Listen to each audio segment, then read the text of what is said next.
First Case. Written by James Patterson and Chris Tebbets. Read by Brittany Presley. For Angela Hoot, of course. JP. For Jonathan. CT. Chapter 1. Forensic Media Analysis Report. Case Agent. William Keats. ASAC. FBI Field Office. Boston, Massachusetts. Evidence Marker. Number 43BX992. Media. iPhone 11. Serial 0D4534RR8901TS26. Registered to victim Gwen Petty. Recovered file. Unknown source mixed media electronic message transcript. Source investigation pending. I want to touch you. Your face, your skin, your thighs, your eyes. I want to feel you shiver as my hands explore every part of you. I want to hear you, your voice, whispering my name, your breath in my ear, your soft moan as I give you everything you want and so much more. I want to taste you, your lips, your kisses, your beautiful flower opening to my touch, my mouth, my tongue. I want to take in the scent of you. I want to smell the perfume of your hair, the musk of your desire bringing us closer, always closer. More than anything, Gwen, I want to see you, face to face, body to body. I could pour my heart out with words forever, but words will never be enough. It's time we finally met, don't you think? Please say yes. Chapter 2. They told me ahead of time to prepare myself for the dead bodies. But nobody told me how. When I pulled up outside of 95 Geary Lane in Lincoln, all I knew was that a family of 5 had been killed, and that I was supposed to report to Agent Keats for further instruction. Talk about jumping into the deep end. But hey, this was exactly the kind of assignment I'd been jonesing for. On paper, anyway. Real life, as it turns out, is a little more complicated than that. "Can I help you?" a cop at the tape line on the sidewalk asked. "I'm Angela Hoot," I said. "Good for you," he said. "Oh." I'd forgotten to show him my new temporary credential. I held it up. "I'm with the FBI," I said. I could hardly believe the words coming out of my mouth. Me? With the FBI? Not something I ever saw coming, that was for sure. I certainly didn't look the part, and I didn't feel like I belonged there for a second. Neither could the cop, apparently. He eyeballed me twice. Once before he even looked at the ID, and once after. But that seemed to take care of it. He handed back my card, gave me an if-you-say-so kind of shrug, and lifted up the yellow tape to let me into the crime scene. "Watch out for the smell," he said. "It's pretty bad in there." "Smell?" I said. "You'll see." It hit me on the porch steps, before I was even through the front door. I'd never been anywhere near a dead body, much less smelled one. But what else could that acrid nastiness be? A gag reflex pulsed in my throat. I switched to mouth breathing and fought the urge to run back to my safe little cubicle in Boston. What was I doing here? I was a computer jockey, not some CSI wannabe. Up until 2 hours ago, I'd been a lowly honors intern at the Bureau Field Office, focusing on cyber forensics. Clearly, I was here to look at some kind of digital evidence, but knowing that didn't make it any less bizarre to walk into my first real crime scene. The house was almost painfully ordinary, considering what I knew had gone down here just a few hours earlier. The living room was mostly empty. I saw all the expected furniture, the art on the walls, the fan of cooking magazines on a glass coffee table. Nothing at all looked out of place. Most of the action was centered around the kitchen straight ahead. I'd noticed police officers stationed outside the house, but inside it was all FBI. I saw blue ERT polo shirts for the evidence response team, techs in white coveralls, and a handful of agents in business attire. Voices mingled in the air while I tried to get my bearings. "No signs of a struggle," someone said. "We've got some scuff marks here on the sill and over by the table. Looks like the back door was the point of entry.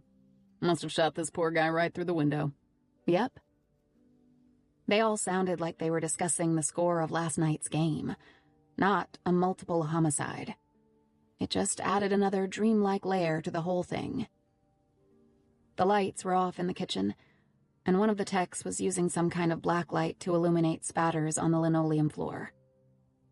It was blood, I realized, fluorescing in the dark.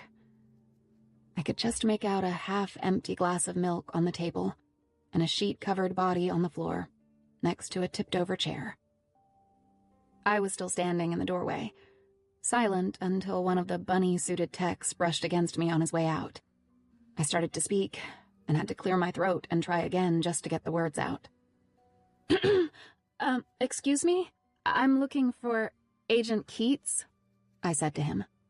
Even then, my voice sounded so small, so unlike me.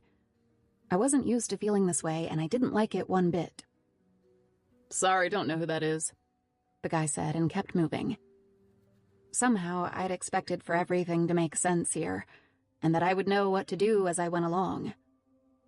Instead, I was left standing there with a growing sense that I'd been dropped off in the wrong nightmare. "Hoot! Up here!" I heard, and turned to see one of my supervisors, Billy Keats, at the top of the stairs. Thank God. He hurried down to meet me. "You ready for this?" he said, handing me a pair of latex gloves matching the ones he was already wearing. I put them on. His demeanor was all business, and his face was grim.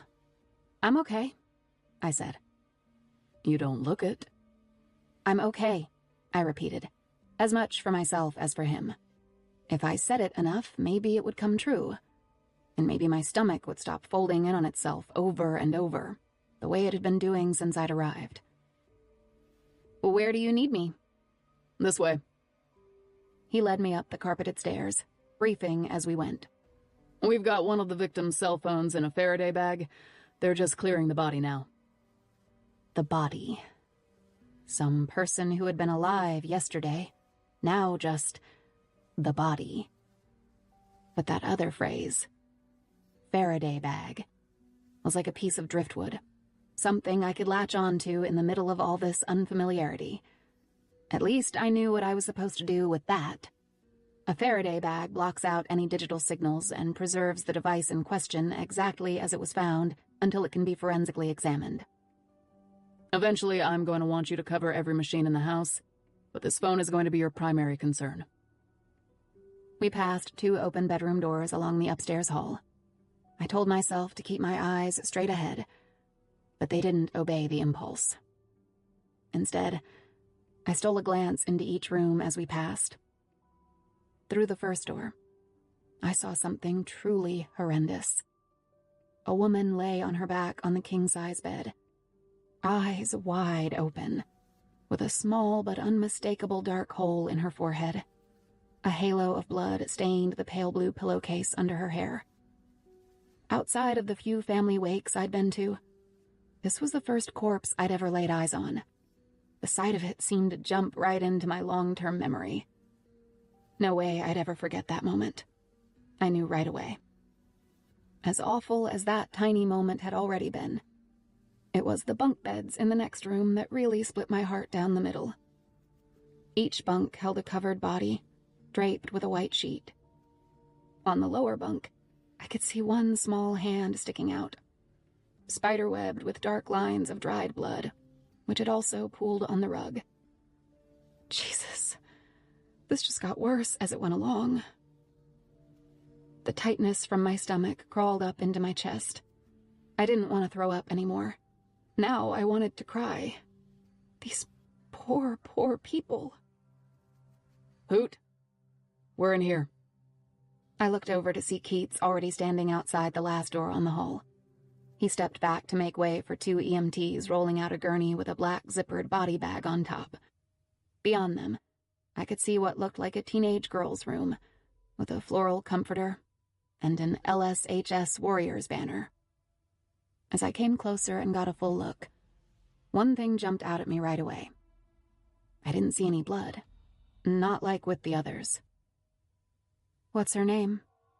I asked Keats, looking back at the gurney as they moved it down the hall. Somehow, I needed to know who she was. "Gwen Petty," Keats said. "Mother Elaine, Father Royce, and twin brothers Jake and Michael. But if anyone in this family had information we can use, it's going to be this girl." I only nodded. There were no words. Or maybe there were too many, racing around inside my head. It was hard to know anything right now. "Come on, then," Keats said. "Let's get you to work." Chapter 3. "Why isn't there any blood in here?" I asked as soon as we stepped into Gwen Petty's bedroom. I always ask a lot of questions, especially if I'm nervous. Facts are always reassuring. And if I didn't know what I was doing, well, at least I could ask questions. Always that. Keats ran a hand over his jaw like he was trying to decide how much to say. "It looks like he shot the others. But our best guess in here is asphyxiation," he said. Jesus. "Yeah. Whoever did this had strong feelings about Gwen, one way or another." I could feel some kind of empathetic tightness in my chest. Did that mean Gwen Petty had been strangled? Something else? What were her last moments like? I couldn't help the morbid thoughts cascading like lines of code through my mind. It was force of habit in the worst possible way. So I tried to focus on the room instead, on what I could actually do. I walked over to a built-in desk in the corner. A whole collage of photos was tucked into a crisscross of yellow ribbon on a gray fabric pinboard. Another photo, framed on the desk, showed a family of 5, smiling on the edge of what I guessed was the Grand Canyon. They all looked so happy. "Is this them?" I asked. "Yeah," Keats said. "How recent?" "Not important," he told me, and pointed at the Faraday bag on the floor by the bed. That meant Gwen's phone had already been physically fingerprinted and sequestered. Now it was time for the Geek Squad, aka me.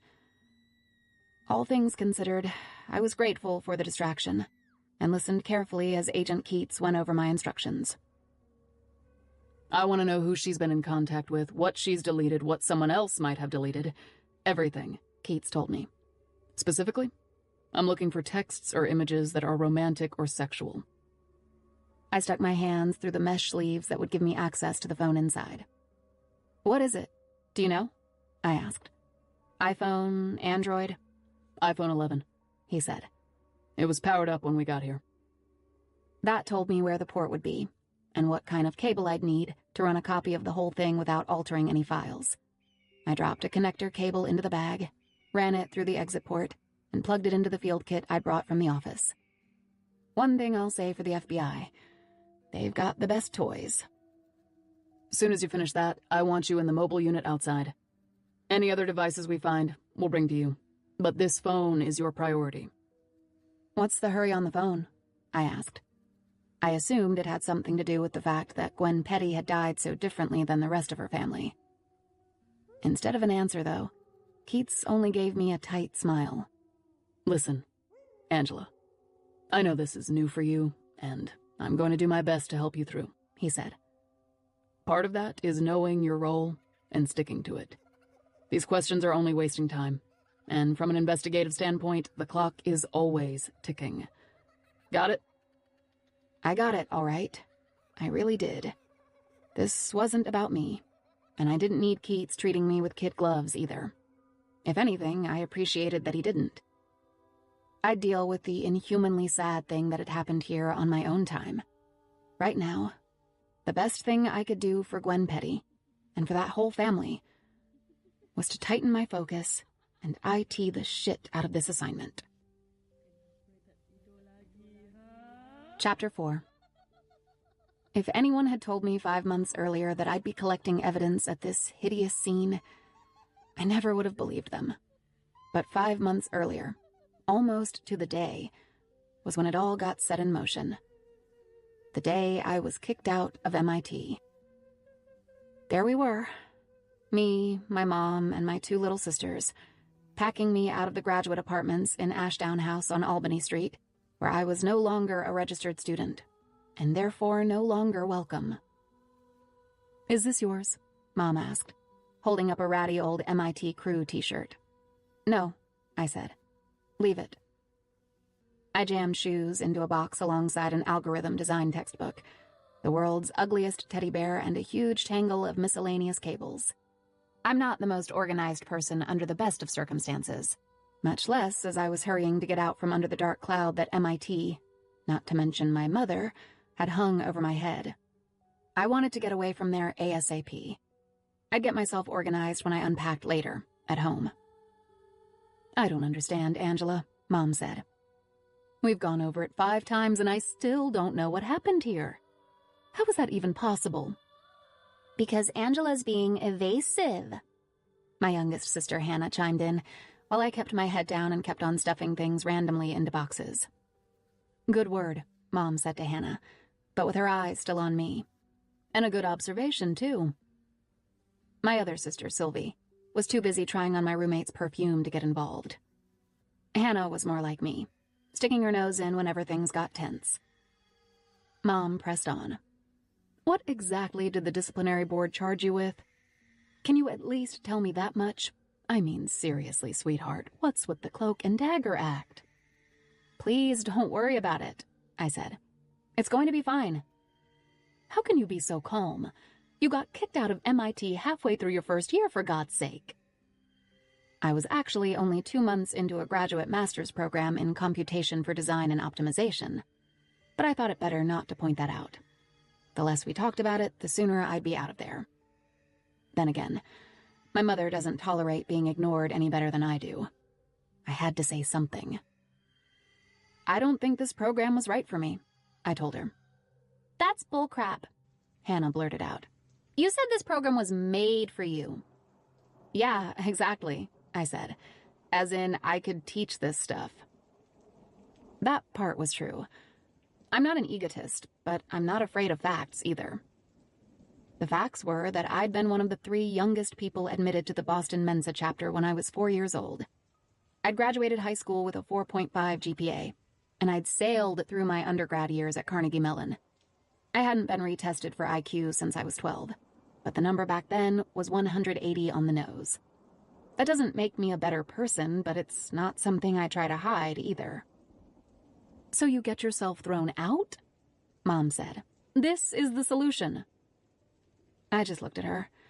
She knew it was more complicated than that, even if I wasn't sharing the particulars. I hated leaving Mom so far out of the loop. It was just that the alternative, going into all the gory details of my academic demise, was an even more embarrassing prospect. Maybe I could come a little cleaner after the smoke had been clear for a few days. But in the meantime, I was all about making the quickest possible exit. And before I had to manufacture anything else to fill that increasingly uncomfortable silence, the door to the hall banged open.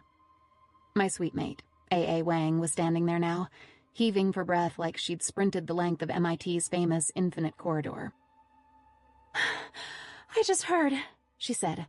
"What the fu—" She trailed off with a flick of her eyes in Sylvie and Hannah's direction. "Hi, girls. Hi, Mrs. Hoot." "A.A., thank God you're here," Mom said. "Could you please shed some light? My charming daughter seems to be suffering from some kind of selective amnesia." "She doesn't know any more than you do," I lied. "Leave A.A. alone." A.A.'s birth name is Melanie, but she's a gigantic Winnie the Pooh fan, which is also to say an A.A. Milne fan.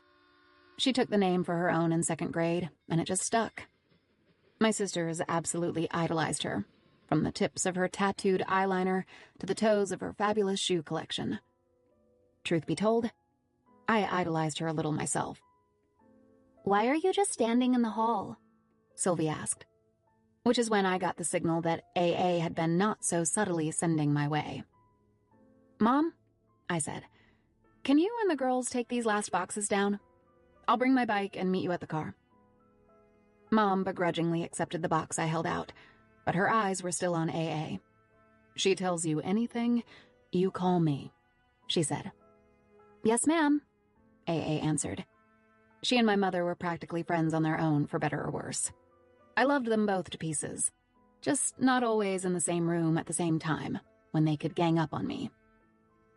See you downstairs, Lisa, I tried, and hip-checked her toward the door. A mother cares, Mom said. That's all I'm saying. AA said her own goodbyes then, but the smile she gave the girls never quite reached her eyes. She just waited until Mom, Sylvie, and Hannah had cleared out, then closed the door and turned to face me again. Here it came. What the hell, Angela? She said. You just shot your own career in the head. I'll be fine, I said. And it's all my fault, AA went on. Wrong again, I said. Nobody did this but me. And that asshole deserved everything he got. I regret nothing. She looked hurt. You know what I mean, I said. I'm going to miss the hell out of you, but I'll only be a few minutes away. AA didn't answer. I guess I wasn't the only one who could wield a strategic silence, because I was feeling guiltier by the second. Has he texted you? I asked. Only about 18 times, she said. And? I didn't answer, she said. Good, I said. Knowing him, it'll only take another 32 tries before he gets it. He's really pissed, you know, she said. He had to replace his whole hard drive. I could tell AA was fighting between tears and laughter at that point, but her face darkened when she met my eyes again. I stared back, waiting for the Inquisition Part 2. What's wrong with you, Angela? She said. Real question. Where should I start? I asked, but AA didn't even crack a smile. Nothing's wrong, I said. I'm fine. No, you're not, and don't try to tell me you are, she shot back. You're crazy like a rooster in a cage, and I don't get it. AA knew me well. Sometimes too well. It's the cost of a real friendship. The whole thing was like a giant paradox, because everything really was fine, and everything really was a complete mess all at the same time. I'll be fine, I insisted. Just not today, okay? Angela, she said before I kissed her. Not on the cheek. On the mouth, just to shut her up. It was either that or we were both going to start crying, and one of the many things AA and I shared was a complete distaste for cheap drama. So I kept things moving instead. I'll talk to you soon, I said. Then I grabbed my bike off the wall and wheeled it out the door. Hey, she called after me. You left your crew shirt. Keep it, I said, just before the door swung shut behind me. Chapter 5. That very evening, I was summoned to Eve Abidjan's townhouse for what I could only assume would be a world-class dressing down. Eve was the person I most dreaded talking to about the MIT situation. Even worse than telling my parents. I didn't know how she'd already heard about it, but Eve always had a lot of ears to the ground. "What in the blue hell, Angela?" she said over the intercom at her front door. "I brought food," I answered. Eve and I shared a certain obsession with the fried chicken and ginger waffles from Myers and Chang, not far from her place in South Boston. It was like bringing a water pistol to a gunfight, but it was all I had. When I didn't get any answer, or even a buzz in, I beeped myself through with the keypad and headed inside to face the music. I knew this had to happen sooner or later. Emphasis on the sooner. Eve Abidjan was not one to be kept waiting. Eve was also the one who got me into MIT in the first place. I'd met her when I was 16, at the summer robotics program there, where she taught coding and applied theory as a volunteer instructor. Ever since, she'd been a mentor to me, steering me toward Carnegie Mellon, and then putting in a strongest possible word with the graduate admissions committee back at MIT after that. In other words, everything Eve had spent the last 6 years helping me accomplish had just gotten rerouted straight down the toilet. I wasn't looking forward to this conversation. As I came up and into the townhouse's main living space on the second floor, I saw that Eve was parked behind her 4-screen array. I could barely see her for all the equipment, which was just as well. Even the sound of her keyboarding was angry. I paused there, not really sure how to proceed.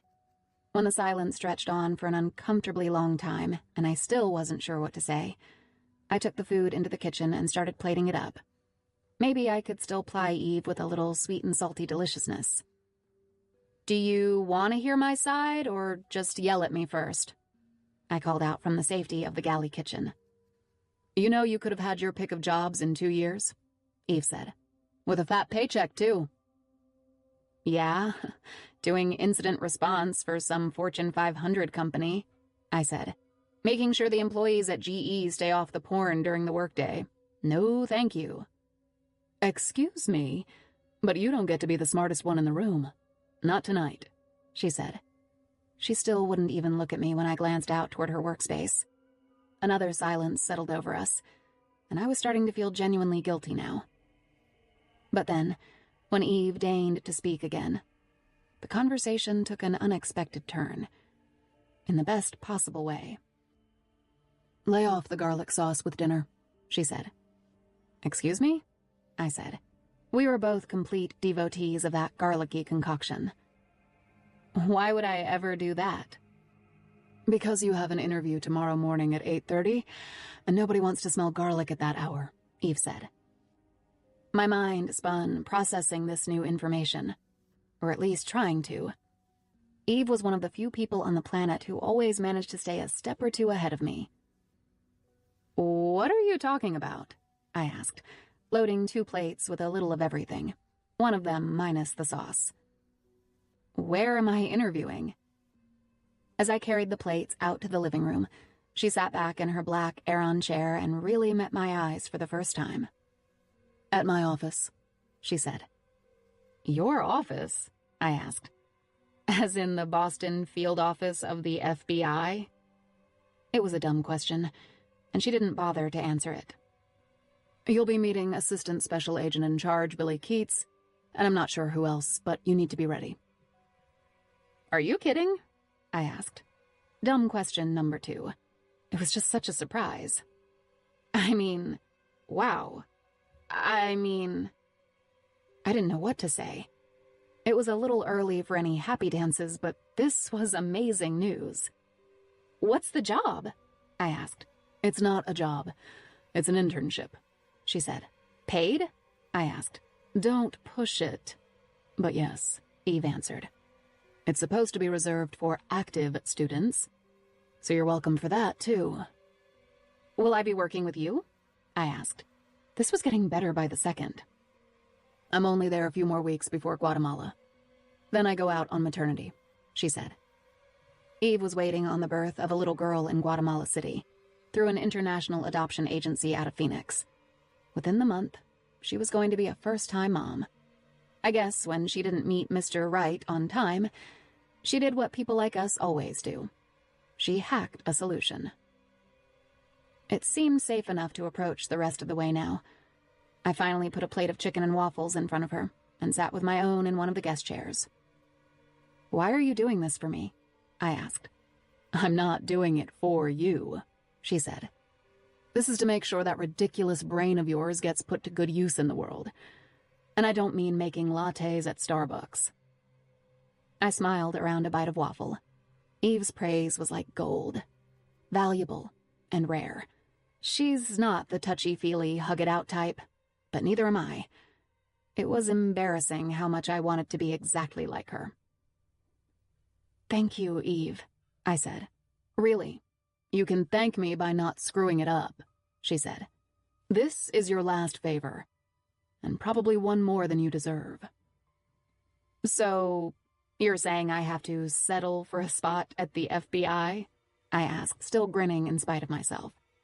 "I'm saying I got you in the door," she told me. "But you're starting somewhere back of square one. Disciplinary action at MIT doesn't exactly bolster your application." "I've got this," I said. She didn't contradict me, and I looked down at my food just to keep from showing her how freaking excited I was already. I think I still owed her a little back payment of contrition, but that could come later. "What exactly am I going to be doing anyway?" I asked. Eve went back to her keyboarding. "Probably just basic penetration testing to start," she said. "But mark my words, Angela. You play your cards right at the Bureau, and things could get very interesting for someone like you very fast." Chapter 6. Within an hour of arriving at the scene of the Petty murders, I was holed up in the Mobile Forensic Laboratory, or the M-Lab, parked on the curb. It's just a big white van on the outside, but inside, it's a state-of-the-art facility. I was still getting used to the whole Angela Hoot at the FBI role. Part of me was waiting for one of the real grown-ups to open the van door and shoo me out of there. But in the meantime, I'd get down to work. I started with a basic search, looking at incoming and outgoing calls, texts, and saved images on my copy of Gwen Petty's phone. I also checked her contact list, bookmarks, and surfing history, but it didn't turn up anything relevant. The next step was a full physical extraction of any hidden, deleted, or corrupted files on the operating system. That was going to take a significantly longer time than the first pass, but it was also an automated process, which meant I could start multitasking my way through this. Once I got that scan going, I set aside the phone and did a basic social media analysis on Gwen. That's where I could really start to get an idea of who she was, or at least what kind of tracks she'd left behind. The email associated with her phone turned up active accounts on Snapchat, Instagram, Facebook, Kik, and Pinterest. Besides the usual selfies, I saw a lot of the same friends in her photos. On the bus to a field hockey game, on the beach at the Cape, dressed up for prom. There was no boyfriend as far as I could tell, except for a guy who showed up in a spate of tagged photos from the previous summer, a kid named Drew Pentone. I stared at his picture for a long time. Could this ordinary-looking kid be the monster we were looking for?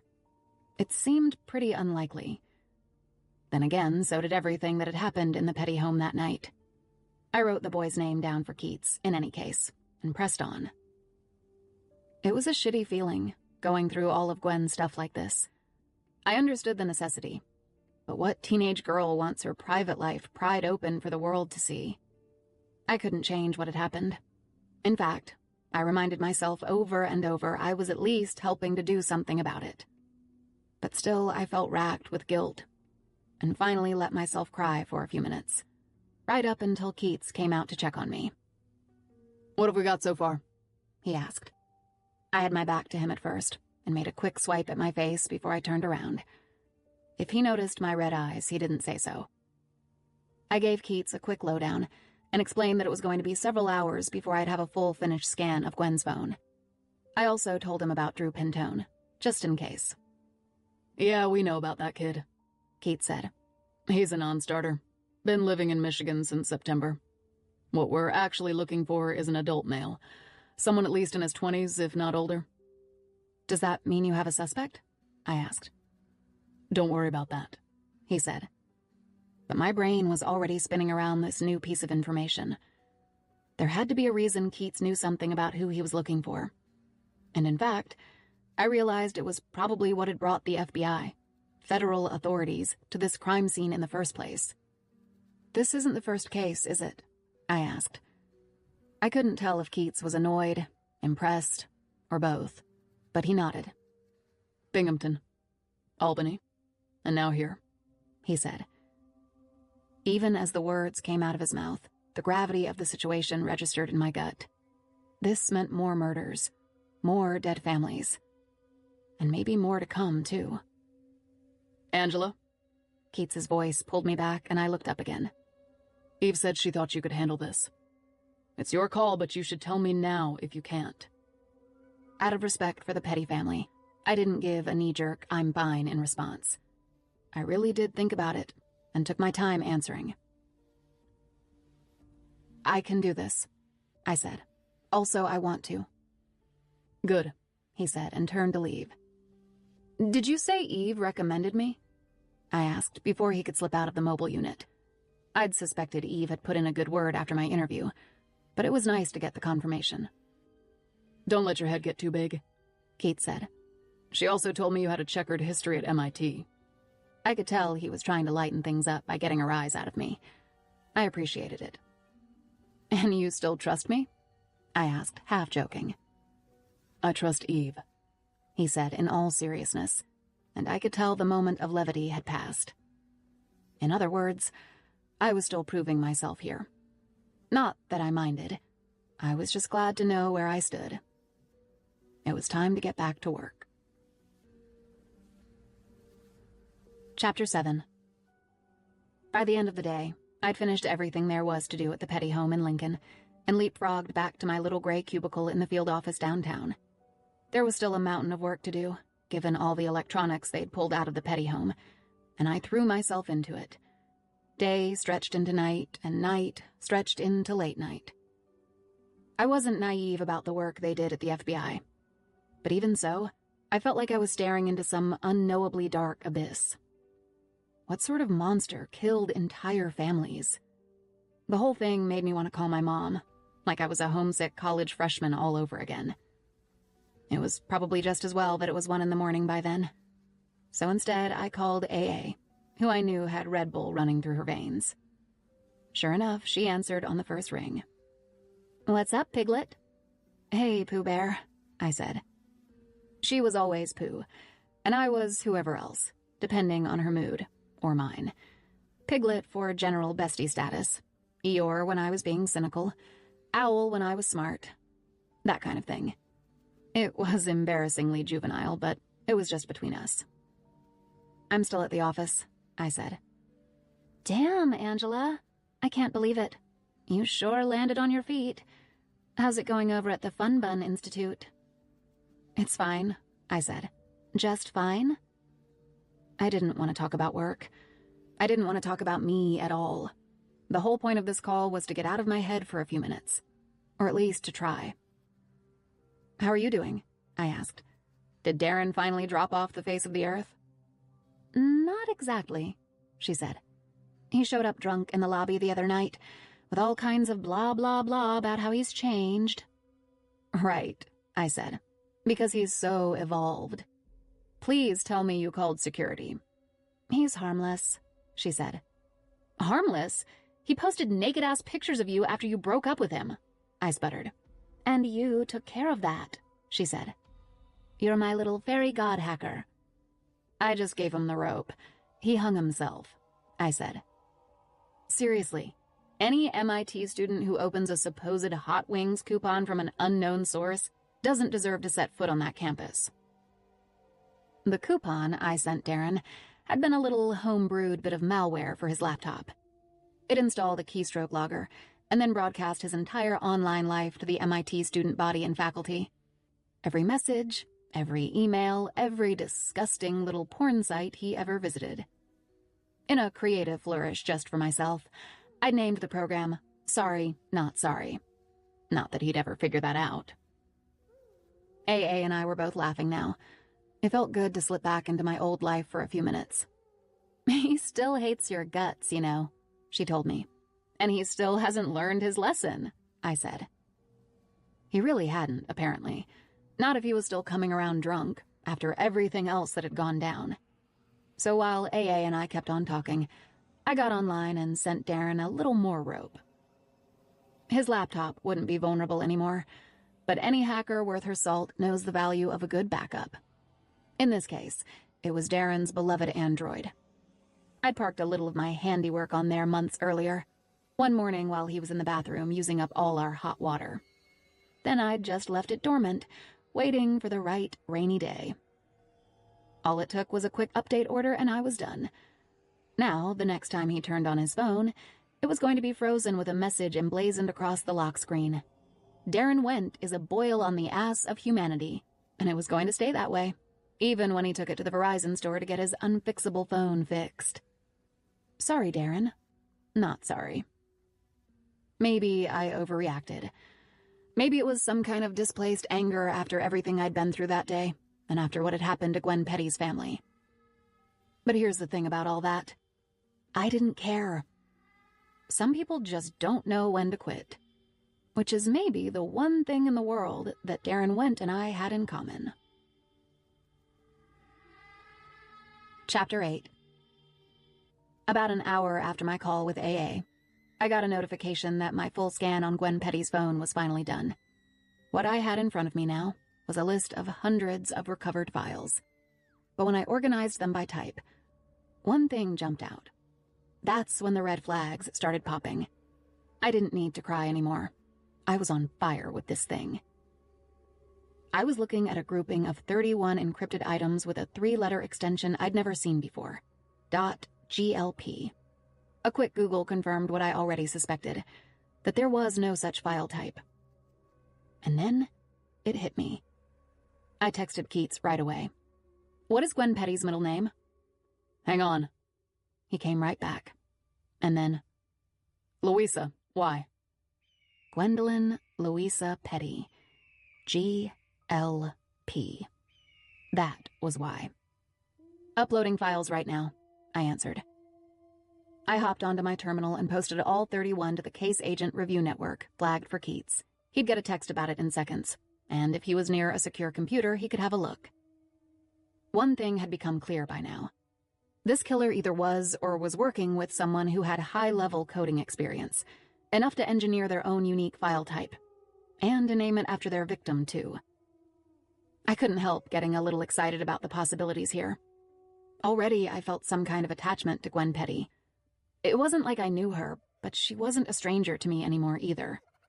And with any luck, I'd just taken one tiny step toward finding the sick son of a bitch who had killed her and her family. I hoped so, anyway. When my phone rang a second later, I jumped. "Angela Hoot." "What the hell am I looking at?" Keats asked on the other end. My guess was he'd skipped past the file names and had a bunch of encrypted gibberish on the screen in front of him. So I explained about the file extension and got a long silence in return. "Can you decrypt these?" he finally asked. "Not yet," I said. "But if it's a unique file type and Gwen opened them, then there has to be a corresponding application to do that. I just haven't found it yet." "Haven't you been all over that phone already?" he asked. "Yes and no. I've never seen anything like this," I said. "I need to go back and strip it down file by file." "All right," he said. "Log out for now and we can pick this up tomorrow." I looked at the clock. 2:30. It already was tomorrow. "I'm just going to do one more pass on this thing." "Go home, Hoot," he told me. "I'll see you in the morning." I got a click after that instead of a goodbye. Just as well, I thought. I wasn't going to say no to Keats. He was my superior, after all. But I didn't have any intention of going home, either. How do you go home when you're on fire? Answer: you don't. Chapter 9. "Angela, wake up." Nothing made any sense at first. For a second, I thought I was back in my apartment at MIT with AA. But it wasn't a woman's voice I was hearing. It was Billy Keats. "Angela." I lifted my head and felt the keyboard peel away from my cheek. "What time is it?" I asked. 7:30, Keats said. "I told you to go home 5 hours ago." I sat up fully now, trying to tongue the nasty taste out of my mouth. Embarrassingly, fried rice from a spilled container was spread across my desk. "Shit!" I clumsily scooped the rice back into the container with my hand, spilling some of it onto the floor while I tried to shake the last of the cobwebs out of my head. Keats didn't even try to hide his laugh. "You know, you don't have to work so hard to impress me," he said. I'm not," I said. "This is just me." "Well, whoever you are, good get on those file extensions last night. I went back and checked the previous cases. There's nothing like this on any of them." What was he saying? My face flushed at the thought that I'd jumped the gun and seen something that wasn't there.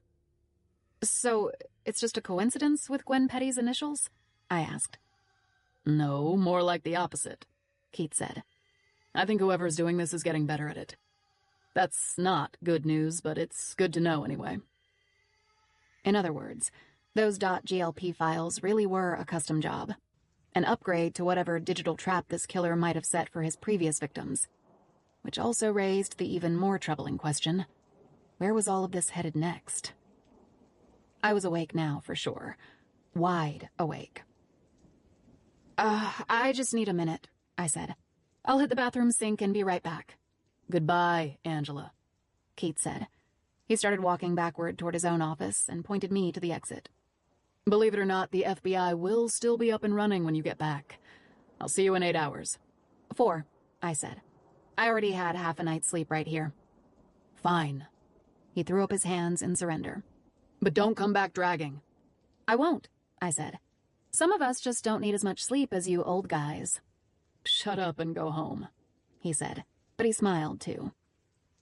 Keats never let anyone forget that he was one of only 2 agents in the Northeast to make ASAC before they were 30. So it was fun to take him down a notch or 2 about his age. I didn't mean to flirt exactly. Or at least, there was no endgame in mind. It was more like office banter as smokescreen to help me avoid being completely intimidated. It's not like I was gearing up to ask him out or anything like that. I didn't even know if that was allowed. But I will say this much. If Billy, not the poet Keats, had looked at me with those pale blue Paul Newman eyes of his that morning and asked if I had dinner plans for Friday night, I knew exactly what my answer would have been. Chapter 10. I didn't need rest. What I needed was some off-grid time. They say Einstein came up with his theory of relativity while riding a bike, and I say if it's good enough for the father of modern physics, it's good enough for me. That's why I keep my giant Talon locked in the back of my car. The more thinking I need to do, the more I want to get out and hit the trail, which is surprisingly easy to do in Boston. It's only 10 miles from downtown to Blue Hills Reservation. I'd been known to squeeze in a ride in 1 hour, much less than the 4 hours for which Keats had barred me from the office. By 8:30 that morning, I had a venti dark roast in me, half a pack of wintergreen lifesavers saving my breath, and a deserted parking lot at the Blue Hills trailhead. That meant I'd have the place to myself. I pulled my bike out of the back of the car, jumped on, and headed into the woods. By the time I was pumping my way up the first leg of Tucker Hill Path, everything I'd learned in the last 24 hours had started clamoring for attention in my mind all over again. It wasn't easy to shake off what I'd seen up to now, starting with the crime scene I'd witnessed. They certainly don't set you up for that kind of thing at MIT. Still, I knew I had a choice. I could wallow in the sadness and the grotesquerie, or I could focus on solutions. And when I thought of it that way, it was a complete no-brainer. I settled into an easy pedaling cadence and tried to focus. Keats said he was looking for an older male, but I didn't see why this couldn't have been 2 people, or even more, operating together. Hackers work in unofficial darknet communities all the time. They're competitive too, with one another, but also with themselves. It's always about doing better than, doing more than, reaching further than they did the last time around. They just don't usually kill people. So what was I missing here? Where was that app on Gwen Petty's phone? And how the hell did these assholes hide it so well? I had no idea, but one thing was for sure. I wasn't going to roll over on this. It was my first real job, and the stakes couldn't have been higher. Besides, like I said, hackers tend to be more than a little competitive, whether they're wearing black hats or white. There was no way I'd be letting this thing get the best of me. I shot straight through the next juncture and into an uphill climb.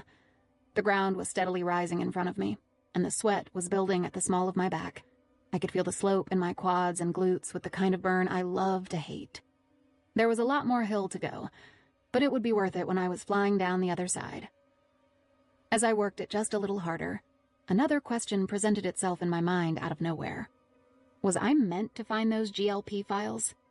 Anyone capable of engineering something like that could have easily initiated a remote wipe on Gwen's phone. But they hadn't. They left the files in place. Not only that, but whoever put them there knew that someone like me, someone smart enough to admire their handiwork, was going to find this stuff. Maybe they were just showing off at that point. Yeah, well, mission accomplished, douchebag. I'm impressed. And I can't wait to see you crash and burn. I'd done 2 circuits of the outer loops on either side of Houghton's Pond by now, so I headed in a new direction, up the breakneck ledge path, the closest thing they have to a black diamond out there. My glutes were toast and my calves felt like rods, but I barely noticed anymore. And I didn't slow down either. I was weirdly pumped, all things considered. Physical exhaustion aside, my mind was lit up like a pinball machine as I flew up and over the crest of that ridge just a little too fast. By the time I even realized my back tire was sliding out from under me, it was too late. I turned hard into the slope, trying to regain control of the bike. My front tire hit a thick root that I hadn't seen coming and it stopped me cold. The bike flipped straight forward. I went over the handlebars as it did and came down hard on both palms while my ride rolled right over me. My body kept going and I slid a few more yards on my stomach before I finally came to a clumsy stop against an ash tree on the hillside. It hurt, but probably looked worse than it was. Still, that seemed as good a time as any to head back. I had a bloody shin from where my pedal had sheared off a layer of skin, and a fine sheen of dirt and sweat was covering me pretty much everywhere else. If I wanted to show up at work looking like a human being, I was going to need more than a bathroom sink now. The good news was I still had plenty of time to kill. More than I'd need for getting cleaned up. If I played it right, I could grab a shower, make some progress on the questions flying around my mind, all in one stop, and still be back at my desk the minute my 4-hour banishment was over. What can I say? I'm nothing if not efficient. Chapter 11. I parked outside Eve's place on East Broadway and let myself in with the keypad.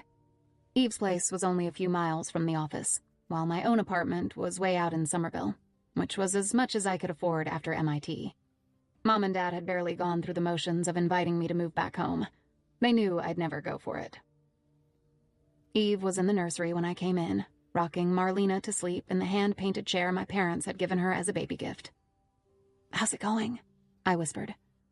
"Still waiting for the hard part," Eve whispered back. She'd been deliriously happy about the whole motherhood thing since the day she'd come home from Guatemala. I'd already begun to wonder if she was ever coming back to work. But I couldn't imagine Eve not working. And I don't know if she could either. It's like she has code running through her veins instead of blood. Marlena was adorable, of course. But as for me and babies, not so much. I was looking forward to bonding with her as soon as she was ready to talk about space camp or gaming platforms or the infinite pleasures of solid food. In the meantime, I made myself generally scarce when it was time for holding her for a while, or feeding her, or, God forbid, changing her.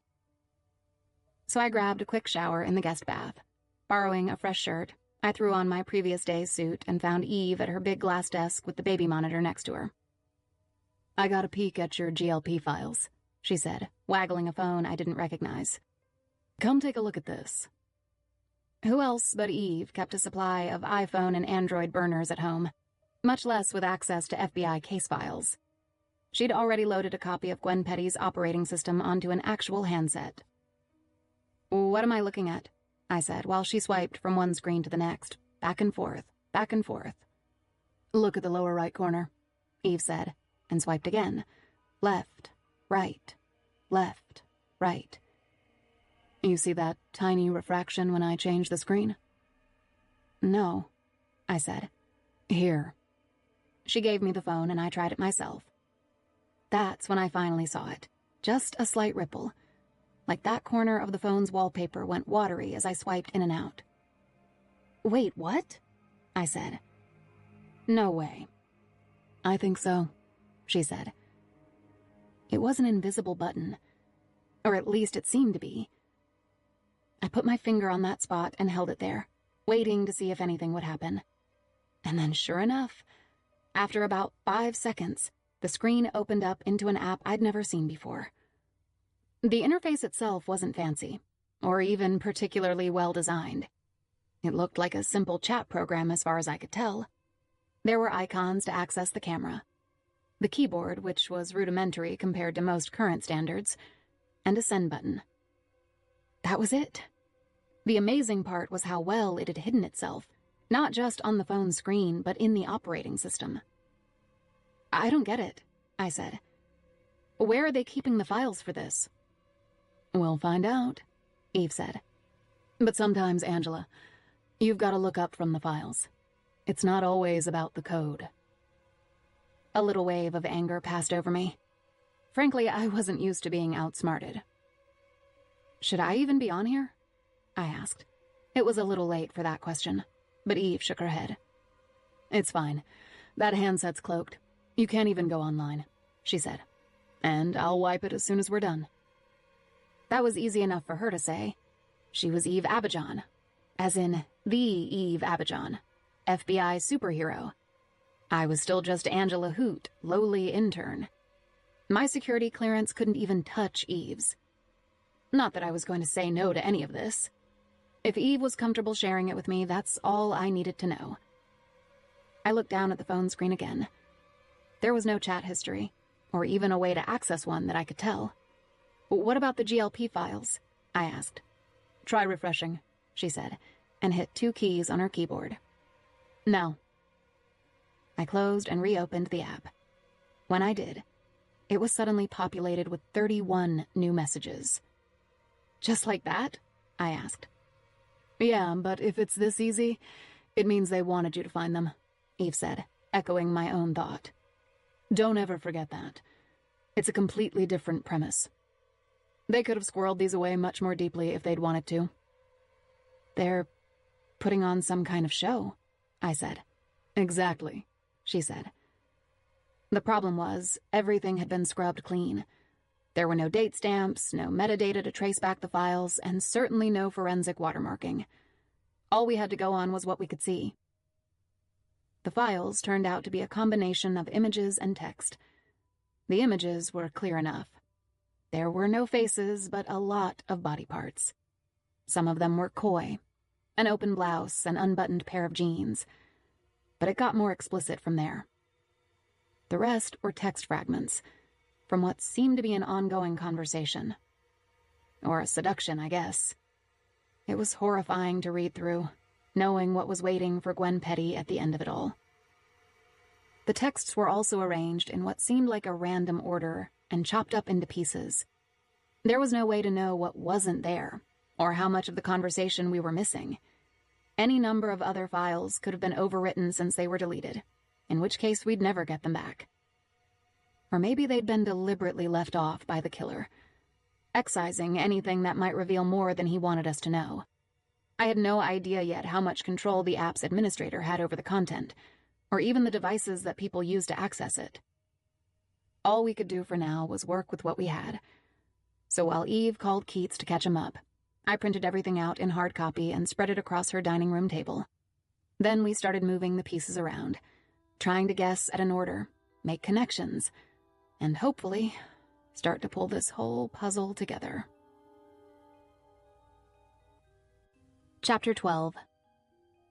Please tell me you don't actually watch that crap. It's a good show. Yeah, on Mars. It's a good show everywhere. Goodbye. Nice knowing you. Very funny. Do you think you're pretty? Honestly, I don't know. I know I'm not ugly, but... I bet you're beautiful. What about you? Do you think you're good-looking? Can I tell you the truth? Of course. Then yeah, I think I'm good-looking. Can I send you a pic?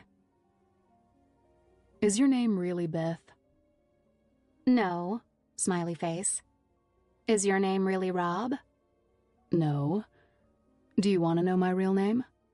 Not yet. That's okay. Besides, Beth is way hot. Thanks. So is Rob. I hope you don't mind. It's just good to be careful. Your parents would be so proud.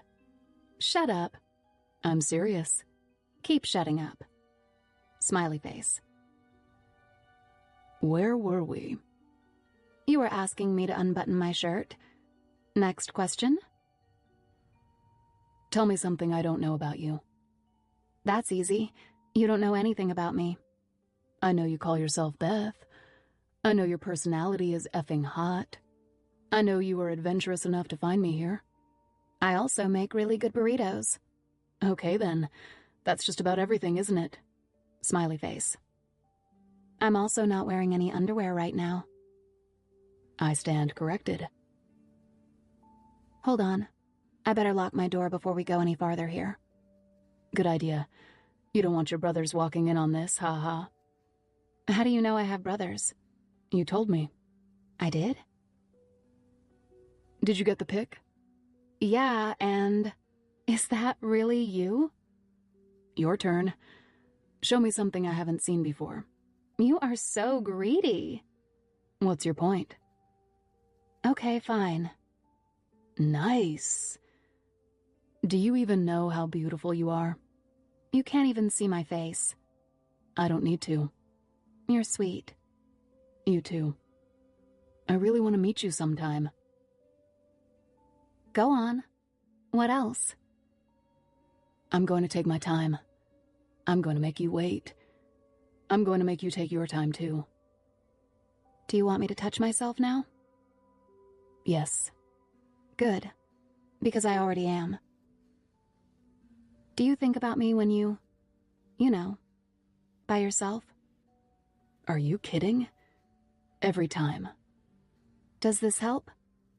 Save it for later. Are you kidding? Not saving for later.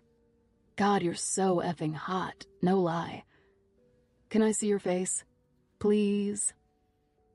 First, I want you to get hard. And then? Show me. And then? We'll see. Me too, I love that stuff. Can't get enough. Now you're just saying that. I'm not, swear. Have you been looking at my Snapchat? How could I see your Snapchat? I don't even know your name. Good point. For what it's worth, I'm TJ. Wow, really? For real. Hi, TJ, for real. You don't have to tell me yours if you don't want. It's okay. I'm Gwen. I lay you down on your own bed. I ask you if I should keep going and you say yes. You feel me grinding against your thigh as I kiss your neck. Wow. Don't stop. I won't. This is only the beginning, Gwen. We have to meet. Sooner or later, don't you think? Yes is a world. And in this world of yes live all worlds. Did you just write that? E. Cummings. Beautiful. Like you. Say yes, Gwen. Please? I can't, not tonight. Please, why not? Parents here. So are my brothers. I can be quiet. Let me just come to your window. One kiss and I'll go. Swear. You don't even know where my window is. 95 Geary Lane. Huh? It's called the internet. You are so bad. Is that a yes? I don't know. I'm coming over unless you say no. You still there? Oh God, are we really going to do this? Ha. See you soon. You won't regret it. XO. Chapter 13. I have 2 pieces of advice, Eve said as I was getting ready to leave.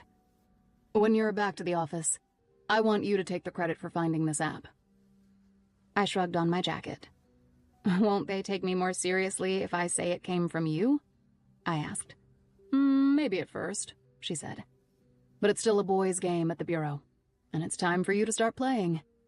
We have to watch out for each other. I was struck by the word we. Maybe I wasn't Eve's professional equal. Not yet. But I was her colleague now. Which was amazing. It felt like just yesterday she had been walking little 16-year-old me through the very basics of robotics. And maybe 5 minutes ago she had been writing me a recommendation for grad school. Now here I was working alongside her for the FBI. It hadn't stopped being surreal yet. Even so, the idea of taking credit for something I didn't do sat on the wrong side of my gut.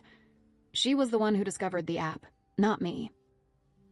Isn't that just lying? I asked. Oh, please. Eve shifted the baby from one hip to the other as we walked to the front door. Would you have eventually found it on your own? Of course, I said. Of course you would have, she said. So take the damn credit and move on. There are a lot of ways you have to prioritize the bigger picture in this work, Angela. This is just one of them. I knew she was probably right. I'd just have to wrap my mind around it. What a strange feeling, too. I'd been facing down all kinds of competition at MIT.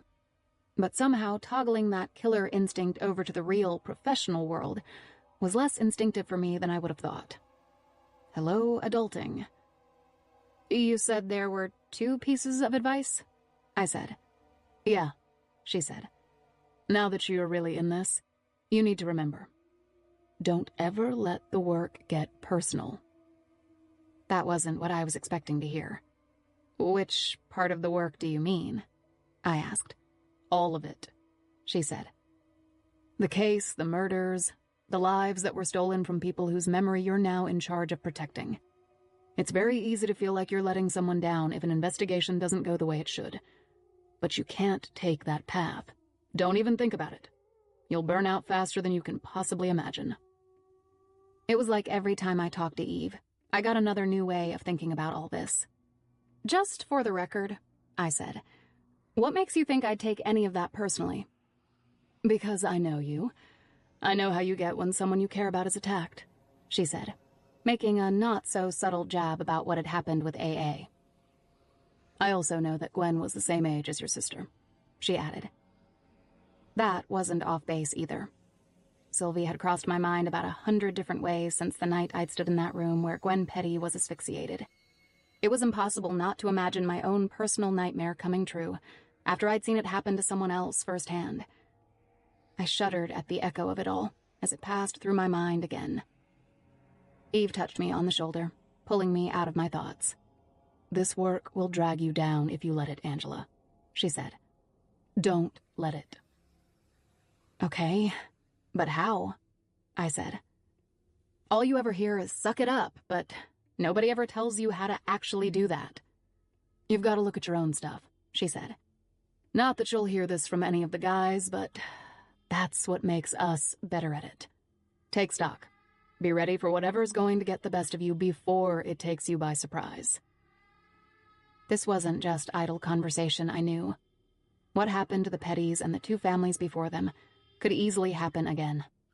In fact, it probably would, if the Bureau didn't work fast enough or smart enough. And that meant me, too, now. I'm handling it, I told her. She gave me a skeptical look. I gave back a little kiss on Marlena's cheek. Really? I said on my way out the door. And I was. Barely. But handling it all the same. Chapter 14.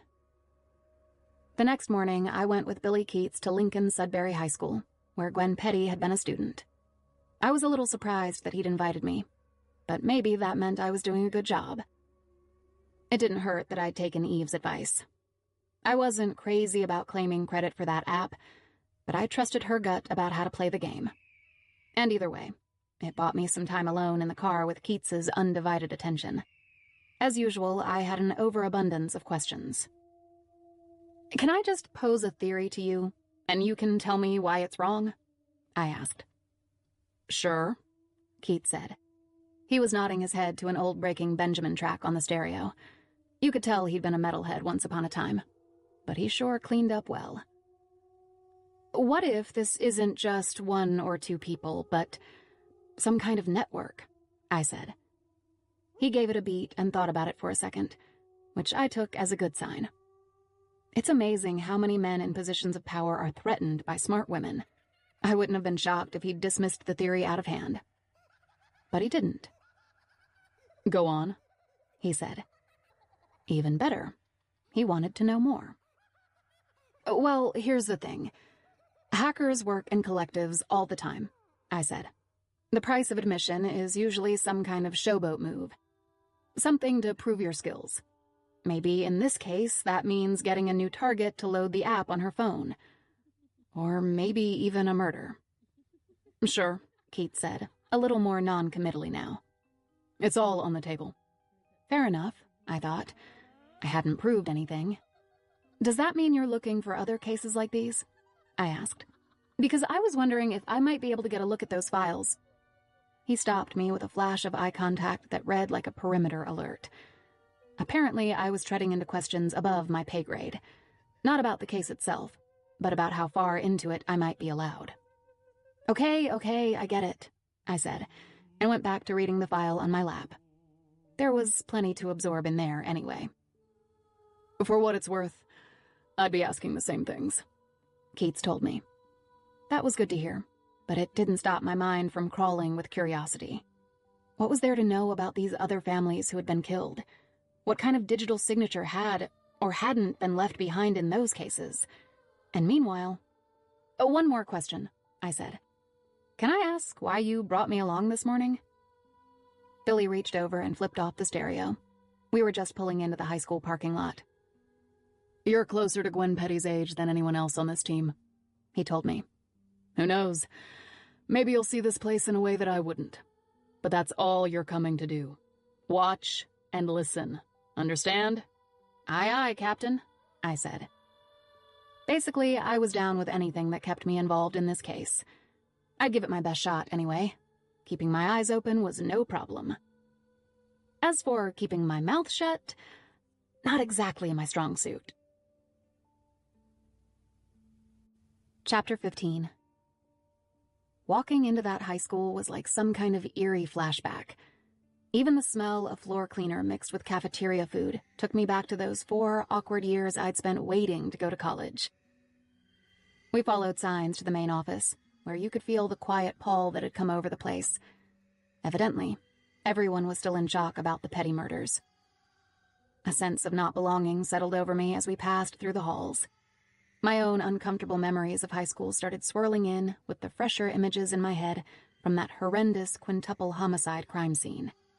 I wasn't sure what to make of it all, but when I realized I'd slowed down enough to fall behind, I hurried to catch Keats and followed him into the main office. The principal, Vic Opal, was waiting for us when we came in. He was a strange bird right off the bat. Not suspicious, but not very generous with the eye contact either. He looked at my shoes when we shook hands. I'd be happy to answer any questions, he told us. But I'm sure our head guidance counselor will be more useful. She knew Gwen quite well. He gestured us back out of the office, and we started walking up the hall.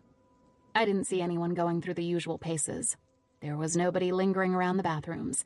No one sitting in the hall scribbling some last-minute assignment. No real signs of everyday high school life as usual, at all. It felt more like a funeral home, and something told me it wasn't just about the fact that Gwen Petty and her family had died. It was very much about the way in which it had happened. Weirdly enough, the exception to that was Mr. Opal himself. Whatever he might or might not have been feeling, he was self-contained on the outside, to say the least. Can you tell me a little about Gwen from your own perspective? Keats asked. Whatever you know about her. She was an excellent student, he answered. 3.4 grade point average. President of the math club, band, orchestra, Model UN. Quite popular, I'm told. It was all dry facts. Like he knew the gravity of the situation, but the emotion of it was beyond him. I couldn't tell if he was just geeky awkward or maybe even a little bit on the spectrum. Either way, it made me like him more. I have a soft spot for geeks. Opal answered more of Keats' questions as he gave us a factoid-filled tour of Gwen's classrooms, eventually coming around to her locker, where we stopped to take things in. A folding table in the hall was overflowing with flowers, stuffed animals, and sympathy cards. 2 electric votives flickered softly, and the locker door itself was covered with little messages, all written in silver or gold Sharpie. Love you, Gwenny. Gone but never forgotten. My heart is broken. XOXO. The response has been somewhat difficult to manage, Opal said, as you can see. He may have been talking about the student's grief, but he could have just as well been talking about this roadblock of a memorial sitting in the hall. I thought it was beautiful in its own way, and fought back the lump in my throat. It's quite something, Keats said in a husky voice. When I looked over, I was shocked to see tears rimming his eyes. He pinched them away with a swipe. Sorry, he said. Don't be, I told him. If anything, I was relieved. It was the first indication I'd gotten so far that I wasn't the only one struggling with this case. It also told me that Gwen Petty's memory was in good hands with Billy, even more than I'd realized. I had no doubt that he was excellent at his job, but this little glimpse of humanity only made him better in my eyes. I thought about what Eve had said, about the way men worked differently from women at the Bureau, and I thought, well, yes and no. The guidance office is just down here, Mr. Opal said, pulling me out of my own thoughts. I started to follow, but Keats put himself in my way. He stared at me just long enough to lock in my attention. I've got this, he said. Maybe you want to go grab a cup of coffee in the cafeteria or something? He didn't owe me any explanation, and I didn't get one, but it pissed me off all the same. Just when I thought I was going to be sitting in on those interviews, I'd gotten shunted off to the side.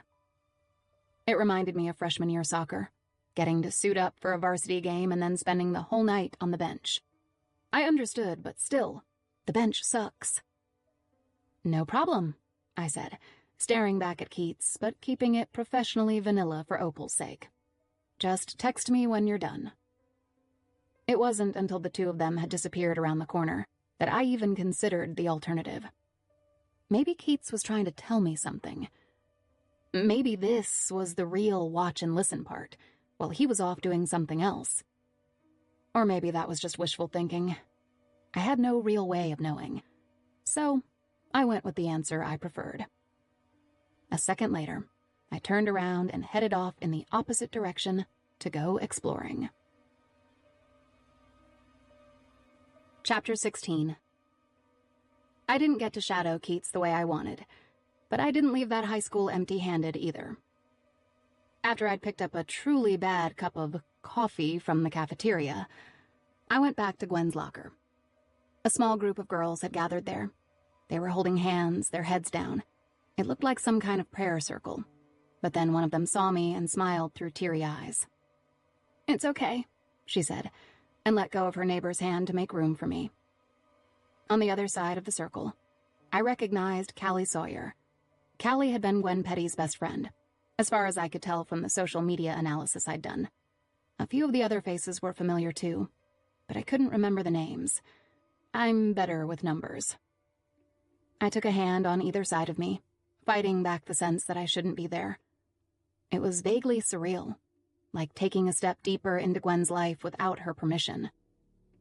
As the others lowered their heads again, so did I.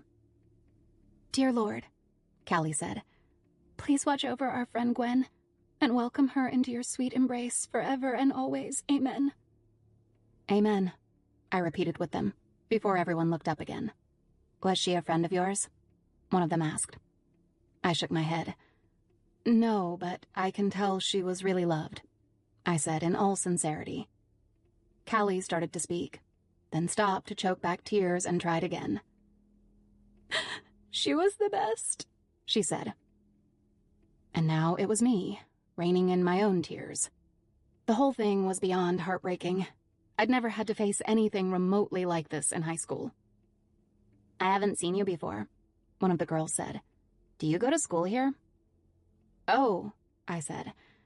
That one I wasn't expecting.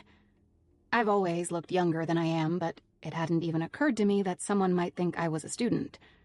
My mind scrambled for the right thing to say. "No, I just wanted to pay my respects," came out. It wasn't a lie, and it wasn't the full truth either. But the one thing I couldn't bring myself to do was walk away. Not just yet. I felt like I owed it to Gwen to push myself, even now. If that meant asking a few more questions than I might have otherwise, so be it. "Do you know if they have any idea who did this?" I asked. I felt like I was on a tightrope here, somewhere between doing the right and wrong things. "I know who I think did it," one girl said. Two of the others shot her a look, but she kept talking. "It was that scumbag from Precious Moments." "Precious Moments?" I asked. No turning back now. Callie's expression flashed from sadness to something darker. "It's this photography studio," she answered. "There's this super skeezy guy who took Gwen's senior picture. Pietro something." The girl on my left shuddered. She said he was really gross about the whole thing. He even had a camera in the changing room, the shudderer said.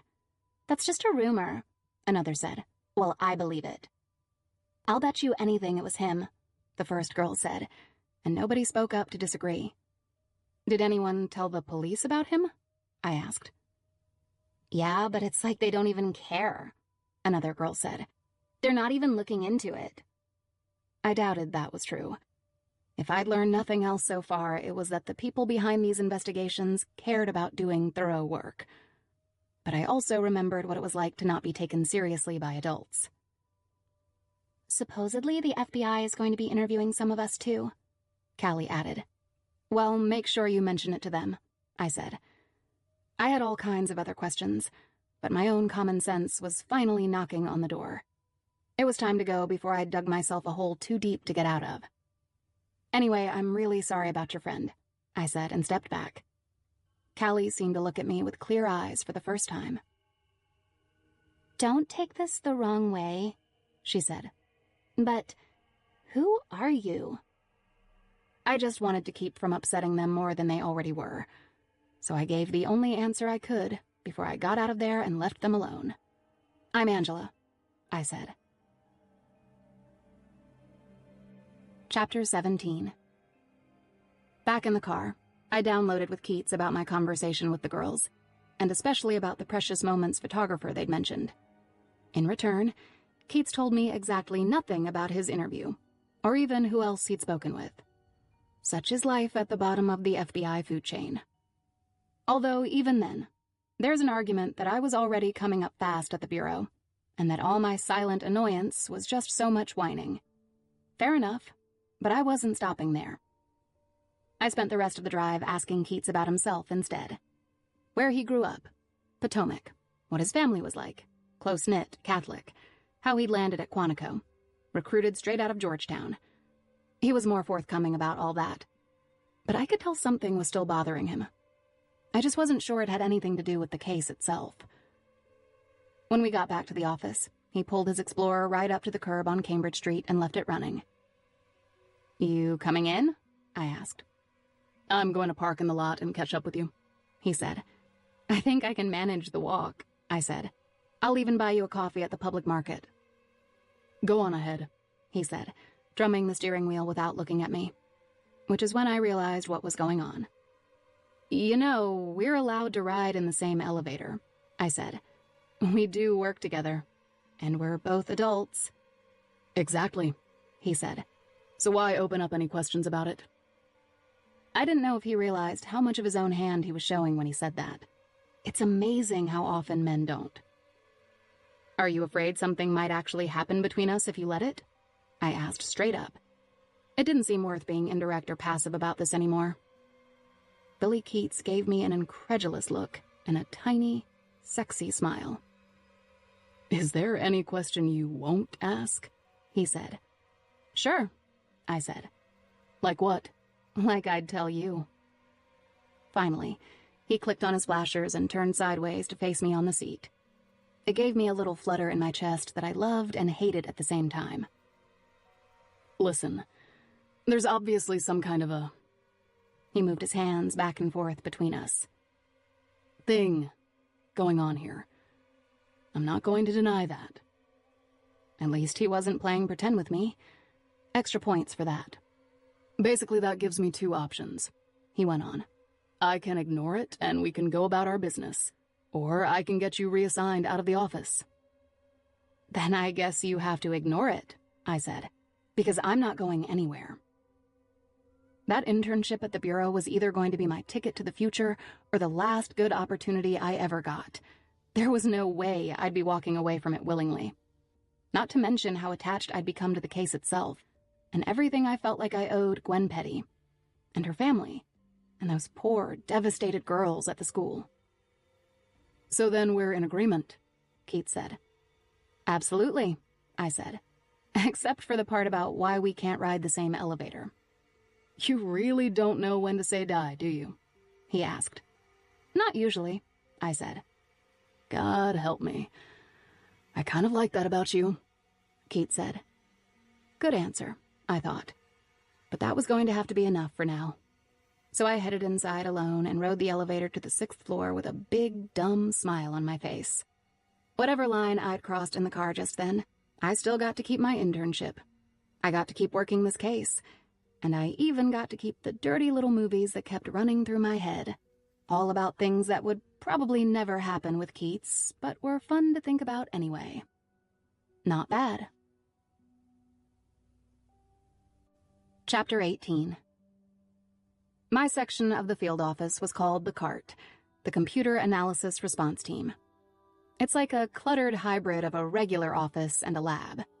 We had workbenches and computer arrays for 8 people spread around the space. We also had floor-to-ceiling windows with a killer view of Boston Harbor. As work environments go, you could do a lot worse. To get inside, I had to pass an armed security station by the elevators, a locked door in reception, and then a card reader on the door to the CART itself. It's one of the few places in the building where open storage of evidence is allowed. That cut both ways.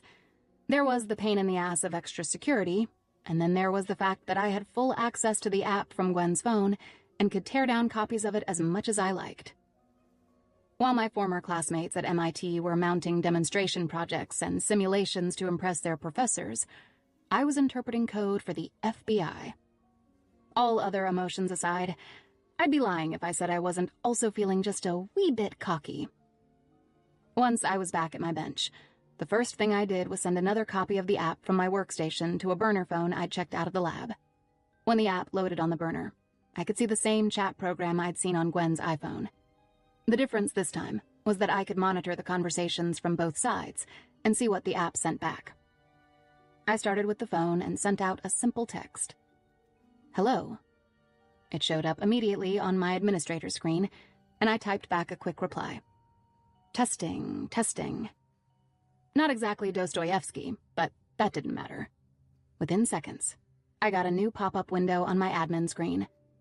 The only thing in it was a single thumbnail image in the upper left corner. It looked like a white blur, so I clicked it open to full size for a better look. But even then, I wasn't sure what I was seeing. Before I could figure it out, another thumbnail appeared next to the first. I enlarged that one too, and got a picture of myself this time. It was taken from below, practically looking up my nostrils. When I glanced down at the phone in my hand, the camera was essentially pointed right at me. Before that, it had been pointed at the ceiling, and when I looked up, I saw the glare of a fluorescent fixture over my head. That explained the 2 photos anyway, but not whatever the hell was going on. I stood up now and aimed the burner's camera out of the office window toward the water. After a few seconds, sure enough, another thumbnail showed up. This time it was a shot of Boston Harbor through the streaky glass of our workspace. "Holy shit," I let out. Jonas, the other intern, popped up from the next bench. "What is it?" he asked. In the CART, expressions like "holy shit" usually mean one of 2 things. Something bad has happened or something very cool has happened. Or in this case, both. "Go get Zach," I said. "Right now." Zach Siomek was the lead investigator in the CART, and this was something he was going to need to see. While I waited, I put the phone face down to keep the camera lens dark for the moment. Then I swiveled to search the app's code on another one of my screens, where it didn't take me long to confirm what I suspected. They'd put a command string right there in the main source code, programming the app to take a photo on a default of every 10 seconds. My heart was going considerably faster than that by now. I knew a hell of a lot more than I had 10 minutes earlier, but still nothing about where this was taking us exactly. Suddenly, there were voices everywhere. The room had started to fill up. Word had obviously spread fast. I stood up to make room for Zach as he slid into my chair. "What do we have?" he asked. "It's taking photos and sending them back without logging them on the phone itself," I said, "which means the user never knows it's happening." "What else?" he asked and pointed at my screen. "What are these thumbnails?" "I'm not 100% sure," I said, "but maybe." I picked up the phone again and held it out in front of me. Then I did a quick lap around the room. By the time I came full circle, we had a dozen new thumbnails on the screen. That was a hell of a lot more than one every 10 seconds. think it's mapping the space, I said. I was 99% sure, anyway. Some kind of geolocation function is telling it when the camera's on the move. If it can track it in 3 dimensions, it knows which parts of the room it's seen and which need filling in. And when to start taking pics faster because there's more to see, Jonas said behind me. Exactly, I said. Holy shit. It wasn't over either. Another window had just opened on the same screen, with no prompting from us. So far, it just looked like one large, blurred image. But it also seemed to be resolving itself into focus. A thin, striped, thinking bar cycled along the bottom edge as the pixels arranged and rearranged themselves. Is that compiling in 3D? Zach asked, his voice rising. It wasn't really a question. That's exactly what it was doing, and we all knew it now. This isn't good, one of the other investigators said. Someone call Billy Keats, Zach yelled over his shoulder. Already, a recognizable image of the cart was on the screen, with a small navigation tool in the corner. Zach used my mouse to pan back and forth, showing a 360-degree representation of the office around us, except for a few grayed-out blocks of space the camera had missed. The implication hit me like bile in my stomach. This meant that someone, somewhere, had done the same thing to Gwen Petty's bedroom, if not her whole house. And the thing was, we'd only begun to crack this open. So what else was this app capable of? Or for that matter, how far was our mystery hacker going to get before we reached the bottom of the rabbit hole? Chapter 19. Immediately, the special agent in charge of the Boston field office, Audrey Gruss, called a full meeting in the big bullpen just outside the cart. They had 2 rows of monitors set up at long tables, with screens on 3 walls showing crime scene photos, regional maps, screen caps from the app, and CNN on mute. Keats and his other agents were there, also analysts from every department, including my team, physical forensics and medical. Eve even conferenced in by video. She didn't waste any time throwing me a bone, either. "Angela, what else can this thing do?" Eve asked from her screen. We'd already gotten a briefing from Zach, and now a few dozen pairs of eyes turned to look at me in the back of the room. I probably should have been nervous, but there was too much else to think about. Not to mention how badly Eve would roast me later if I didn't take advantage of the opening she'd just created. So I jumped right in. Basically, it's a Swiss Army knife of surveillance tools, I said. It has geolocation-driven imaging and direct listening for sure, all running in the background without the user knowing it. The app doesn't even have to be open once the operating system is infected. It was strange to see all these seasoned analysts and agents scribbling notes in direct response to what I was telling them. On the inside, my imposter syndrome was raging, but on the outside, I kept it cool. I wanted these people to at least think I felt like I belonged there, even if that ideal was still a work in progress for me. So basically, Zach added, whoever sends this app out has uninterrupted access to any user's phone once it's loaded. The only barrier is about whether or not the user accepts the invitation to install the app in the first place. Nobody does that anymore, do they? Gruss asked. Who downloads unknown attachments like that? I thought about Darren Wendt and almost smiled.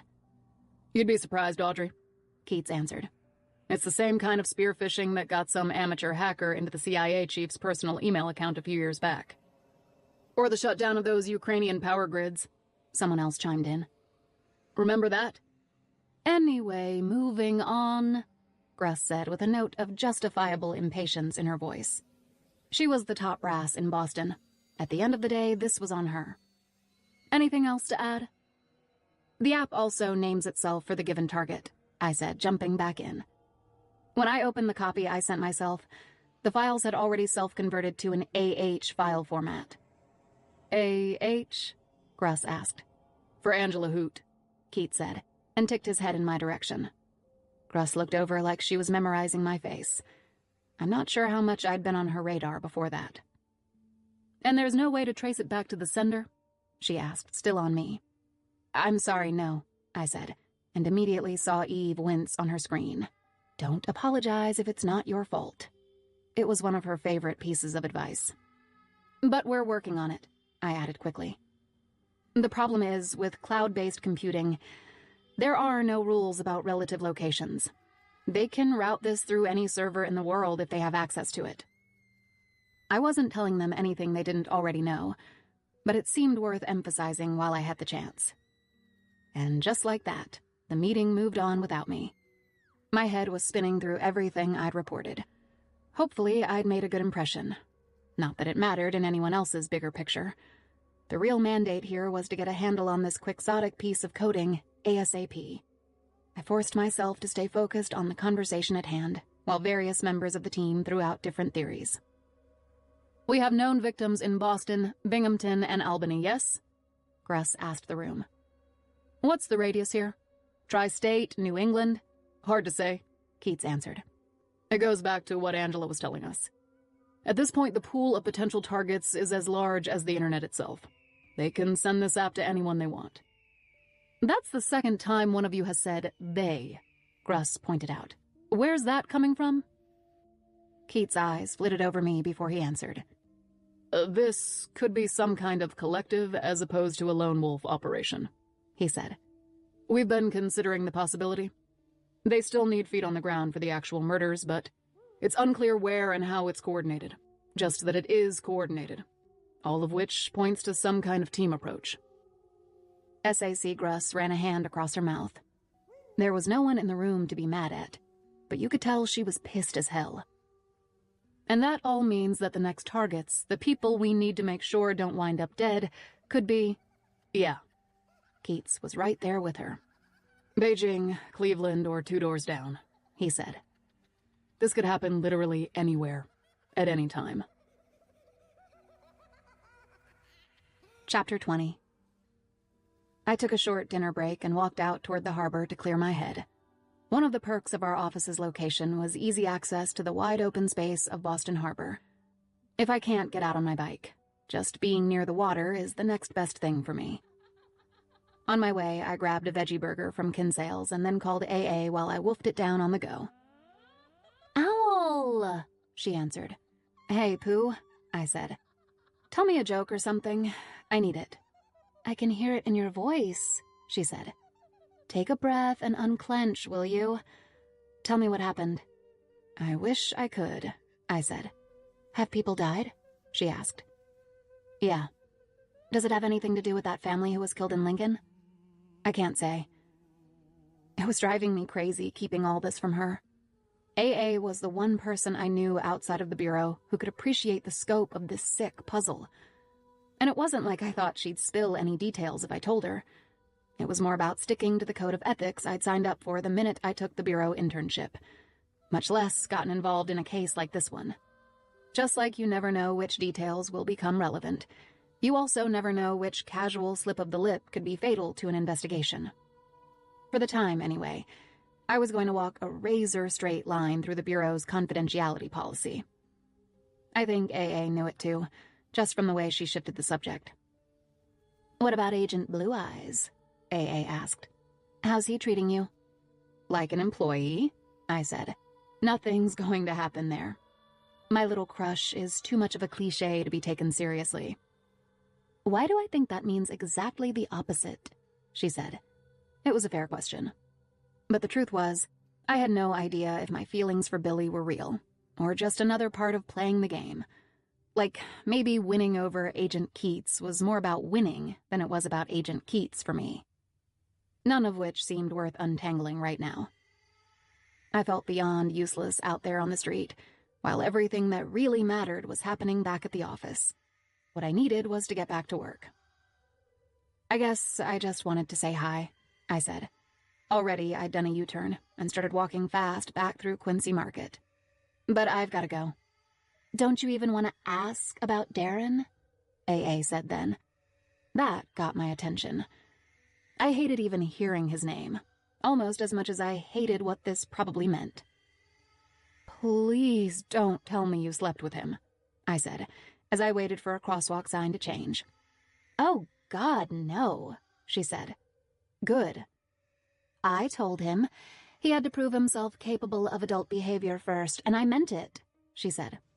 If I'm satisfied by Friday, we'll get a beer. That's how I left it with him. AA's no pushover. If she said she meant it, then she did. She'd probably give that jerk a little hell in the meantime, I thought, and maybe even enjoy doing it. But still, why was she bothering? Darren Went was the definition of a futile pursuit. Thinking he was going to change was like waiting for a pig to clean up its own pen. And it wasn't like she'd ever raved about the sex, either. Honestly, I had no idea what kept that doofus on AA's radar. "Don't be mad," she said. "I'm not," I told her, going for something like sincerity. "This is new to me. The one who doesn't take things so personally anymore." "When did you ever take this personally?" "Apparently I take everything personally," I said.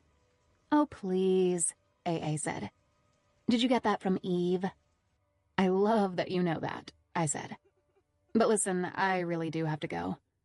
The light had changed now, and the closer I got to the office, the less I could think about anything else. It was time to get back to work. Past time. "Text me later," she said. "I don't think I can take the new you all at once. I'm going to need you to yell at me at least a little bit about Darren." "That I can do," I said. "And Angela?" she said. "Be careful, okay? Don't do anything stupid I wouldn't do." "No promises," I said just before I hung up and headed back into the belly of the beast. Chapter 21. When I got to my desk again, Zach Siamek asked me to compile a full report of everything I'd done with the app so far. Record keeping is important, and it all funnels into the intelligence reports that are disseminated to the various key players in any given case. I knew that. But it was still paperwork. Basically, being asked to compile a report is the FBI's version of, "Go clean your room." "Welcome to the suck," Siamek said. "Shouldn't take you more than a couple days to finish." I wasn't off the case, but so many new people were involved now that my role had gotten watered down. Way down. The good news was my hands are like lightning on the keyboard. And if I'm being honest, my brain fires faster than most. By lunch the next day, I'd posted my report and was sitting there in the cart without nearly enough to do. Nobody was around, or if they were, nobody was pulling me into any meetings. So I turned my attention to something else. One thing I hadn't been able to get out of my head was this photographer I'd heard about from Gwen's friends. I had no idea if anyone had taken that tip and run with it. I just knew that I had to do something, for my own peace of mind. Anything to rule this guy in or out. It felt like keeping a promise to those girls, even if it wasn't one I'd made out loud. I started with a basic online search, and it was quickly apparent that this scumbucket, Pietro Angeletti, had a whole lot more stink on him than I ever expected to find so quickly. With the resources we had in the cart, it took only a few minutes to find his Precious Moments franchise in Hingham, and more importantly, to see that he had a small but distinct criminal record. Angeletti had been convicted twice on domestic violence charges. The first was 4 years earlier, against his own sister in Michigan. More recently, there was an arrest and an overnight in jail after a fight with his girlfriend in Dedham. None of it was a slam dunk, but it sure didn't make the guy look less suspicious. From there, it seemed like the next logical step was to go get a first-hand take on this dude and see what else it might tell me. So I called Angeletti's studio and made an appointment for the next evening after work. I didn't even consider identifying myself as FBI. Just the opposite, actually. I used a fake name, Amy Smith, and said this was for my high school senior portrait. I was just slightly alarmed at how easily the lie slid out of me. Maybe I was getting a little obsessed. It wouldn't have been the first time. Or the second. Hell, at MIT, obsessive thinking is the kind of thing they give you A's for. But I was too curious to stop now. But of course, we all know what they say about curiosity, right? Just call me Angela the Cat. Chapter 22. Pietro Angeletti's studio was a storefront in a crappy strip mall in Hingham. The window was etched with precious moments, and he had a row of faded school portraits hung in frames across the bottom of the glass. The whole place felt just about as sketchy from the outside as I might have imagined. An electric bell chimed when I went in. "Be right there," a male voice called from the back. "Take your time," I answered while I scanned around, looking for a phone, laptop, or anything with an internet connection. I didn't have a plan exactly, just to do what I'd been doing in the field all along, watching and listening. As I was glancing through one of the brochures by the door, I heard the click of a shutter. I looked up and saw someone, presumably Angeletti, standing by the partition wall that divided the front from the studio in the back. Amy, right? He asked, lowering the SLR camera he'd been pointing my way. That's me, I said. I always like to start off with a few candids, he said. I hope you don't mind. The surprise was how hot he was. Nothing like the porn stash-wearing lech I'd been expecting. He was at least 6'1", with a cultivated shadow of a beard and the kind of shoulders you can't help noticing. It made sense, I realized, if he was seducing pretty girls.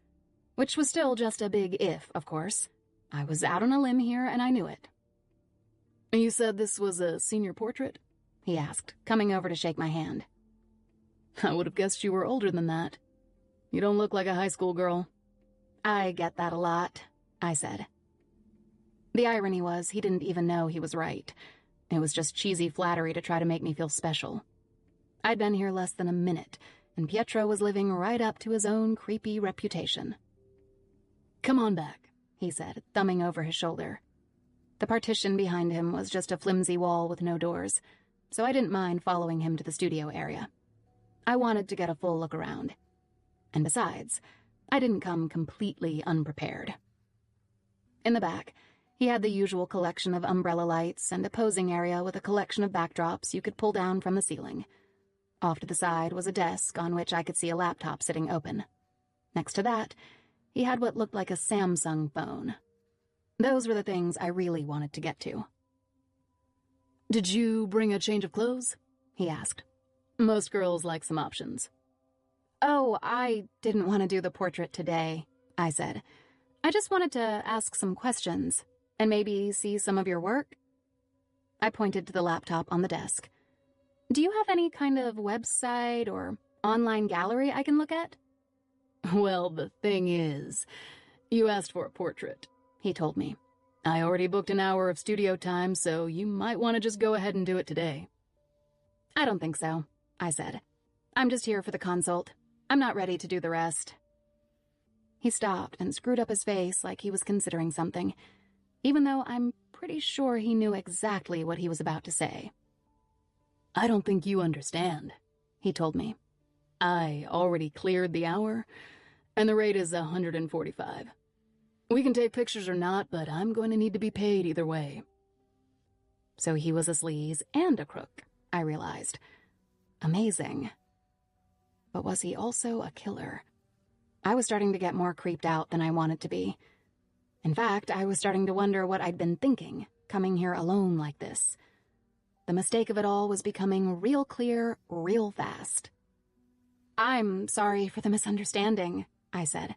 But you didn't say anything about that on the phone, so I'm just going to go and not waste any more of your time. Hang on, he said. Already his tone had softened, but he was also moving around me to block the way. Listen, I'm not unreasonable. I'm sure we can work something out. My throat tightened. I wasn't 100% sure that this had risen to any kind of emergency yet, but I did know that I wanted to get out of there ASAP. Excuse me, I said. I tried to step past, but he matched my move, keeping himself in the way. I'll take a kiss instead, he said. I think the look on his face was meant to be playful. Then we'll call it even. Did you really just say that? I asked. I was pissed for sure, but terrified now too, and working hard not to show it. Come on, he said, pushing in closer. That's a pretty good deal for $145. You might even like it. Win-win, right? When he ran a finger down my arm, I thought I was going to puke. Get the hell out of my way, I said, and tried to push past him, but it was like pushing into a brick wall. Everything changed fast, too fast. With another big step, he plowed me right into the bathroom door. His hips ground into me. 2 strong hands were on my arms. His breath smelled like cherry candy, and my scream got swallowed up with his mouth on mine. What had I done? What the hell had I done? Chapter 23. It was a claustrophobic nightmare. His grip kept my arms pinned at my sides, and even though it couldn't have been more than a few seconds, it seemed to go on forever. "I'll pay you," I got out. "Okay, just get off me." "Don't worry about that," he said. "God, you're beautiful. You know that?" "Just let me pay you and I'll go," I said. "I'd rather have another kiss," he said, as I wormed a hand into my jacket pocket. My fingers closed around the small metal canister in there, but I still didn't have the leeway to pull it out. I started to scream again, and he pressed his disgusting mouth into mine for maybe half a second. That's how long it took me to wrench my arm free. I flipped the cap with my thumb, pulled the can out of my pocket, and hit him in the eyes with a full shot of bear spray. I'd been carrying the stuff around for a long time, and always hoped I'd never have to use it. Just like any insurance policy. He screamed and staggered back 2 steps, but then lurched at me, swinging wildly. Before I could avoid it, the back of his hand caught me in the nose. I felt a warm gush of blood on my lips even as I pushed him away. This time, he fell onto his own shitty couch and went down hard, still roaring. "Jesus! What did you just do to me?" he yelled. His eyes were squeezed shut and streaming tears from the mix of pepper and whatever else was in there. The backs of his hands were running like windshield wipers back and forth over his face, like that was going to do anything. And was I enjoying his pain? Yeah, I was. Just a little. Maybe more than a little. "Is this how you do it?" I yelled back at him. "Preying on girls like some kind of animal? You're done, asshole. Do you hear me? Done." "I'm gonna make you so sorry," he screamed, and even then it sent a sharp tingle down my spine. All I could imagine was Gwen, and all I could feel was anger. Lots and lots of anger. "You can't even see me, you piece of shit!" I yelled. "Stay back unless you want more of the same." That stopped him, at least for the moment. He really couldn't see anything, I realized, which meant this was my chance to take a real look around. I should have run, but I turned back toward the desk instead. If I was lucky, I could at least take a quick look and check his hard drive, and I probably would have too, if someone hadn't come in just then. I heard the electric chime first, and then a voice calling out from the front. A very familiar voice. "Hello?" Billy Keats called out. "Anyone here?" Chapter 24. It was just as well that Billy came in when he did. If not, I probably would have broken at least a couple of laws, searching Pietro Angeletti's laptop and phone without his permission. Still, I wasn't out of trouble yet. When Keats came into the studio to find me standing there with a bloody face and Angeletti moaning on the floor, his expression was as blank as I'd ever seen. He looked like he'd just walked into some kind of bizarre dream, which is about how I felt. "Angela, what the hell? Are you okay?" I didn't know what I was. I hadn't seen myself yet, but I could see the blood on my shirt. My nose was throbbing and my heart hadn't slowed down yet. I had to fight back the tears, too. "What the hell is going on in here?" Angeletti spluttered out. He was still half blind, and the slits of his eyes were blood red. "Sir, calm down," Keats said, holding both hands out in front of him. He glanced from Angeletti back to me again. "Go ahead," I said. "I'm okay." "Calm down," Angeletti yelled back. "Who the hell are you people?" "I'm Agent William Keats. I'm with the FBI." "Are you kidding me?" Angeletti kept yelling even as he continued to try to wipe the pain out of his streaming eyes. It looked pretty bad. Almost enough to make me care, but not quite. "What's wrong with him?" Keats asked me. I held up the can to show him. It was clear that Billy had about 100 questions now, but all of that was going to have to wait. Just as well. I needed a little time to recover. Not to mention figure out how I was going to explain myself for this one. "We'll get some water for your eyes," Keats said and shot me another look. I went into the bathroom and threw some water on my face, then soaked a handful of paper towels for Angeletti. I could hear him raving the whole time, not having any of it. I'm going to sue your asses so bad, you aren't going to have a pot to piss in. You hear me? This is federal now, and I intend to take it as far as I can. One thing at a time, Keats said placatingly as I came back out. Let's get you over to the sink first. He had Angeletti halfway to his feet already. Get your damn hands off me! I'm telling you, sir, you need to calm down. Just let me... That's when Angeletti took a swing. His eyes were obviously still no good, because the punch only glanced off Keats's jaw. Still, it was enough to get him a full roundhouse bitch slap in return. Keats's open palm literally knocked Angeletti down to his knees. I told you to calm down, Keats said. Now just stay there and don't move. That seemed to be the peak of it all. Angeletti's shoulders slumped, and his groans had winnowed down to a soft whimper. He didn't try to get up again. Meanwhile, I was standing there with a wad of wet paper towels in my hand, just starting to realize how close I'd come to a real disaster. Who knew what Angeletti might have done, I thought, just before it all came up and out of me. Literally.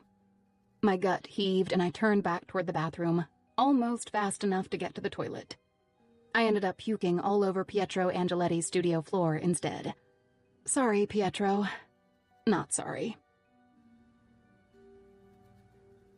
Chapter 25. After that, Angeletti was arrested and taken in without incident. As for Billy, he wouldn't even talk to me until we were outside on the sidewalk getting ready to leave. I could tell the ball was in my court. I'm sorry I disappointed you, I said. You didn't disappoint me.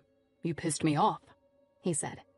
If this guy's dirty, you just set any federal prosecution back by a goddamn mile. I never told him I was FBI, I said. It was deja vu, with me grasping at straws all over again, except this time instead of Mom or Eve or the disciplinary board at MIT, I was pleading my case to a federal agent. I'm not sure that counts as coming up in the world, but the comparison wasn't lost on me. Do you know what could have happened to you? Keats asked, but then he held up a hand to stop me. Sorry, never mind. I know you know, but Jesus, Angela, you're lucky I showed up when I did. I wanted to say, well, kind of. The truth was, I'd taken care of Angeletti by the time Keats had gotten there, but that didn't seem worth pointing out just then. Especially considering the fact that I might have made things even worse if Billy hadn't shown up when he did. Part of me still wished I'd had the chance to get a look at Angeletti's phone and hard drive, but mostly I knew it was best that I hadn't. Why were you here, anyway? I asked. Angeletti's name came up with Gwen Petty's friends, more than once, he said. He's been on my list. Does that mean he's a suspect? I tried, but all it got me was another one of Keats' tight-lipped glares. Not that I needed a verbal confirmation. Obviously, Angeletti was some kind of suspect. Let me have your address, Billy said. I'll follow you home and make sure you get there okay. Unless you'd rather go to your parents. My parents, I said. You've just been through a lot. I'm not sure you should be alone tonight, he said. At any other time, I would have jumped on that double entendre. I'm fine, I told him. I don't need anyone to hold my hand. And you don't have to follow me all the way out to Somerville either. I can make that drive in my sleep. I wasn't asking, he said, and gestured at my dirty Subaru with the bike still in the back.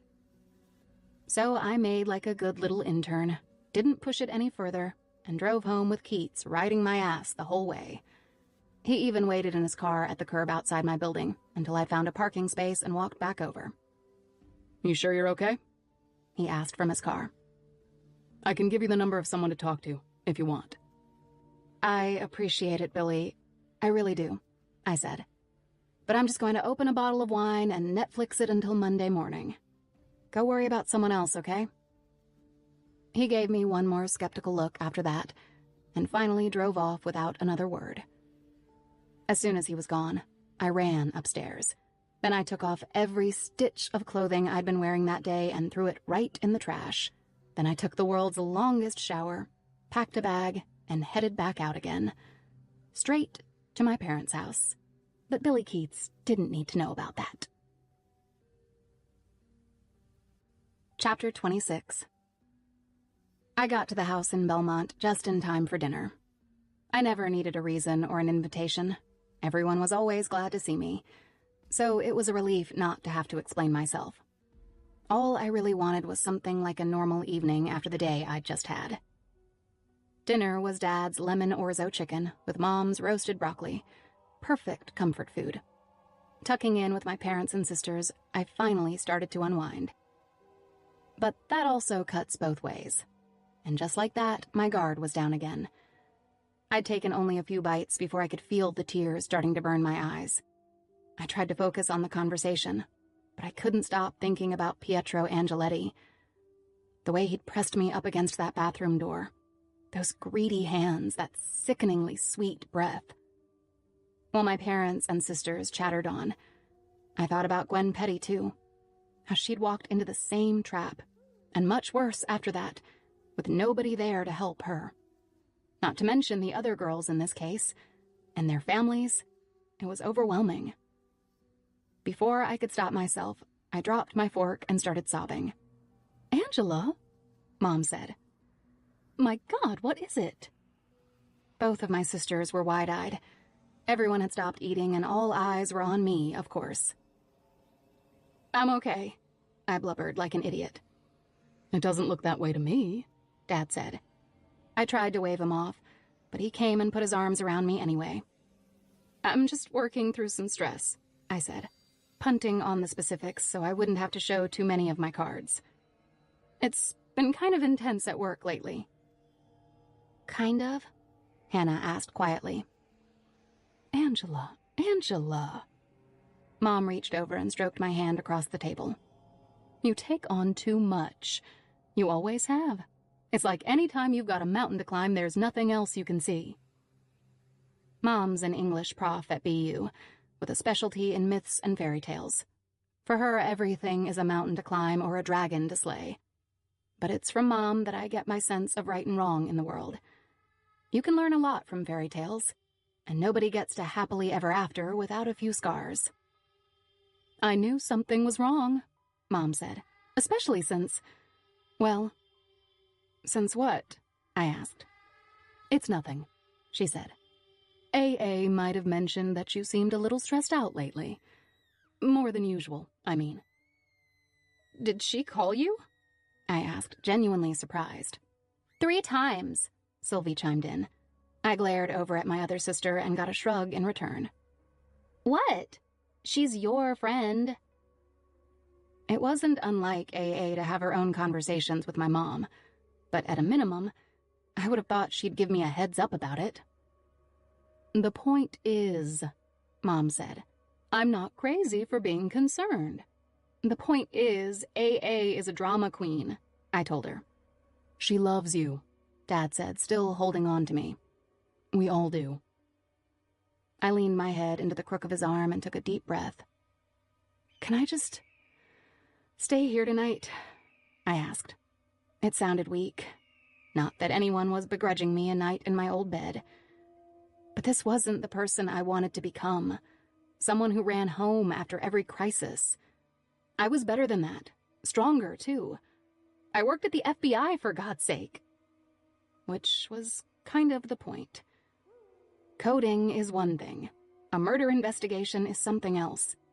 They don't give classes in human suffering at MIT.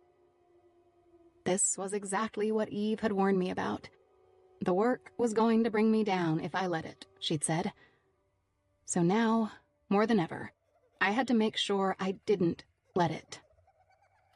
Somehow. Chapter 27. When I got to the office on Monday morning, I was told in no uncertain terms that I'd be sticking close to my desk for the foreseeable future. No surprise there. Keats did throw me a bone, though. He asked Zach Siamek to let me scan all of Angeletti's seized media from the photography studio. That included his laptop, cell, and a separate external drive where Angeletti stored everything from the 2 cameras they found hidden in his dressing room. So it was confirmed now. This guy was exactly the serial predator Gwen Petty's friends had suspected. But was he also Gwen's killer? As it turned out, No. It didn't take more than a quick look through Angeletti's social media to determine that he'd been in the Bahamas on the night of the Petty murders. That was backed up with the Bureau's check on travel manifests for the United flights that Angeletti had booked, and with security footage from the hotel where he'd stayed. That sleazebag was going to jail for sure, just not on a murder charge. All of which meant a couple of things for me. I was off the hook for any interference I might have caused in a federal investigation. But I was also back on the outside of this case looking in. As soon as Angeletti was cleared of the killings, the Bureau handed all physical and digital evidence over to the local police. Keats didn't stop there either. I think I really had pissed him off, and I wasn't quite sure what to do with that, professionally or personally. I felt awkward around Billy now, even if I wasn't 100% sorry. At least I'd managed to make good on my promise to Gwen Petty's friends and bring down that scumbag, regardless of anything else. Meanwhile, it wasn't like Keats was going out of his way to make me uncomfortable, but he was most definitely reining me in. My copy of the app was deleted from my workstation, along with everything I'd uploaded from Gwen's various devices. By the end of the week, I was back to entry-level threat assessment and penetration testing. It was like I'd never been attached to the case at all. I understood where Keats was coming from, but that didn't mean I could just forget about it. If anything, my detour through Angeletti's hellish little studio had me more resolved than ever. I guess I'm stubborn that way. Or obsessive, depending on who you ask. There wasn't much I could accomplish from the Bureau field office. But lucky for me, I just happened to know someone else with a vested interest in this case. Someone who might be feeling a little cooped up herself and might appreciate a conversation that had nothing to do with midnight feedings or diaper rash. So as soon as I could get away from the office that evening, I headed over to Eve's for some unofficial consulting. I didn't know what I expected from her exactly, but the alternative was to do nothing at all. And that just wasn't an option. Chapter 28. An hour later, we were sitting at Eve's dining room table, slurping down bowls of pho from banh mi while I bitched about my day. Okay, she said once she could get a word in edgewise. Let me ask you this. If it were your case, what would you be doing? I liked the question. It was exactly what I'd been asking myself all day. I'd tear down that app from scratch. One subroutine at a time, I said. There's got to be some kind of vulnerable function in there. Some way to swim upstream back to whoever's sending it out. Eve smiled down at Marlena, cooing and gurgling in her little tabletop bassinet. Black hat hacking the black hats, she said. I like it, but don't be too sure of yourself. They know what they're doing. It's moot anyway, I said. Keats took away all my toys. I can't even look at the app anymore, much less run it. I should be asking what you'd do. I'd be doing the same thing, starting with a full audit on the source code, she said. Then she glanced across the room at her workstation and back to me again, with a canary-eating look on her face. In fact, she said, maybe I already am. That's when it hit me, like a Mack truck with a big duh on the license plate. You still have the app on your system, don't you? I asked. Eve smiled again. I thought that's why you were here, she said. It is now, I said. All of a sudden, I wasn't the least bit hungry. If anything, I was aggravated with myself for missing something so obvious. I hate making mistakes, and I really hate it when they're unforced errors. It was like I'd just lost an hour I couldn't get back. That said, there was nothing stopping me now. When I walked over to Eve's desk, I saw that she already had a web vulnerability scanner up and running. That was a good start, but I needed to put my eyeballs directly on that app's code. You were just waiting for me to figure it out, weren't you? I said. Eve shrugged. Once a mentor, always a mentor, I guess. I pulled her desk chair halfway out. Do you mind? When she didn't stop me, I took a seat in front of the best-equipped array I'd ever known outside an actual lab. I reached for the mouse, but she got there first and laid a hand over it. This is a coding practicum, okay? A lab. Not an investigation, she said. For the record, you have no authorization from me to conduct any official bureau business. Got it, I said. My fingers were itching. I couldn't wait to get started. I can't be looking over your shoulder every minute either, she went on. I'm not going to be accountable for what you choose to do when I'm upstairs with the baby, agreed? Of course, I said. Good, she said and stepped back. Now, if you need anything, I'll be upstairs with the baby. I tried not to smile. A second later, she disappeared with Marlena and left me alone at the helm, fingers already flying. Chapter 29. I spent the next several hours pounding double espressos from Eve's fancy Belgian machine and breaking the app's source code into manageable chunks. This audit was going to take days, if not weeks. I'd only been a fraction of the way through it when Keats took the app off my system, and God only knew what kind of updates had been implemented since then. At around 2, my eyes were starting to cross. I'd written code for 24 hours straight before, but this kind of analysis was a more intense discipline. Looking for vulnerabilities in a program isn't just about finding something unusual in the code. A lot of times it's about noticing what might not be there, which is another whole kind of insight and nearly impossible to process with a tired brain. Not that I was kicking off for the rest of the night, but I did have to pace myself. So I took a break. I stole some dulce de leche Haagen-Dazs out of Eve's freezer and gave AA a quick call to catch up on things. "Hey," she answered just after the first ring. "Hey, Pooh," I said. "I hear you've been having some unauthorized communication with my mother. Care to comment?" I thought she'd laugh or get a little defensive or something. But instead, there was just a long silence. "Hello?" I said. Then, finally, she said, "I can't talk right now." "What's wrong with your voice?" I asked. "Do you have a cold?" "I'm not alone," she whispered. "Oh." For a second, I was happy. At least one of us was getting laid again. But that's when I heard a depressingly familiar snore in the background.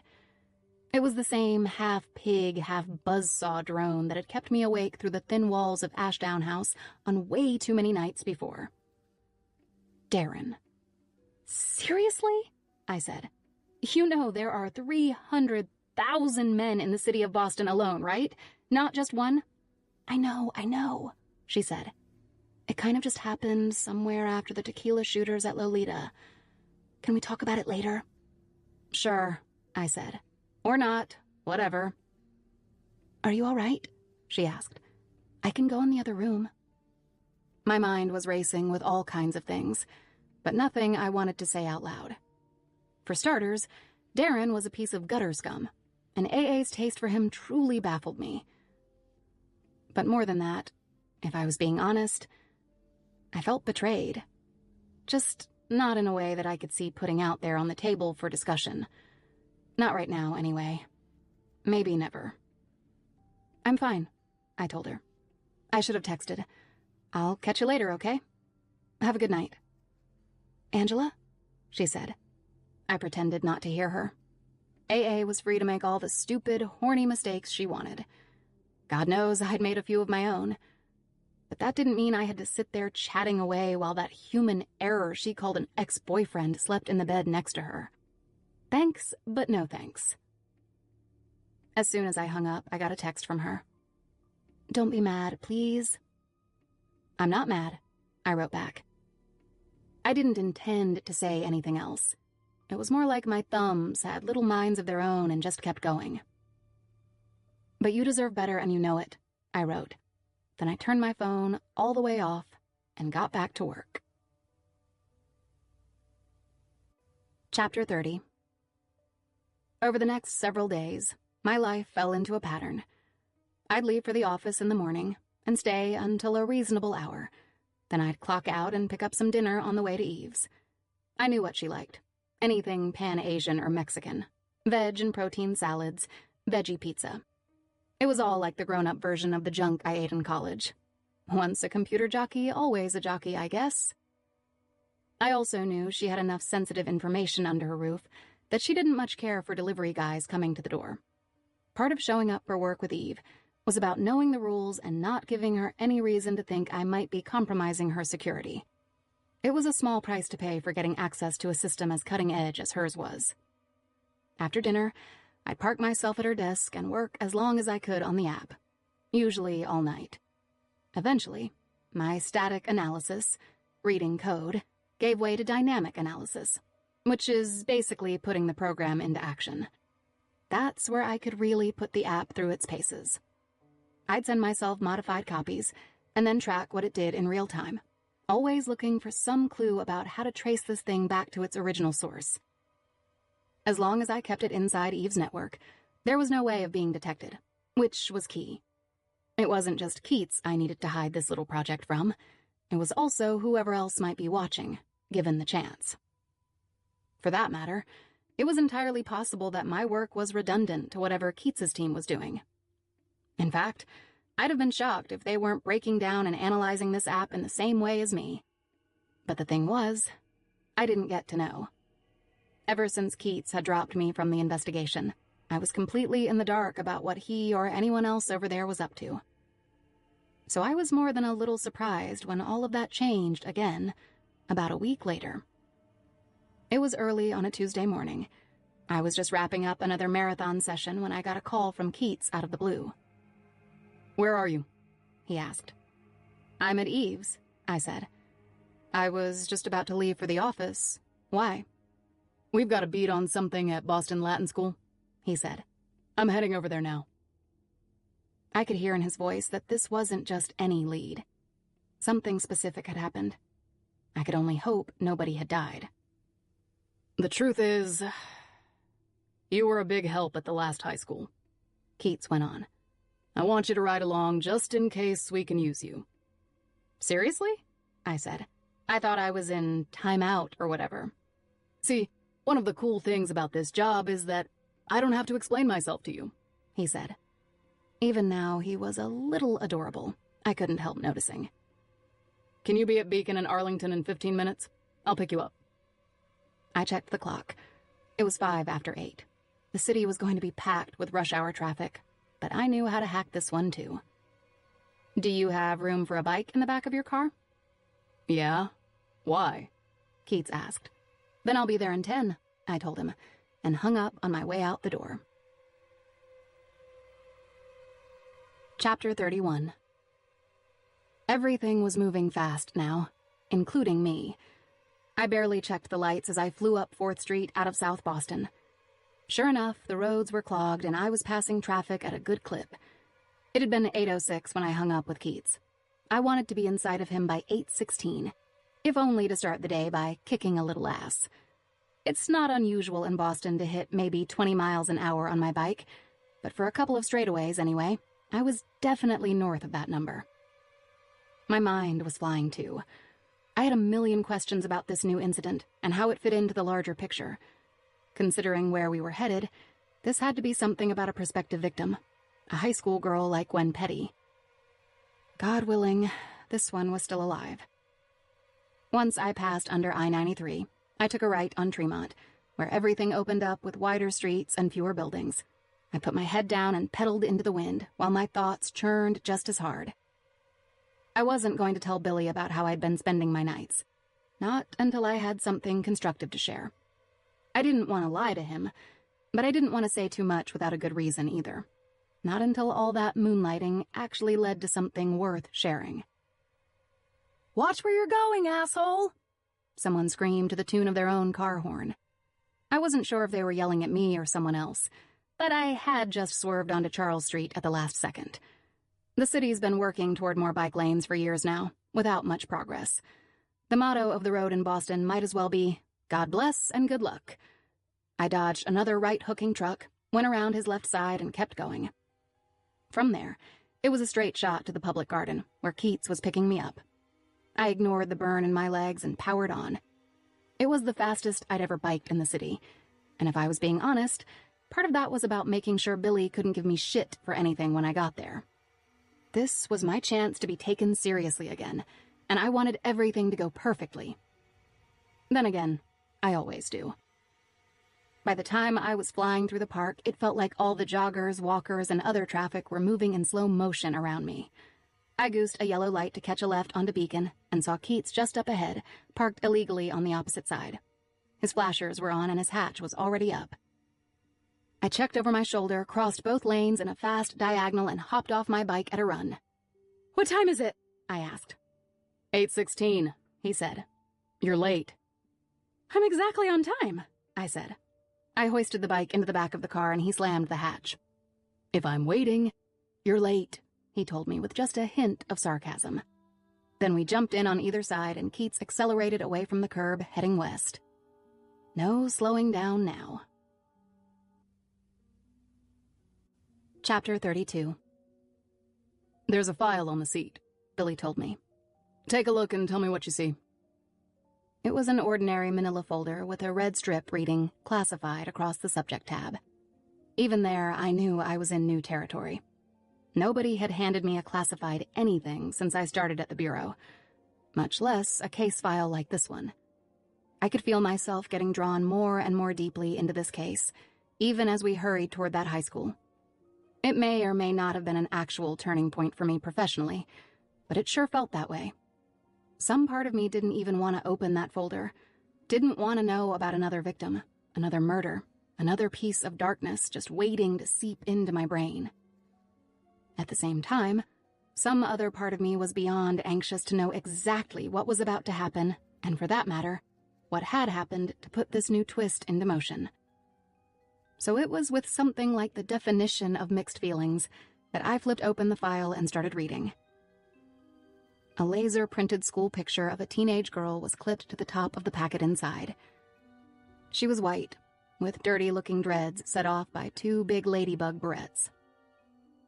"Nigella Wilbur," Keats said. I flipped past the school pic and to the report that lay underneath. "She's been using the app for just over a week. We found all that." He stabbed with one finger at whatever was inside the file. 45 minutes ago. "Please tell me she's still alive," I said. Keats's mouth constricted into a tight line. I guess that was the question of the hour. It was like a lateral move for my nerves. Nothing had been confirmed or denied yet, but there were still plenty of possibilities for a worst-case scenario here. Or rather, another worst-case scenario. My hands were shaking by the time I started flipping through the rest of the material in that file. I told myself it was because I'd been biking without gloves, but that wasn't it. I could see that the next several pages were a transcript of text messages and conversation fragments, just like the ones I'd found for Gwen Petty. Behind those pages were printouts of several images, presumably camera snaps sent back and forth between Nigella Wilbur and whoever this person was coming after her. The pictures themselves were all over the map, from innocently playful and flirty sorts of poses, all the way up to stuff that was explicitly hardcore. They were the kinds of images that could get a man arrested, assuming Nigella Wilbur was as young as she looked. My heart was already breaking for her, just knowing the kind of trap this girl had wandered into. I took a deep breath, clenched my fists against the shaking, and started to read. "What's up?" "Me. I just smoked some skunky weed." "Congratulations." "For what?" "Sounds like fun." "Oh yeah, it is." "Are you alone?" "Hang on. Now I am." "Where are you tonight?" "Friend's house. Where are you?" "I'm outside, watching you through the window." "Huh?" "Ha ha. Just kidding." "Jesus. Scared me." "Don't be scared. I'm friendly." "I know, but weed makes me paranoid." "In that case, I lied. I really am watching you through the window. Take your shirt off for me."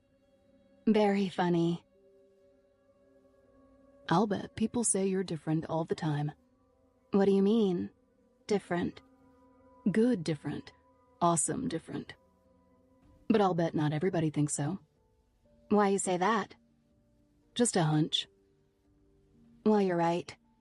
But screw everybody." "No. Screw me." "You have a one-track mind.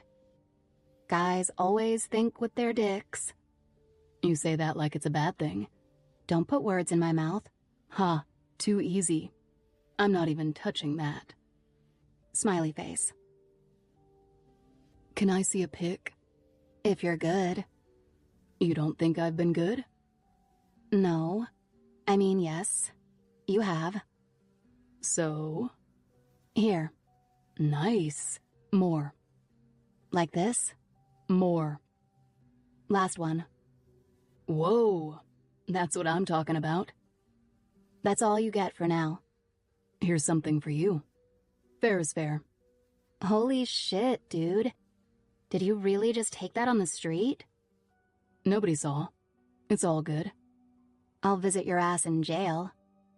Smiley face. Guess what? I just bought a ½ ounce of the best green you'll ever smoke. Awesome. And I share. Wow. Super subtle. I see what you're doing. You're supposed to see. Let's get together. Pretty please? Maybe. Does that mean probably? Or probably not? It means maybe. Don't tease me. You love it. True. I'm so into you it's not even funny. I wasn't kidding on Tuesday. I really do want to meet you. You ready for me? Maybe tomorrow. Really? Let me think about it, Kay. Just say yes. Tell me why I should. Yes is a world, and in this world of yes lives skillfully curled all worlds. I don't even know what you just said. It's a poem. Oh, I'm getting an F in English. I'll give you an F in whatever you want. Damn. So is that a yes? That's a probably. Gotta go. Already late for school. Talk later? Chapter 33. I looked up at Keats from the pages on my lap. "The Cummings poem," I said. "It's the same one he sent Gwen Petty. Love is a place." Good memory, Keats said. I didn't even bother asking how they'd found this, because I knew he wouldn't tell me. It had to be some kind of targeted SMS search, but that meant scanning an unfathomable mountain of raw data.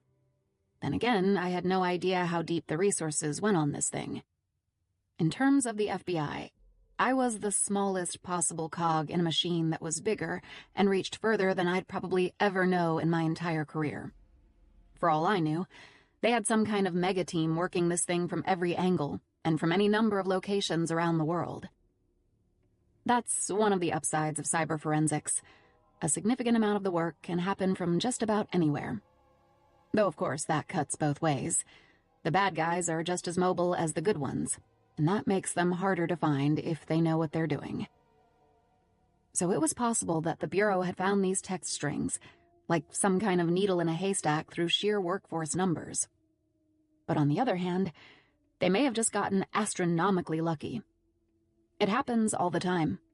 The number of high-achieving coders who take credit for their own good luck as if it were something they built from the ground up is, well, impossible to know, but it's a big number.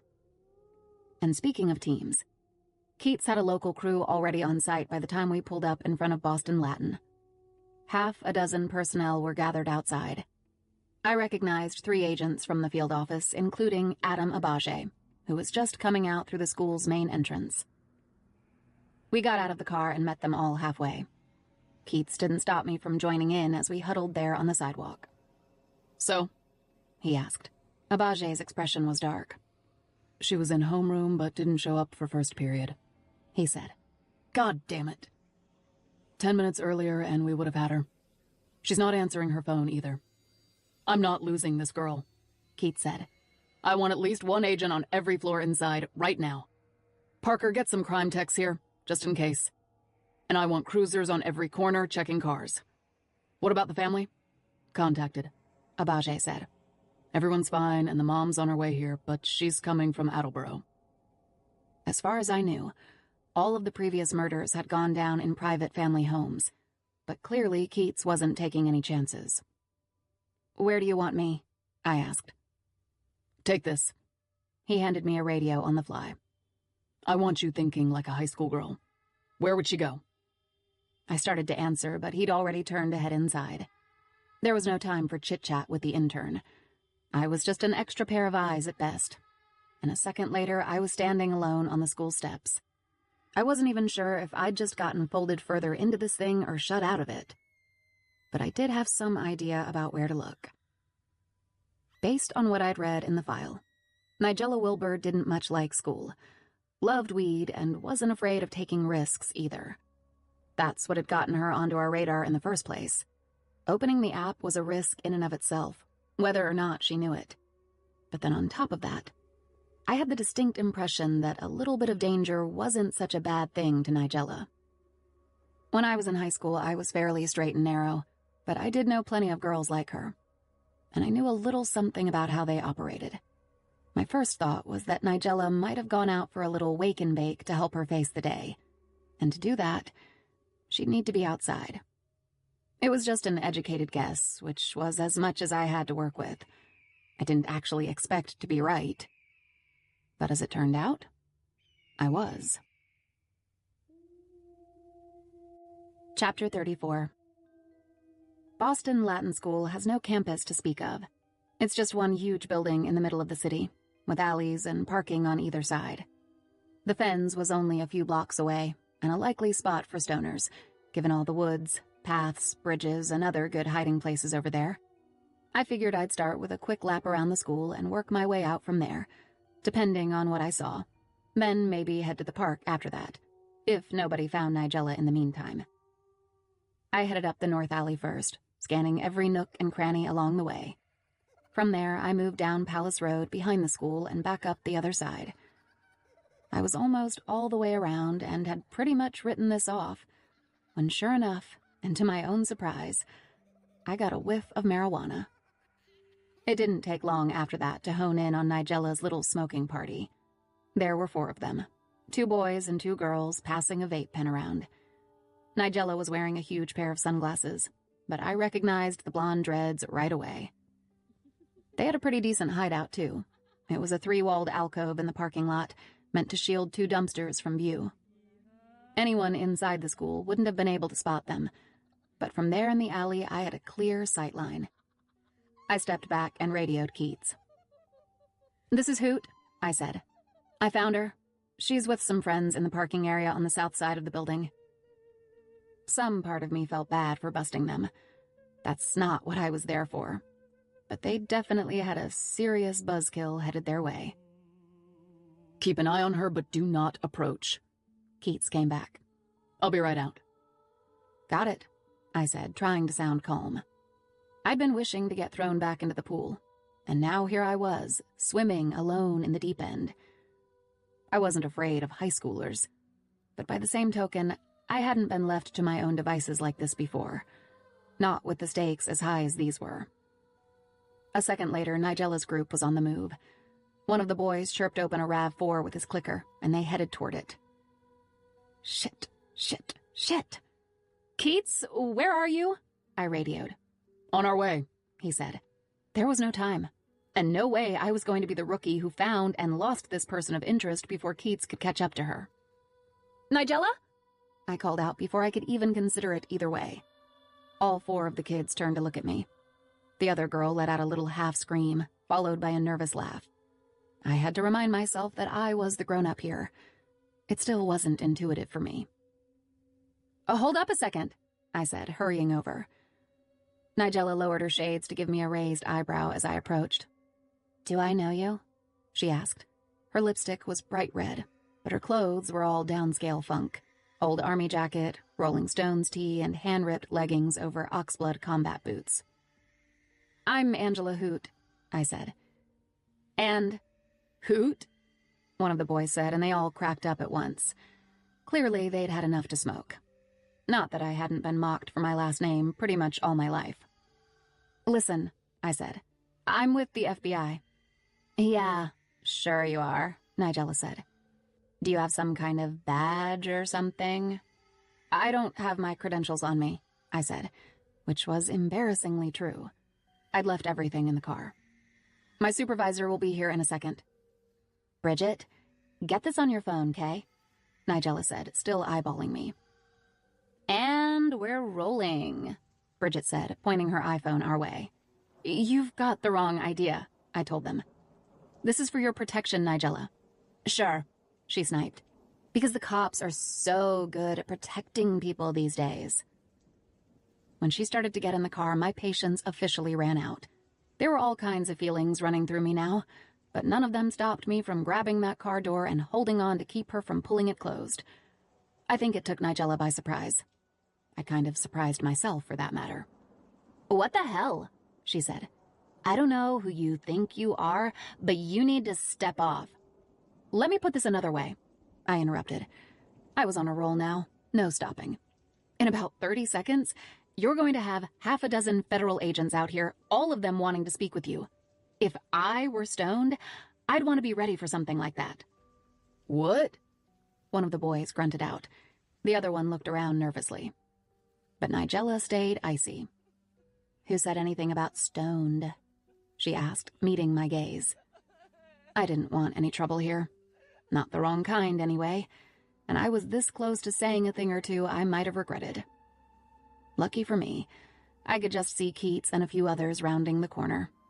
And I was starting to think that a little buzzkill was exactly what this girl needed. Chapter 35. To make things worse, much worse, Nigella Wilbur refused to let us examine her phone. Ironically, the school could, and did, take it away, but we weren't allowed to touch it without her permission, unless we could get a warrant or parental consent, and her mother was still a good half-hour away. Right now, the phone was sitting in a drawer in the principal's office, which was just as well. Given what we knew about the app's listening capabilities, we couldn't afford to interview Nigella anywhere near that thing. So we holed up with her in the detention room appropriately enough. This is extreme bullshit, she said for the 4th time. You can't intimidate me. We're not trying to intimidate you, Keats said. We're trying to protect you. I could tell he was straining for patience. The longer this conversation went on, the colder our trail was getting.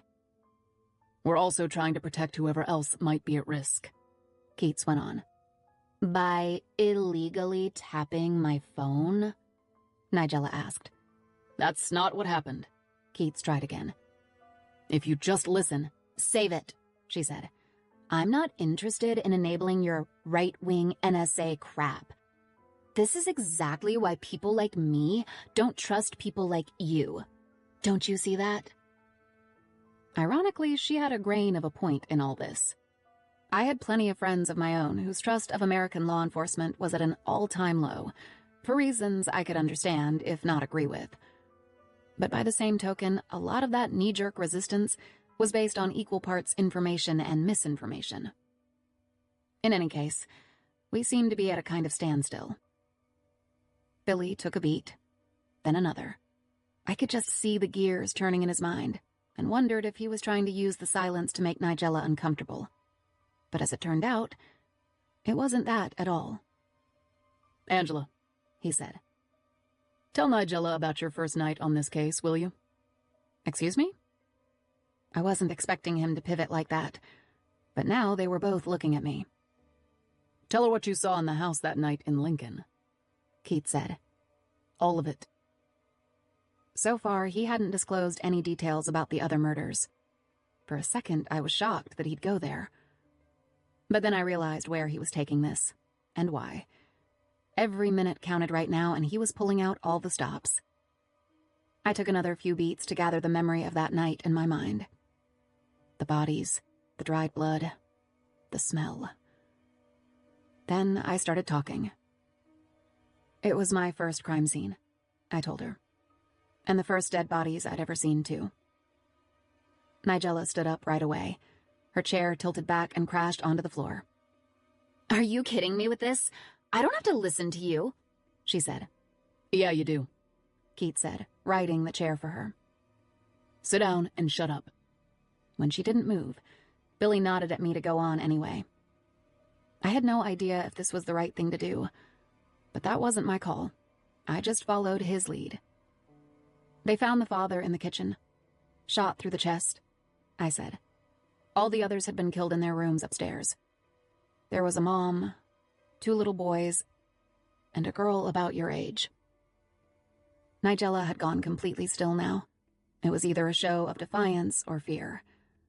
Sometimes it's hard to tell, but I was getting the impression that Billy knew exactly what he was doing. The more I went on with this, the more I felt like I was moving the needle in the right direction. At least this was a chance to use Gwen Petty's death to try to make sure the same thing didn't happen to someone else. She's the one who had been using this same app, I went on, talking about Gwen now. I never actually saw her. I only saw the body bag they carried her out in.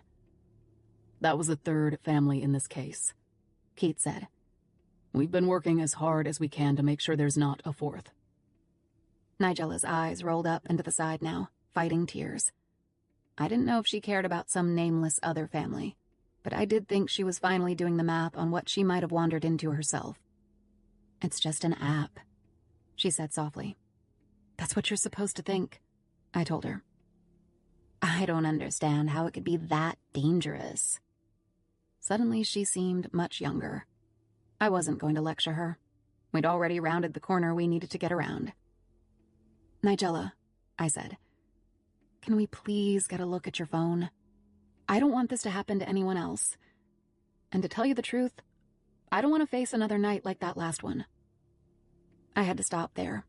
My voice was thinning out and I was starting to choke on the lump in my own throat. I hadn't even realized the last part until I'd said it out loud. As much as I couldn't let go of this case, I was also terrified of what else I was going to have to see along the way. My body felt hollow, like I'd just let go of something I could never give back. And the look on Nigella's face told me she was feeling something similar. The first real tears were rolling down her cheeks. Fine, she said. You can do what you need to. But I'd better get my phone back when you're done. Keats was on his feet now. This was good news, but we had to move fast. Believe me, he told her on our way out the door. You don't want that one anymore. Chapter 36. Before we picked up the phone from the principal's office, Keats briefed me quietly in the hall. I want to make contact with this guy right away, he said, and I want you to be the one to do it. As Nigella. Are you serious? I asked. It was a stupid question, mostly just a knee-jerk bit of nerves. Obviously, Keats was serious, even if it did mean putting both of us out on a limb here. So I quickly added, I mean, yeah, of course. If you want me to, I'm down. The idea of it scared the hell out of me, but it didn't take long to see where Billy was coming from. I was more qualified to do this than anyone else on hand, just in terms of my age, my experience, and the way my mind worked. It was the same reason he'd brought me along in the first place. He didn't want to change locations either. If we moved Nigella's phone away from school property, the app she downloaded would track our movements and send that information right back to whoever was on the other end. So we stayed put. A few minutes later, I was carefully placing the phone into a borrowed backpack to blind the camera. Then I carried it down the hall to the same room where we'd interviewed Nigella. Keats closed the door from the outside and watched through the glass while I silently got to work. We couldn't afford to be seen, heard, or detected here. I took the phone and carefully laid it flat on the table in front of me. The only thing the camera would see from that angle was ceiling tiles. Then I opened the app and typed in my first message, going for Nigella's voice as best I could. I'd read through her texts that morning. It was all the research I had time for. Hey, you still there? For several long minutes, nothing happened. I kept looking at Keats, and he stared back encouragingly, keeping to his side of the glass until finally, a little swoosh sound told me a new message had come through. I looked down without leaning into the camera's range and read what was there. Hey, sexy. This was it. Whether it was coming from a killer or someone who hired killers, or even just one cog in a much bigger machine, it was our first direct contact of any kind. Talk about going from 0 to 60 in one shot. My adrenaline was uncomfortably high, but I knew what I had to do. I carefully keyboarded in a reply, making sure I stayed out of the camera's way. Can't stand this place, I said. I'm ditching. You still want to meet? He came back at me almost immediately. For real? Hell yeah. I gave Keats a thumbs up to let him know it was progressing. Awesome. Where? I asked. I'll come to you, he said. What school? Boston Latin, I answered. I was just kidding, he said. I know what school you go to. You do? I asked. Sure. I know a lot about you, he said. And then, like for instance, I know this isn't you. Right on top of that, a photo came through. It was a snapshot of the school, taken from across the street. When I pinched it open to enlarge it, I realized what I was seeing. It showed Nigella standing on the sidewalk out front, along with me, Keats, and several other agents just after we'd found her. My mouth literally dropped open. I heard a soft tap on the glass and looked up at Keats's confused expression. Then I heard one more swoosh sound. When I looked down, I saw that another text had come in. You people are seriously underestimating me. Fuck off. Chapter 37. They found the corresponding phone in a trash can just up the street from Boston Latin. It was just a cheap burner, the kind of thing anyone can pick up at a convenience store or a Best Buy, use anonymously, and then ditch without any danger of getting tracked down. Even so, it felt like a taunt as much as anything. My guess was that we were meant to find the phone, as a little reminder of how closely we'd been observed all morning, and how little we could do with that information.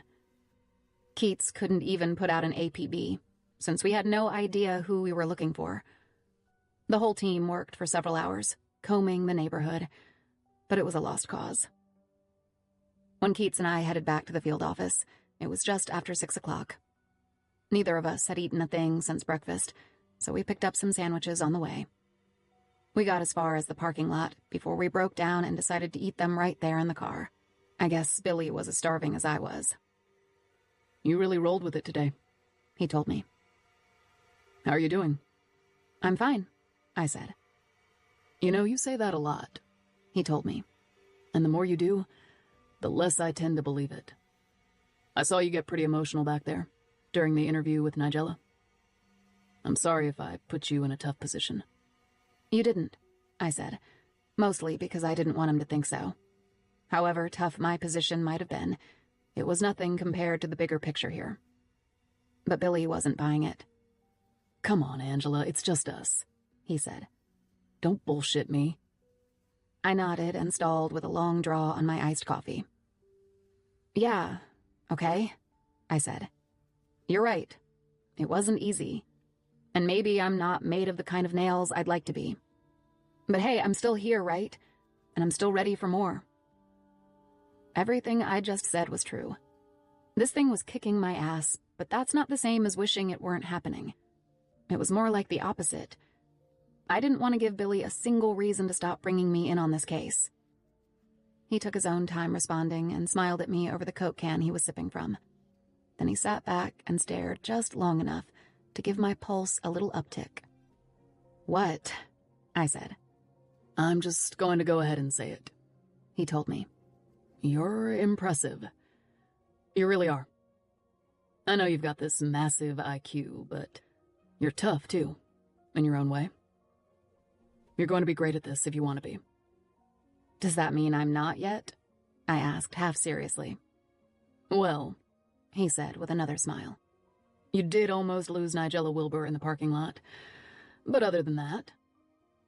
I don't know what he was planning on saying, but he never got there. I'd already leaned across the seat and planted my lips on his.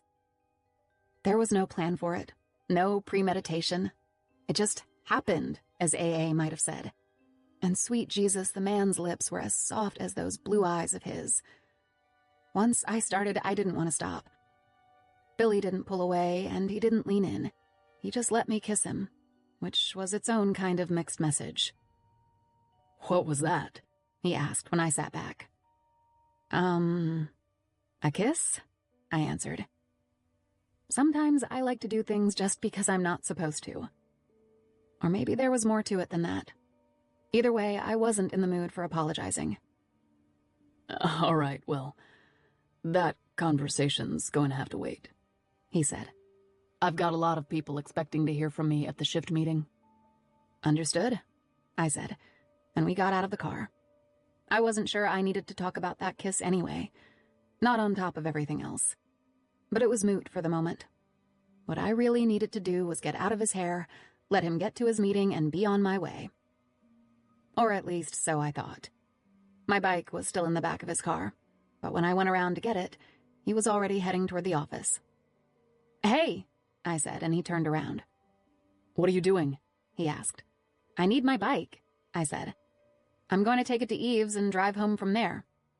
"So you're not coming to the shift meeting?" he asked. "Oh," I said, too numb to be surprised anymore. "Yeah, I'm definitely coming." "Let's go then," he said. "What are you waiting for?" Answer? Not a damn thing now. Chapter 38. The nerve center for this case, as well as my office, had been moved down to the 5th floor to accommodate a larger team. When I got there, people were milling around, taking seats, and getting ready for whatever came next. I got lost in the shuffle and took a seat on the side of the room where I could see everything. Just as well. I literally didn't know my place here. Audrey Gruss was seated near the front, and Zach Siamek from the cart was on hand too, along with most of the expected players, plus a dozen or more unfamiliar faces. There were also 6 screens with alternating live feeds from various field offices around the Northeast. I saw Albany, New Haven, New York, Newark, and Philly all represented, along with whoever else might have been looping in by conference call. This operation had bulked up considerably since the last meeting I'd been allowed into. Keats got things started with a full briefing of the day, including some credit thrown my way, which I appreciated. Then he handed the meeting over to Zach. For those of you who haven't seen this, let me give you a current snapshot of the app's penetration, Zach said. He used his laptop to pull up a map of the U.S. on several screens around the room. Then he toggled in to show just the Northeast. It was overlaid with swaths of green in different shades from darker to lighter. The biggest dark patch emanated from Boston, with several others concentrated around various population centers. Darker green indicates a denser saturation, Zach said. Lighter green down to white means less or none at all. In total, we're estimating that the app has landed on approximately 12,300,000 devices around the Northeast. Primarily cell phones. That's as of 30 minutes ago. I'm sorry, did you say 12 million? Someone asked. It was the same question I had. That number seemed unfathomable, considering the relatively short amount of time the app had been in play. Zach nodded. That's right. 12.3 million and growing fast. This morning, the number was 11.9 mil. He tapped out a command on his laptop, and the screen displays jumped to a similar graphic, but with smaller clusters of every shade on the map. Here's a simulation of what we've seen over the course of the last week, he said. Then he hit another key to set the program into motion. A time sequencer ran across the bottom of the screen, while the clusters darkened and grew over the course of a 7-day period. It was like watching a biological virus spreading out of control. How are you doing this? I asked. I didn't know if I was supposed to be inserting myself, but I couldn't help it. Zach eye-checked Keats before he answered. One of our DC analysts found a way in, he said. Not by following the app directly to individual users, but with a surrogate marker at the ISP level that allows us to see where it's landing. So you can't tell who's opening it versus leaving it dormant on their systems? Someone from Philly asked. That's right, Zach said. That's one of the limitations. Anything more specific than that is coming through Keats's team, which you already heard about. Keats picked it up from there. Obviously, they're casting a very wide net in the name of picking up just a few victims, he said. If there's good news, that's it. And all of those incidents have been consolidated in the Northeast. For now, Gruss interjected. Yes, Keats said. For now. But if they find a way to activate the app without permission from individual users, then we're going to have a whole new shitstorm on our hands. We sure will, I thought, to the tune of 12 million and counting. Chapter 39. Word filtered past my desk the next morning that another incident had been linked to Keats's investigation. Authorities in Portland, Maine, were reporting a missing girl who had either run away or been taken from her bedroom overnight. The girl's name was Reese-Ann Sapporo. A series of suspicious texts found on her phone had been uniquely formatted with an RAS file extension. It was like the app's signature move, using the victim's initials that way. But the disappearance? That was something new. I got my first details from Zach when he told me I'd be traveling with the case. "You'll be there overnight, at least," he told me. "You can expense back a few things." "Not a problem," I said. I had an unopened toothbrush and some deodorant in my desk. I'd improvise around the rest. "Keats wants 2 from the cart," Zach told me. "I'm sending you and Candace. She'll be point of contact for the lab and you'll assist." Candace Yamaguchi was a senior ITS FE, also known as an Information Technology Specialist Forensic Examiner. Basically one step up from me. I saw her pulling together a field kit at the back of the lab and went to help. "How much do you know?" I asked. "Not a lot," she said. "But we just got this. It was sent directly to Reese Sapporo's phone about 30 minutes ago." Candace navigated to an image file on her tablet and turned it around to show me. "I guess the parents saw this before the police did, as if this bastard wasn't already cruel enough." What I saw was a picture of a girl, presumably Reese Sapporo, in the open trunk of a car. Her wrists and mouth were duct-taped, and her eyes were wide and wild. Even after everything else I'd seen, that photo sucked the air right out of me. But I knew I had to make a choice. I could get emotional right now, or I could get ready to go. Not both. So I grabbed a second field case and focused on the checklist of things we'd need for this trip. Camera, toolkit, gloves, blue tape, wire cutters, evidence tags. 20 minutes later, we were in a van with Keats and the rest of our 6-person team, heading to the helipad at Boston Harbor. One of the Bureau's Black Bell helicopters was waiting when we got there, and by 11 we were lifting off for the 45-minute flight to Portland. It was a surreal feeling, watching the city fall away beneath that chopper. My biggest reminder yet that I was running with the big guns now, which also meant no wiggle room. If the FBI couldn't get this done, who could? Tiny mistakes were the difference between life and death here. I was going to need to do everything I could to hold up my little corner of this investigation. And no matter what else happened now, I just hoped we were moving on this fast enough to make sure that Reese-Ann Sapporo made it back home alive. That is, assuming we weren't already too late. Chapter 40. When we landed in Portland, 2 reps from the Cumberland County Sheriff's Office met us with cars at the airport. The reps were fairly cool and neutral about the whole thing. It was hard to gauge if we were a welcome resource or some kind of law enforcement interlopers to these people. That seemed to be the norm in the cop shows and movies I'd seen. But then again, I was on a pretty steep learning curve these days. It was all about where those stories left off and reality picked up. From the airfield, we drove to the Deering neighborhood, where the Sapporos lived. I rode with Keats, Adam Abage, and a Detective Freebold, who briefed us on what they had so far. There were no indications of a forced entry or a struggle of any kind at the Sapporos' house, Freebold said. Other than a single window left unlatched in the girl's room, the whole place had been left undisturbed. "We're guessing Reese let this creep in but didn't leave willingly. Might have been drugged," Freebold told us. "If only because her phone was left behind. You don't see a lot of 15-year-olds doing that, you know." I'd been thinking the same thing, especially not when it came to 15-year-olds who were phone-oriented enough to fall into an app like this one. Freebold went on. "As soon as that photo came in this morning, we reclassified the case from missing persons to an abduction," he said. "But there's been no word since. No demands, nothing. Her poor folks are out of their minds." An Amber Alert had gone out, and police were already speaking with Reese's friends, teachers, and neighbors. They were also covering all major transportation hubs, but it was impossible to know how many hours head start the kidnapper might have had. I tried not to imagine it too much from Reese's perspective. how freaked out and terrified she would have been. But at the same time, I tried not to push it away either.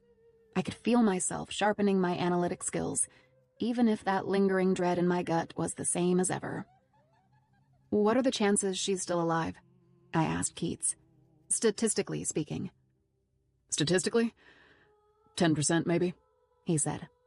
"But there's nothing typical about this."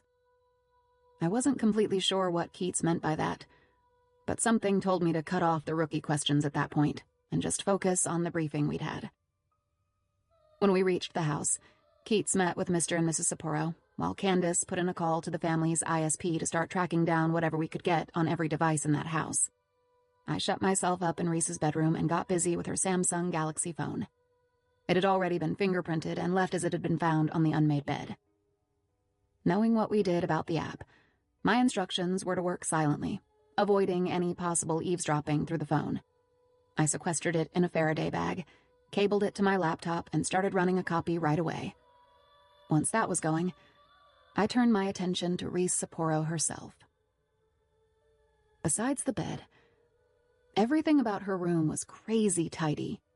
The only things on the white-painted desk were a gooseneck lamp and a rose gold MacBook Air laptop. Her books were organized by color, and the clothes in her closet looked like they'd never been worn. A quick check on her social media showed me a heavy-set plain girl. She didn't seem to have a ton of friends, and her postings tended to be on the geeky side.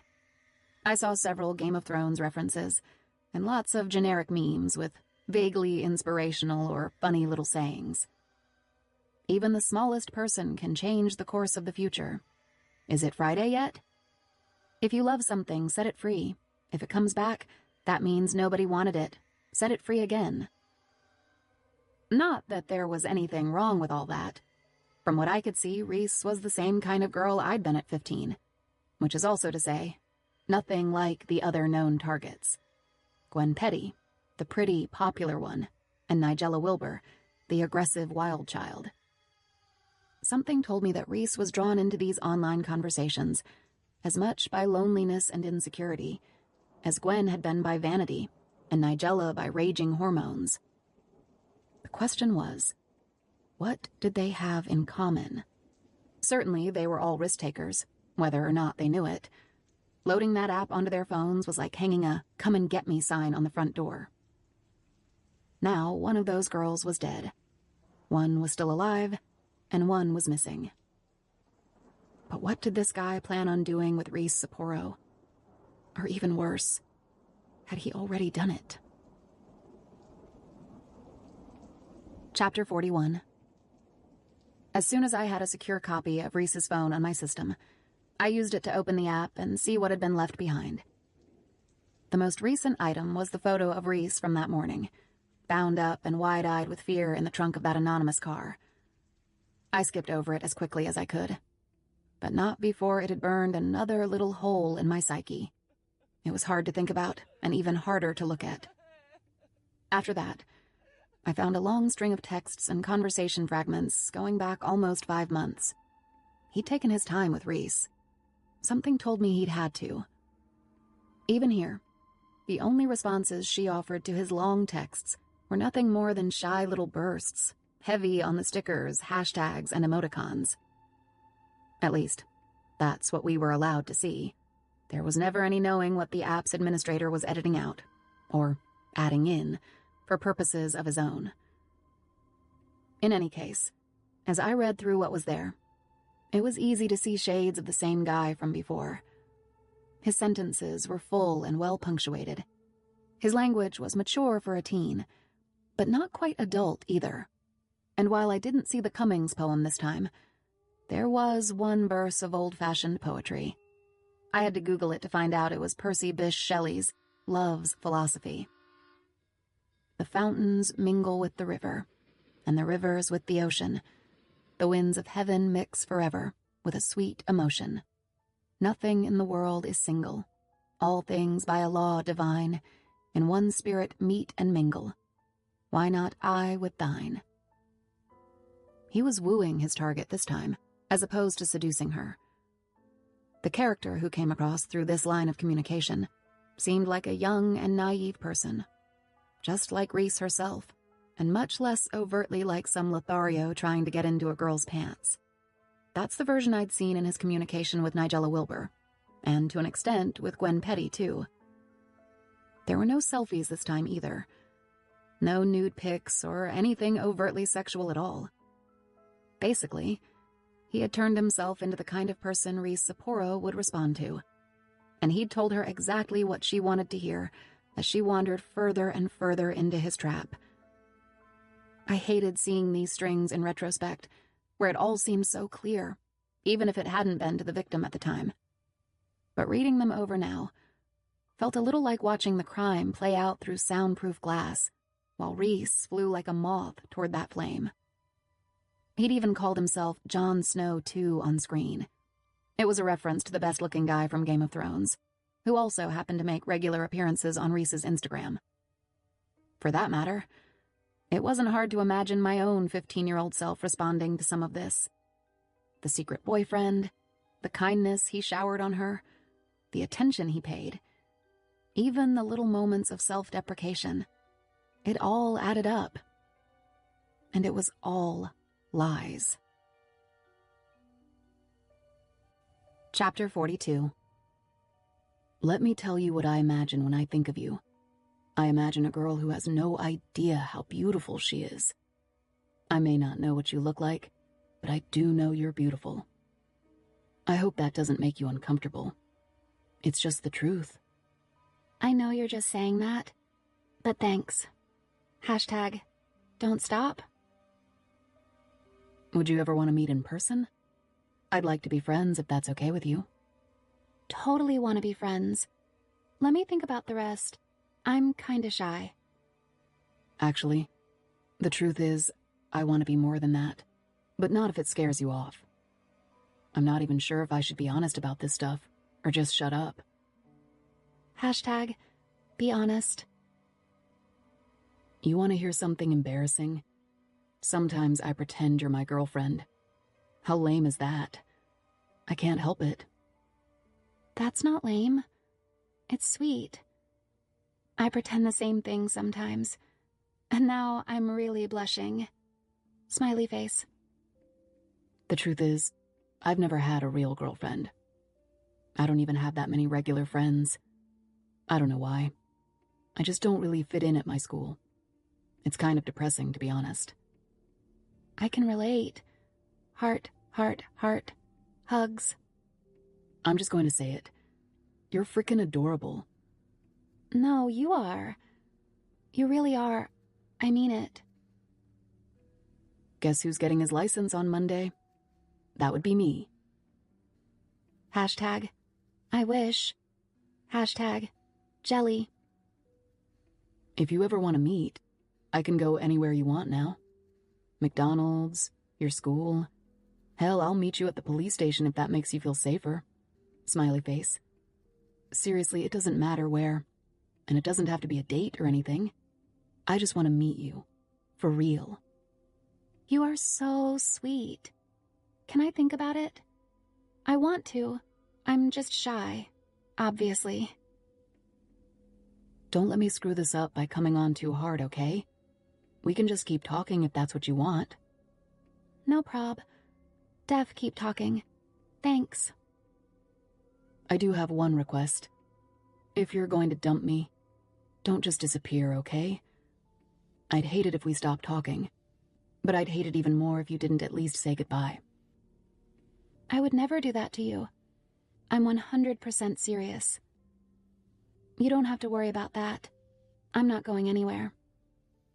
You've done so much for me, way more than you know. Thanks for listening. Hashtag, you too. Hashtag, anytime.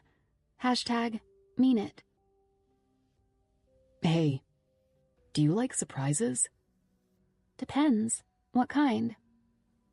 I have a good one for you. Huh? You're going to have to be patient, but I promise it will be worth it. I can wait. No, I can't. Ha ha ha. Tell me more. Chapter 43. A few hours later, I spotted Keats out the window in the Sapporo's backyard. He was just standing there by himself, staring into the woods behind the house. So I went outside to check on him. "Billy?" I said. "Everything okay?" "Just gathering my thoughts," he said without turning around. "Problem is, I have too many of them." "I'm familiar with the feeling," I said. I was trying to keep it light, but I don't know if he even heard me. "The thing is, I can't tell if we're getting little glimpses of who we're chasing here, or if it's just a nonstop stream of fabricated bullshit," he said. "It's the same thing with the texts," I told him. "He can be anyone he wants online, and these girls are paying the price." Keats nodded silently, then kept going. "I mean, are we in the endgame here? Or is this all leading up to some kind of larger target?" "What do you mean? What kind of target?" I asked. I was curious, but I could tell he needed to talk it out too. "Take your pick," he said. "The way this app's spreading, it could be anything. Utilities, air traffic, banking. There's nothing that's not networked anymore. And the longer this goes on, the harder it's getting not to blame myself." "For what?" I asked. But Billy just shrugged. I assumed he meant the murders, and now this abduction. I'd seen him worked up before. I even saw tears in his eyes at Gwen Petty's high school. But I'd never seen Keats question himself like this. His whole stance was tight, with arms crossed and shoulders hunched. "Well, I know what my mom would say," I told him.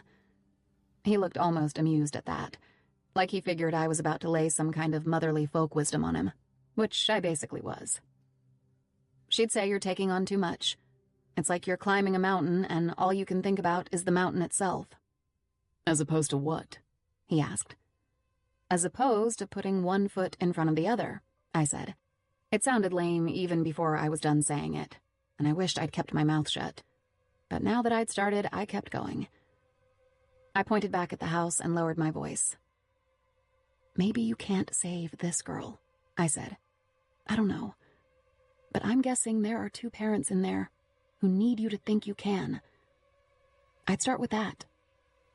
Billy didn't respond, other than to take a deep breath and let it out. His eyes were still on the woods, like maybe the answers were out there somewhere. "Hey, Keats?" Someone had just called from the house. We both turned and saw Abaje standing in the back door, holding up a phone. "We've got Audrey Gruss on the line," he said, and Billy turned to go inside. A second later, he was gone. I knew he'd pull through this one way or another, but it was hard to watch him struggle. And my little 2-cent offering didn't seem to be worth much more than just that. Maybe I should have quoted Winston Churchill instead of my mother, I thought. Churchill was the one who said, "If you're going through hell, keep going." Because that's exactly what Billy needed to do. And really, there wasn't any other choice. Chapter 44. Keats cut the team in half at the end of the day. He sent 2 people back to Boston and put Abaje on a commercial flight to D.C. to go meet with the Bureau's Special Crimes Division. The rest of us checked into a Ramada and kept on working. By midnight, I was holed up in my room, running scans through my laptop, with Jimmy Fallon on mute while I texted AA and picked at a chicken salad from the Chili's next door. Nothing like a little late-night multitasking. "How it goes, Piglet?" "Kicking my ass, to be honest." "I miss you. MIT is not the same." "You too, Pooh. We have to hang when I'm back." "Yes." "You need to get a bike so we can hit some trails." "Hello, I don't do bike, remember?" "You'd love it." "Sorry, can't hear you. Going into a tunnel." Smiley face. Just then, another message popped in. This one was from Keats. "You up?" he asked. "I'm always up," I sent back. "What do you need?" Right away, a soft knock came at my door. Of course, I thought. Billy never stopped working either. I walked over and looked at him through the peephole. I assumed this had something to do with work, but I'd have been lying if I said it was the only thing that crossed my mind just then. What can I say? It's not like Billy Keats's good looks had an off switch. "Be right there," I texted. "I'm all the way on the other side of this enormous room." I watched him read it and smile. Then I opened the door. "What's up? Did something happen?" I asked. "I can be ready to go in just a sec." "Nah," Billy said. "Nothing like that. I just never got a chance to thank you." "For what?" I asked. I honestly didn't know. "For this afternoon," he said. "It's been a rough one, obviously. I don't like to make a habit of losing my shit, but I really appreciated what you said." I was almost embarrassed. Billy had done so much for me, and this seemed like the tiniest possible thing in comparison.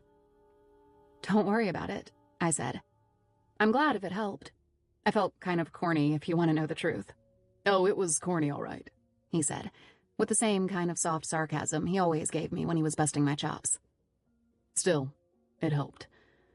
And, just thanks," he added. "You're welcome," I said. I was genuinely glad to know that I hadn't been a total goofball with him, and even more, that I'd been able to help on that level. For that matter, my own mother had a tendency to be corny and insightful at the same time. That must be where I got it. Meanwhile, Billy was still standing there. "So anyway," he said. He pressed his lips into a tight smile and looked at the ground. I thought there was more coming, but the silence just kind of hung between us. That's when I realized the subject had just changed, or was about to, and that maybe I wasn't the only one having thoughts just then. Maybe, just maybe, Billy Keats had come to my room with more than one thing in mind. It had been a while since I'd been with anyone. Too long, if I'm telling the truth. And it wasn't like I'd gone out looking for him. Not this time, anyway. He'd come to me. It was cute, actually, watching him stand there in my doorway now, shifting on his feet and trying to come up with the right thing to say. Or maybe he was trying not to say it, for all I knew. So I went ahead and did it for him. "Do you want to come in?" I asked, stepping back to open the door a little wider. I was wearing a cheap hoodie I'd bought on the fly that afternoon. It had a big red lobster on the front and didn't exactly scream, "Take me now," but Keats didn't seem to mind. He smiled again, then he stepped inside, took the hoodie's zipper between two fingers and pulled me closer. "Yeah, I do," he answered, shutting the door behind him. "I really do." Chapter 45. So, yeah, that happened. It wasn't the night I was expecting to have. I'm guessing that Keats would have said the same thing up to a point. But no regrets. I needed that, even if it did mean getting about 2 hours sleep max. When Keats's phone rang at around dawn, I thought it was my own and jerked up in bed to answer. That's also when I remembered I wasn't alone, or wearing anything. "Yeah," Keats said into his phone. I lay back and pulled the sheet up to my shoulders. It suddenly felt a lot weirder to be naked than it had when I'd fallen asleep, all cozy and satisfied. But there wasn't much time for feeling awkward anyway. "What?" Keats said. He sat up on the edge of the bed. Wait, how many?" "What is it?" I asked, but he ignored me. He shouldered the phone, stood up, pulling on a pair of white boxers, and went into the bathroom. "What time was she found?" I heard him say, and then, "How much?" Then, "Well, give me a range." I was up now too, heart pounding as I reached around for whichever clothes were closest at hand. The clock said 5:20, and it sounded like Reese Sapporo had been found. But what did that mean? Found how? Alive? Yeah, okay," Keats said over the sound of running water. "Text me the location. We'll be there as soon as we can." A second later, he came back into the room, moving with a purpose. "Sorry about this," he said. "Don't be stupid," I said. "What's going on? Did they find her?" "Yeah, she was dropped out of a car blindfolded in a parking garage at the Portland airport," he said. "Maybe half an hour ago." Thank God. With the Nigella Wilbur case, I'd been hugely relieved to find her alive. This was like more of the same, but on steroids. If I was being honest, I really hadn't been expecting Reese Sapporo to make it back from whatever had happened to her. I wasn't sure if Keats had been thinking the same thing, but a palpable sense of relief rushed through me. "They just let her go?" I asked. "Unharmed." "That's right," he said, yanking on his pants. His jaw was set tight against whatever else he wasn't saying. Something more had obviously happened, but Keats tended to clam up whenever he took a hit. "Come on, Billy. Spit it out or tell me to stop asking questions," I said. "What's going on? Am I allowed to know?" He grabbed his shoes off the floor and sat on the edge of the bed. "Another family was attacked last night," he said. 3 dead, including a 19-year-old girl with the same app loaded on her phone. Even now, after everything else that had happened, I couldn't believe it. Any sense of reprieve from the Reese Sapporo case had just been snatched away and replaced with this, like tripling down on the stakes in a blink. 3 more people had just died. "No," was all I managed to say. "There's a 4th victim who survived," Keats went on. "An older brother home from college. They probably weren't expecting to be there. The kid was shot in the throat and left for dead. He's in surgery now, but ought to be out by the time we get there." "Where are we going?" I asked. I was throwing things into my bag as fast as I could. Keats was ready to leave. He pocketed his phone and put a hand on the doorknob. "Mass General," he said. In other words, we were headed back to Boston. That's the other kick in the nuts. This family lived in Harbor Towers condos off Atlantic Avenue. And the hits just kept on coming. "You mean?" "Yeah," Keats said. "While we were chasing our tails up here, they were taking out their next targets 5 goddamn blocks from our office." Chapter 46. Our chopper landed on the roof of Massachusetts General Hospital at 9:30 that morning, and we went straight to the ICU. Keats was the only one allowed in, so I waited with another agent, Carl Bylett, in the nearest chairs. There was still plenty I could get done with my laptop. And plenty to think about, too. This latest move wasn't about spreading us thin. The FBI had more than enough resources to cover as many crime scenes as these slippery sons of bitches could throw at us. No, it was about flexing their muscles and showing off. I'm no criminologist, but I know hackers. They're driven by 3 things: ego, money, and notoriety, which is really just more ego. This was all about toying with us and controlling our moves. And so far, they were succeeding. Emphasis on they. If there had been any lingering doubts about this as some kind of solo operation, those were gone. We now knew that the Nicholson family had been attacked in Boston within the same hour that Reese Sapporo was dropped off at the airport garage in Portland, and nobody was calling it a coincidence. This had been a carefully orchestrated sequence of events. At a minimum, there were 2 perpetrators involved here, if not more, and they were clearly upping their game, fast. As for where it might be headed next, I could only guess. A few minutes after Keats had gone in to do his interview with the one surviving member of the Nicholson family, he was back again. I looked up from where I was sitting and saw him motioning me over through the glass doors of the ICU. "I need your help," he said, handing me some kind of visitor's pass to clip on. "The kid's name is Justin Nicholson.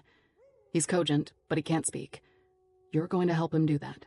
I just need you to sit and hold his hand, okay?" "Absolutely," I said.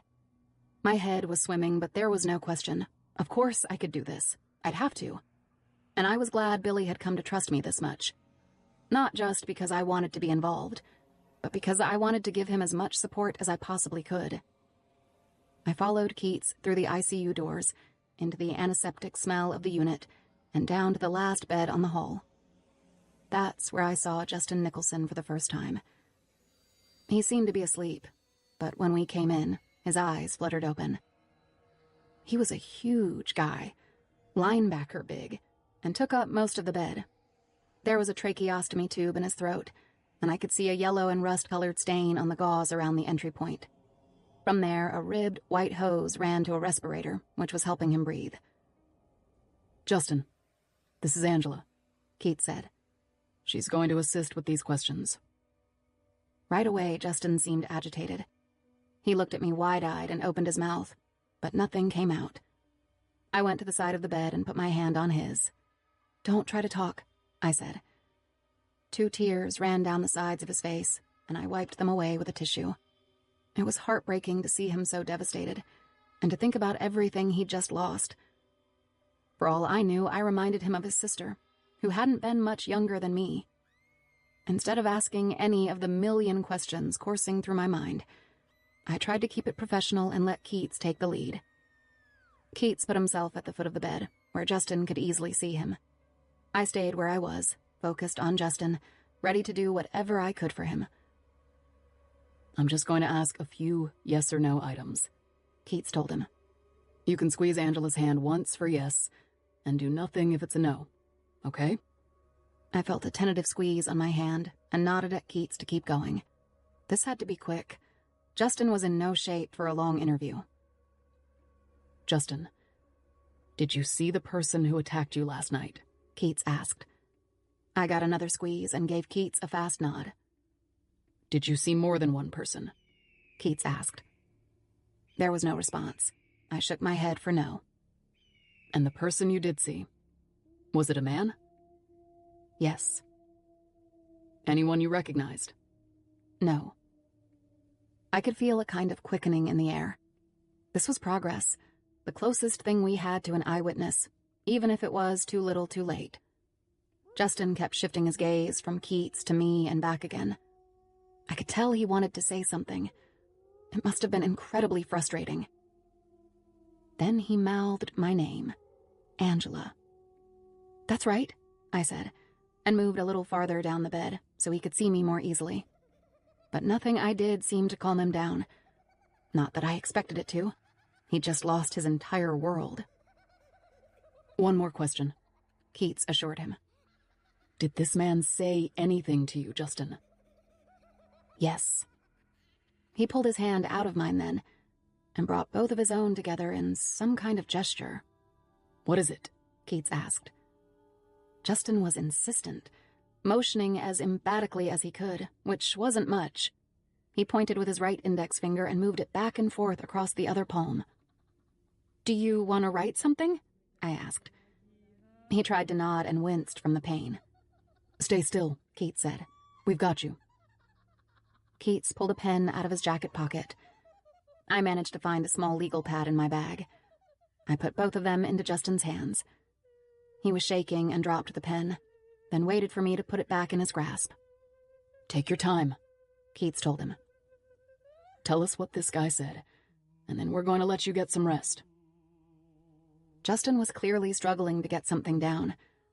The pen scratched and shook across the page, forming 3 barely readable words. When he finally stopped and dropped the pad, Keats came around to see what it said. I'd already read it. I wasn't even sure if I could believe what I was seeing. But I did know one thing now. They never meant for Justin Nicholson to die. He was their messenger. And right there, in a faint, wavering scrawl, was his message from the killer. Tell Angela hello. Chapter 47. Our day ended with a 6 p.m. shift meeting at the field office. This time around, everyone knew who I was, partly because I'd been around the block a few times by now, but mostly it was because of the way my name had been so suddenly introduced into the mix of this case. Word about Justin's message to me from the killers had obviously reached the field office ahead of this meeting, and judging from the looks I kept getting around the room, I think they were expecting me to be more freaked out than I felt. But the truth was, we'd already been targeted by these people. They'd taken our picture. They'd sent us running up to Maine, where I had no doubt they'd kept an eye on us. And now this. It smacked of bully tactics, going after the perceived weak link, the young female intern. It was predictable, and in a strange way, I was losing respect for whoever was behind it. Up to now, they'd shown some real chops with the app, in a way that I couldn't help admiring. But this move almost felt like a cheap shot in comparison.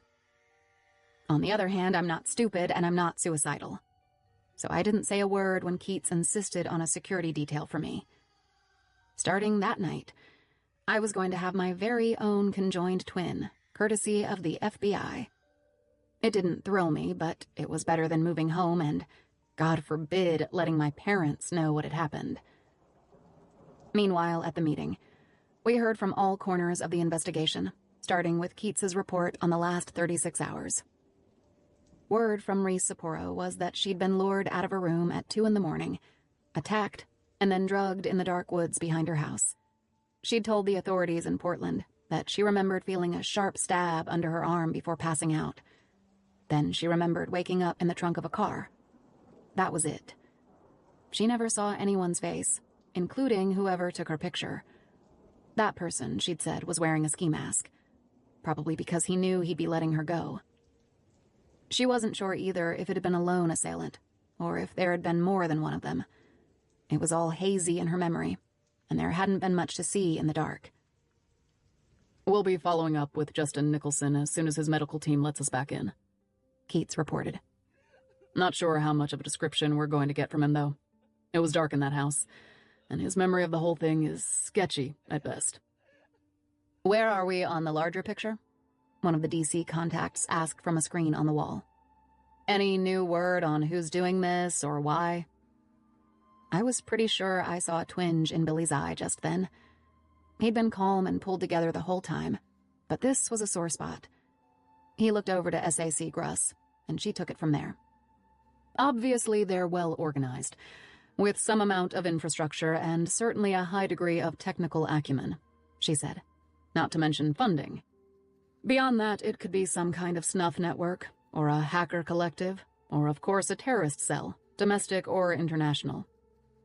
So you think there's some kind of larger objective here?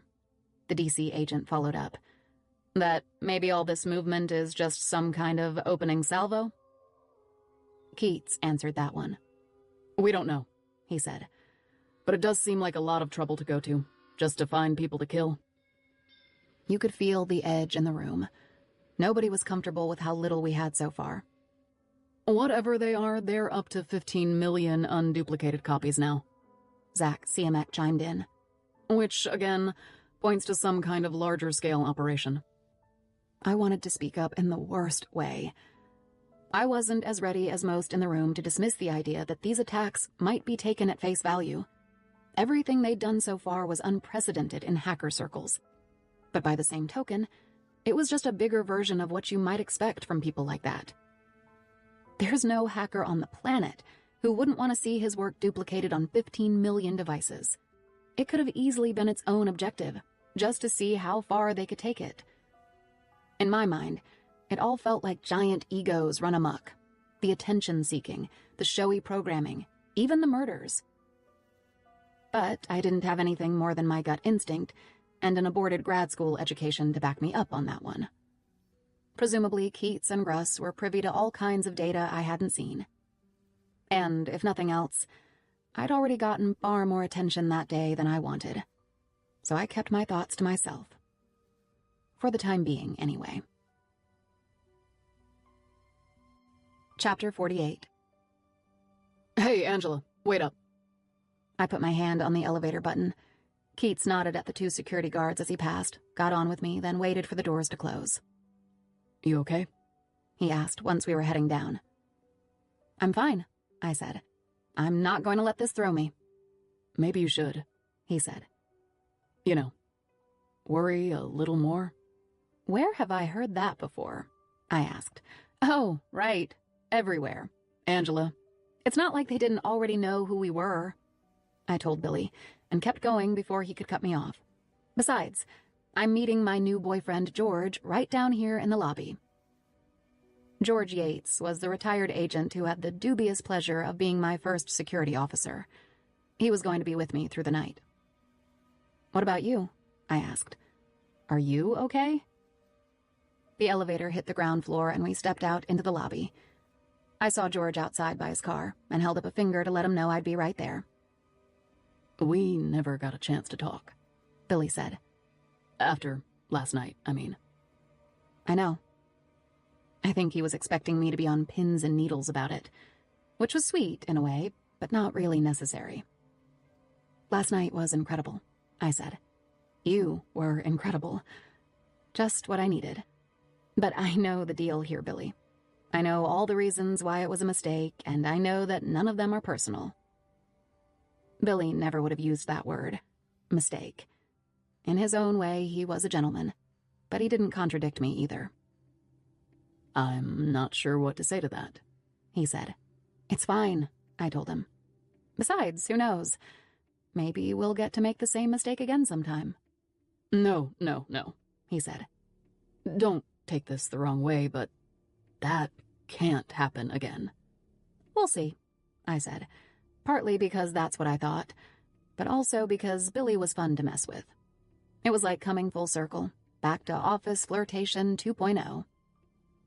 I'd better get moving. My guy's waiting. It could have been uncomfortable. Maybe it even should have been. But it just wasn't. Billy seemed to vibe with me about it, too, and my joke glanced off him without any tension. Which, of course, only made him hotter. Damn it.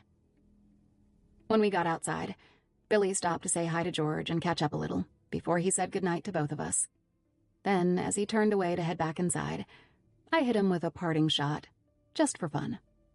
"Hey, Agent Keats," I called out. Billy stopped and turned. "Yeah?" "You were a beast last night," I said. "I've never seen anyone work a case so hard. Or so long. Go get some sleep, because you deserve it." Billy shook his head at me, but kept a poker face. "Thank you, intern Hoot," he said, giving back a little better than I expected, before he moved off into the night. I guess I wasn't the only one who could roll with the punches. And good thing, too, because I was about to get hit with a big one before that day was over. Chapter 49. "Where are we heading?" George asked. "Eventually out to Somerville," I said, "but I need to make a couple of stops across the river, if you don't mind." "Your call," he said. "I'm on the clock until 7 a.m. Doesn't matter to me where I spend it." On our way to Cambridge, I got an earful about George's kidneys, his Dobermans, and his ex-wife, whose remarriage was saving him a bundle. He seemed to mistake me for one of his lodge buddies, but I couldn't really complain. I wouldn't want to play babysitter either. In any case, while George chattered away, he didn't seem to mind, or even notice, that I was texting with AA at the same time. "You around?" I asked. "I can be," she came back right away. "Coming to hang with you if that's okay. Can't stay too long." "Excellent. Pick up a bottle?" "I can do that." The truth was, I'd come out of that shift meeting thinking about 5 people. My mother, my father, my sisters, and AA. I'd already gone over every internet-connected device in my parents' house and given them all the old surf safe lecture, twice for my sisters. But now I wanted to check AA's phone. If there were 15 million copies of this thing, what were the chances one of them had landed with her? I asked George to stop at the Starbucks on Mass Ave and ran in for 2 venti dark roasts plus 2 double espresso shots. After that, I picked up a pint of Jameson at the liquor store to go with the coffee. AA and I called it Irish Ritalin. It was just the right combination to put an edge on and take it off at the same time. When we got to Ashdown House, George pulled up and parked illegally right in front. "Do you have to come in with me?" I asked. "Take this," he said, and handed me a radio. "It's got a GPS on it and a dedicated channel. I'll be right here if you need me. And don't go anywhere else." "Fair enough," I said. "I'll be an hour, tops." "No problemo." I appreciated the personal space, whether or not he was supposed to give it to me. And I was psyched to get a little time with my bestie, too. The night was going about 90% better than I would have thought, considering the ridiculous day I'd had. So I was disappointed, to say the least, when I saw Darren Went coming down the building's main stairs. It looked like he was just leaving as I was coming inside. Maybe that was why AA sent me on a drinks run, I thought. To buy herself a little time with the Cro-Magnon creep himself. Just not enough of it, apparently. "Hoot," Darren said before I could pretend not to see him. "As I live and sneeze." "Darren, what an unpleasant surprise," I said. "Why are you still coming here anyway? I thought you liked your women dumb." "Yeah, well." He looked around, playing it up like some bad actor. It's MIT. There are no dumb girls here. Plenty of assholes, though, I said. I meant it, but he just laughed. He was obviously in a good mood, and I hated to think about why. All right, then. Good talk. Gotta go, I said, and kept on moving. You know she's never going to be your girlfriend, right? He called after me, loud enough for anyone to hear. I shouldn't have stopped. The best MO with guys like him is always some combination of ignore and keep walking. But there was just something about Darren that demanded constant shutting down. So now you're the only one who can hang out with her? I said, against my own better judgment. Get over it, Hoot. You lost, he yelled. People were starting to stare. And the pathetic thing is, you don't even know how obvious you are. Then he stepped back, reached out with one hand and dropped an invisible mic. Just when I thought he couldn't hit the douchiness any harder, he did. Hey, Darren, I called back, also loud enough for anyone to hear. How are those small balls working out for you? It wasn't an empty insult. I knew from AA that it was true, and I waited just long enough to watch Darren's face fall before I turned and headed up the stairs. I didn't stop this time either, at least not until I was standing outside AA's door. That's when I noticed how hard my heart was beating. There was a hollow thump in my chest, like someone was chasing after me, and it wasn't from climbing stairs. It was what Darren had said, I realized. She's never going to be your girlfriend. Something about it had stuck to me, and the reason why was just starting to light up my brain. Was it possible? Could Darren Went have seen something about me that I hadn't even seen myself? I was usually immune to his comments, but this one had gotten under my skin, and I couldn't just shake it off, which was humiliating. But also, strangely enough, interesting. No. Exciting. Energizing. Or maybe just plain true. Chapter 50. AA took one look at me and called it as soon as I was through the door. "What's up?" she asked. "You look weird." I set the drinks down and cracked open the Jameson. Then I took a first shot from the bottle before I poured another into each of our coffees. Whatever was going on inside me, it was all moving too fast. I couldn't completely deny what Darren had said, but my attraction to Billy Keats was just as undeniable. Unless I was fooling myself about one thing or the other. Oh man. My head was going in circles. All I knew for sure was that I didn't want to say a word about Darren. If I was going to talk about this at all, it had to be on my own terms, not his. And not right now. "It's been a day," I said.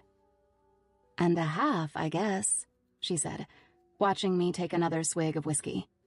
It burned its way down my throat and started settling with that warm, comforting feeling in my gut. I didn't want to get drunk. Not right now, anyway. I just needed to slow down my system a little and change the subject. Back to the real reason I'd come.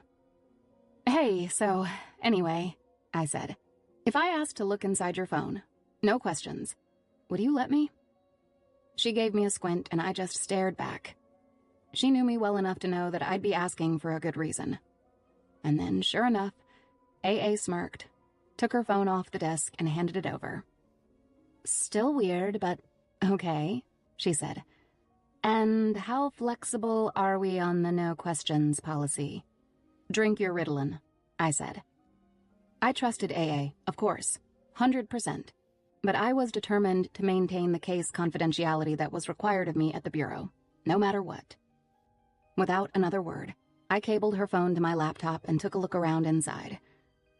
First, I checked for any files with an AAW extension, or MW, accounting for her birth name. There were none. Then I searched for email attachments containing executable programs. And that's where I found it. As it turned out, AA was one of the 15 million people with a copy of this insidious thing sitting right there on her device. I wasn't shocked, considering that the app's epicenter was Boston.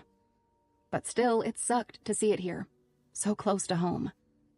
From what I could tell, the original email was 4 days old. AA had trashed it right away, of course. She knew better than to open an attachment as fishy as that. I permanently deleted it from her trash anyway, just to be safe. Then I handed back the phone. "Did I pass?" she said. "Close enough," I told her, and gulped my doctored coffee. It was everything I could do to keep from sharing at least a few key details with her. Not because I was afraid for her safety, but because I knew how badly she'd love geeking out on something like this.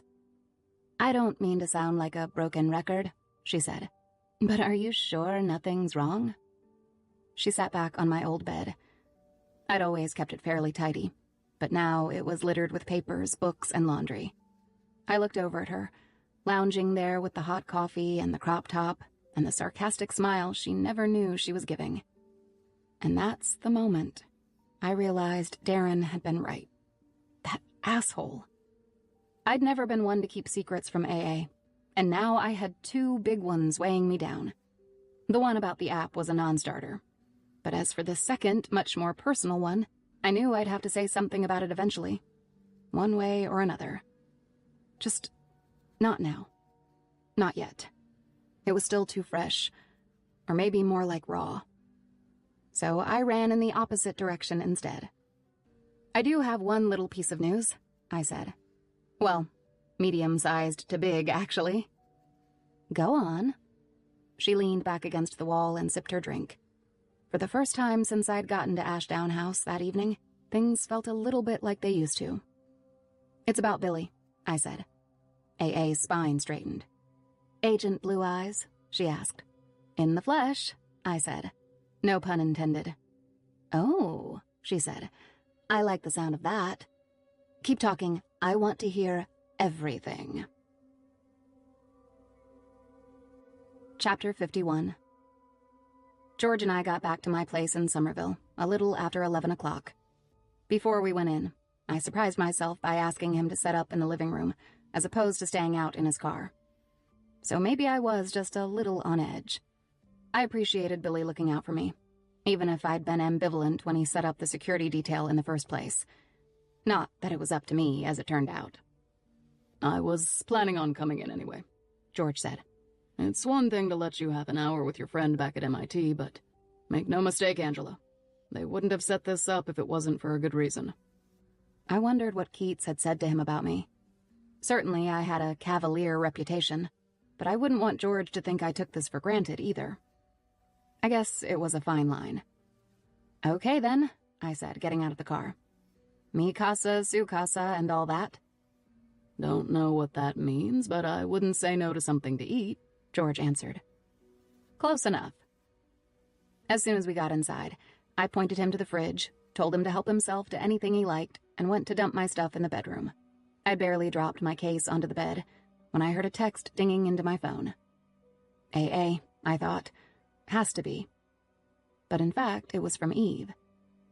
"Call me, now if you can." There was nothing casual about that. Eve never told me to call her, much less ASAP. And considering everything else going on, I knew this was some kind of serious business. Maybe 15 seconds later, I had her on the line. "What's up?" I asked, sitting down on the bed, still in my jacket. "I'm sending you a link," she said. "And FYI, it's not traceable back to me." "What kind of link?" I asked. "You'll know what to do," she said. "Just take the damn credit this time, will you?" I had no idea why she was being so vague. I was about 70% curious and 30% concerned. "Well, hang on. I'll open it while you're on the phone," I told her. I was already pulling out my laptop and flipping it open.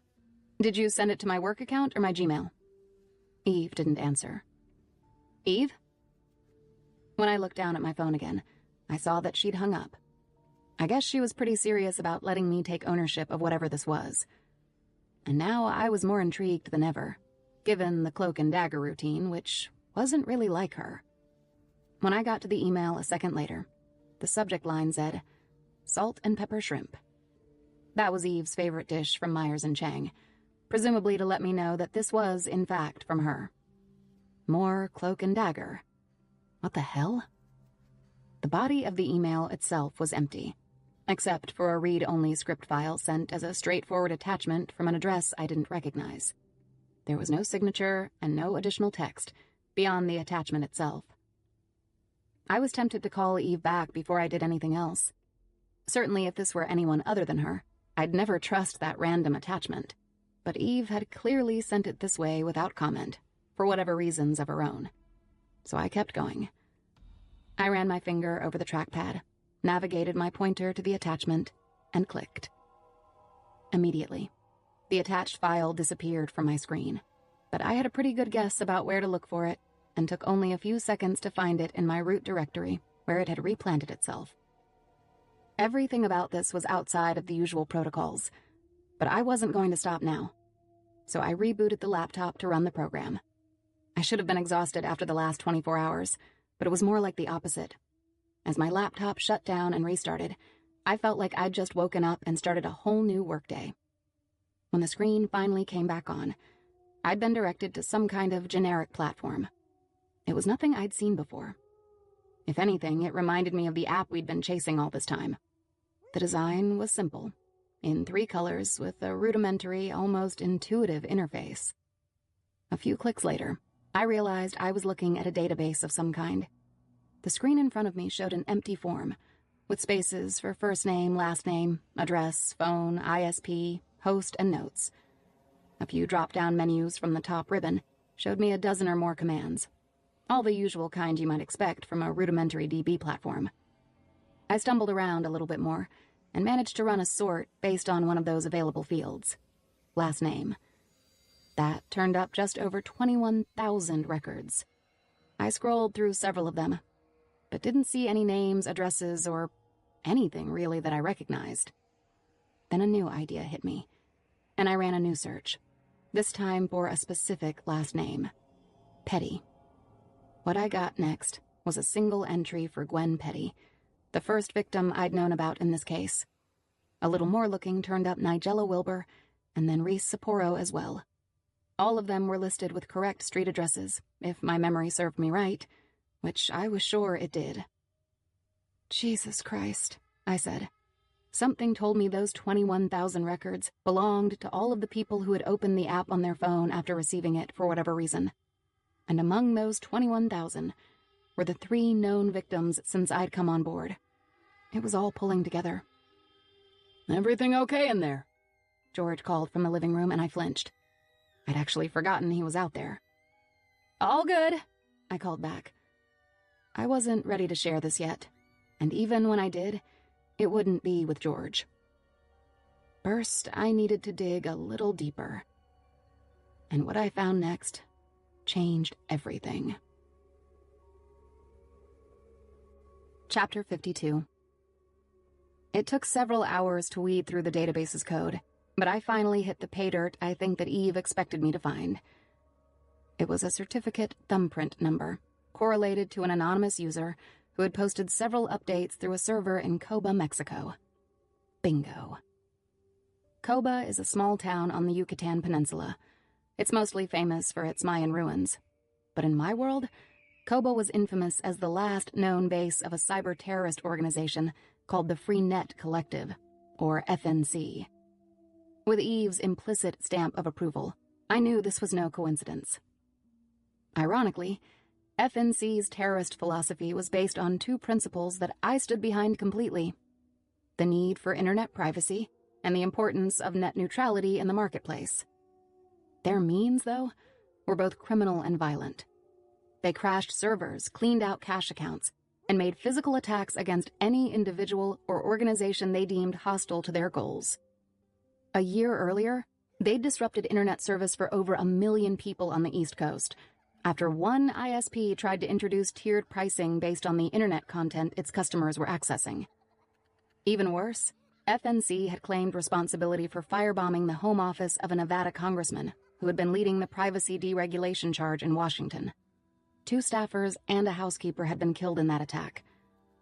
The rumors were that all of FNC's operations had been moved offshore, since a joint raid between U.S. authorities and Mexico's Agencia Federal de Investigación had found the Coba facility empty. Most people I knew assumed FNC was working from a ship of some kind, or several linked vessels in the Gulf of Mexico, the Caribbean, or maybe even out on the Atlantic. The world was their haystack now, and they were one of its most notorious needles. But none of that explained what these sexting murders had to do with the FNC's mission. I just assumed from the evidence, from Eve, that some kind of further connection could be made here, if I dug deeply enough or asked myself enough of the right questions. What was the larger objective here? How did this invasive app at the heart of it all tie in? And for that matter, how was FNC coordinating with whoever was on the ground for them, stalking and executing these victims? As usual, the questions were piling up faster than the answers. But one thing was clear. This case had just level jumped to a matter of national security, which put me in well over my head. But then again, nothing new there. If anything, I was getting used to feeling like I was drowning all the time. The trick was to just keep swimming. So I did what I assumed Eve meant for me to do. I immediately called it all into Keats. It was only 5 a.m. when I left an emergency message on his secure line, but I heard back right away. Are you home? He asked. Yeah. What do you want me to do? Stay put. We're coming to you. We? I asked. That's right. Get yourself ready. It's going to be... well, just be ready, he said. But he didn't say for what. Chapter 53. I figured I could either take time to make coffee for Keats's team before they got to my place, or I could keep learning as much as possible about all of this before someone told me to stop digging. Guess which one I went with. I texted AA first, but she didn't answer right away, so I called and woke her up. Speak, she said. Her voice was still thick with sleep, but at least I didn't hear any snoring in the background. Not that Darren was on my list of worries right now. I'll make it quick, I said. What do you know about FNC? I figured that would wake her up, and it did. The FNC, she said. As in the Free Net Collective? Seriously? How much do you think you could find out about their current operations, if you really had to? I asked. I wasn't going to break any confidentiality laws here, though I was definitely bending them a bit. I was on thin ice just by bringing this up, but nobody I knew outside the Bureau had deeper research skills than AA, and nobody inside the FBI was going to share this kind of info with the cyber intern. That's some dark web shit, she said. I know. Not that I couldn't do it. I know, I said again. That's why I'm calling. I could hear AA moving around, probably pulling her laptop out from under the bed where it usually slept. I've heard they use brute force tools on some kind of massive scale. It's how they crippled that power grid in Texas last year, she said. Why exactly are you asking anyway? Because I have a book report due in the morning, I told her. She knew full well that I couldn't give the real reason, and I knew full well that she'd be intrigued enough to keep going anyway. Fine, just use me for my superior skills and then cast me aside, she said. I knew you'd understand. That got a cute little growl out of her, but it was the last of the resistance. I'll see what I can find out, she said. There's a mock terrorism task force in the graduate women's group. I could probably pick a few brains over there too if you want. As long as nobody knows it's coming from me, I said. Duh, she said. But Angela, I'd hate to think you were getting in over your head. Sometimes that kind of thing happens before you even realize it, and then it's too late.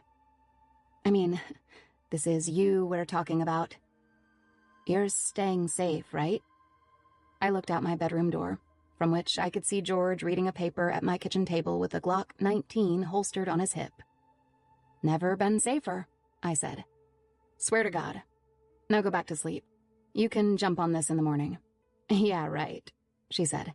After everything you just told me, I'm wide awake. Which was basically what I'd expected her to say.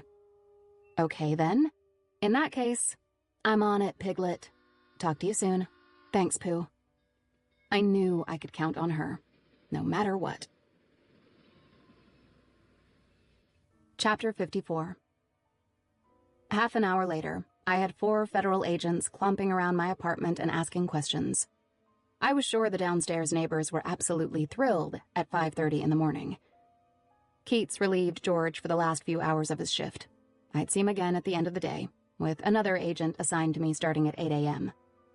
That left me with Billy, Abajay, and 2 others, Miller and Gao, all hovering around my living room. I felt like I'd fallen into some kind of Russian spy novel, and not in a good way. I'm not going to go into too much detail, Keats said, cutting off most of my questions. But how long have you been in possession of those database files? I looked at the clock. It's been 2 hours and 40 minutes, I said. Can you say for sure that nobody else has seen them? He asked. Of course not, I said. But I'm as sure as I can be, and I trust my source. Eve? Billy asked. Well, yeah, I said. There was no question about obscuring anything at this point. Why didn't you call right away? Gao asked me. Keats was the lead interviewer, but that hadn't stopped the other 3 from jumping in with questions of their own. Because I didn't know what I had. As soon as I did, I called, I said. What kind of keystroke log do you keep on your laptop? Miller put in. He was taking written notes, too. I don't, I told him. It was never worth it to me to leave that kind of virtual trail as I worked. My own memory was good enough for that, and as for anyone else, it was none of their business. Or, at least until now. What about? Gao started to ask, but Miller jumped back in. They were practically falling over each other to get what they needed here. Hang on, Miller said. What other connected devices do you keep in the apartment? My phone, I said, pointing to where I'd set it on the coffee table. And there's a tablet in the bedroom that I hardly ever use. I started to get up, but Abajay put out a hand. Just tell me where, he said. I'll get it. Jesus, pile on much? I said. I'm not the terrorist. You guys know that, right? Billy lowered his chin and gave me a stare. I understand this isn't any fun, he said. But do you know what you're sitting on here? I saw his point immediately, and just as quickly as my temper had flared, I reined it back in. If anything, I was embarrassed for speaking out, considering the circumstances. I'd just introduced some highly sensitive information to the mix, with national security implications. There was no reason for the FBI to take my word on anything here. Just the opposite if they wanted to do this right. Sorry, I said. I guess I'm still catching up. Billy's eyes softened long enough to signal something like, hang in there, before he went on. It's going to be a long day, he said. And there'll be more at the office later, starting with a polygraph. You just need to gut this out. I took a deep breath. It's not like I couldn't separate work and pleasure. But it had been only about 24 hours since Billy and I had been doing something very different at that hotel in Maine. It was a lot of gears to shift. Let me ask you this, Billy said. What do you make of it all? I appreciated the question. For whatever rookie complaining I'd been doing up to that point, it was also true that this was the kind of conversation I thought they'd come to have with me in the first place. I wanted to help, and in fact, I felt like I could, given the chance. I think the whole point was to write their own app from scratch, I said, and I think they did it for some really specific reasons. Go on, Billy told me. The others sat back and seemed to take me in a new way, probably based on the trust that Billy was showing me right now. The relevant truth was, all kinds of jihadists, drug dealers, gangsters, and terrorists used basic commercial apps like Snapchat and WhatsApp to communicate with their people. But even the likes of ISIS had gotten burned when it turned out that those mainstream apps were ultimately less anonymous and more hackable than they'd seemed at first. It happens all the time. Every perfect app is just another Titanic waiting for someone to come along and punch a hole in its supposedly impenetrable hull. My guess is they went homegrown to control any vulnerability. Since they built this app themselves, they can update it anytime they please, and they can patch it indefinitely, I said. The trade-off is that they had to start with an audience of 0 users, but they've obviously made some headway. I pointed at the database open on my laptop. There are over 20,000 names in there, with contact info. I saw Keats holding back a little smile. Not that you've given it any thought, he said. I shrugged. It's what I do. Let's get Eve Abajan on the line, Keats said. Abajay took out his phone. I gave him the number to Eve's personal cell and he dialed. Voicemail, he said several seconds later. On the first ring? I asked. He shook his head no. He said it had rung 4 times first. That meant her phone was definitely on. Let me try from my cell, I said. She'll pick up. I'll call, Keats said, taking my phone off the table before I could do it. Something told me I wasn't getting that phone back either. He put it on speaker and dialed. It rang 4 times again, went to voicemail, and I heard the usual spiel. You've reached Eve. Please leave a message or text me. Thanks. Ciao. Eve, it's Billy Keats calling from Angela's phone, he said. Give me a call back if you get this ASAP. We're on our way over to you. I assume you'll know what this is about. It's urgent, obviously. It wasn't until Billy hung up that I started to worry. Marlena was always awake by now.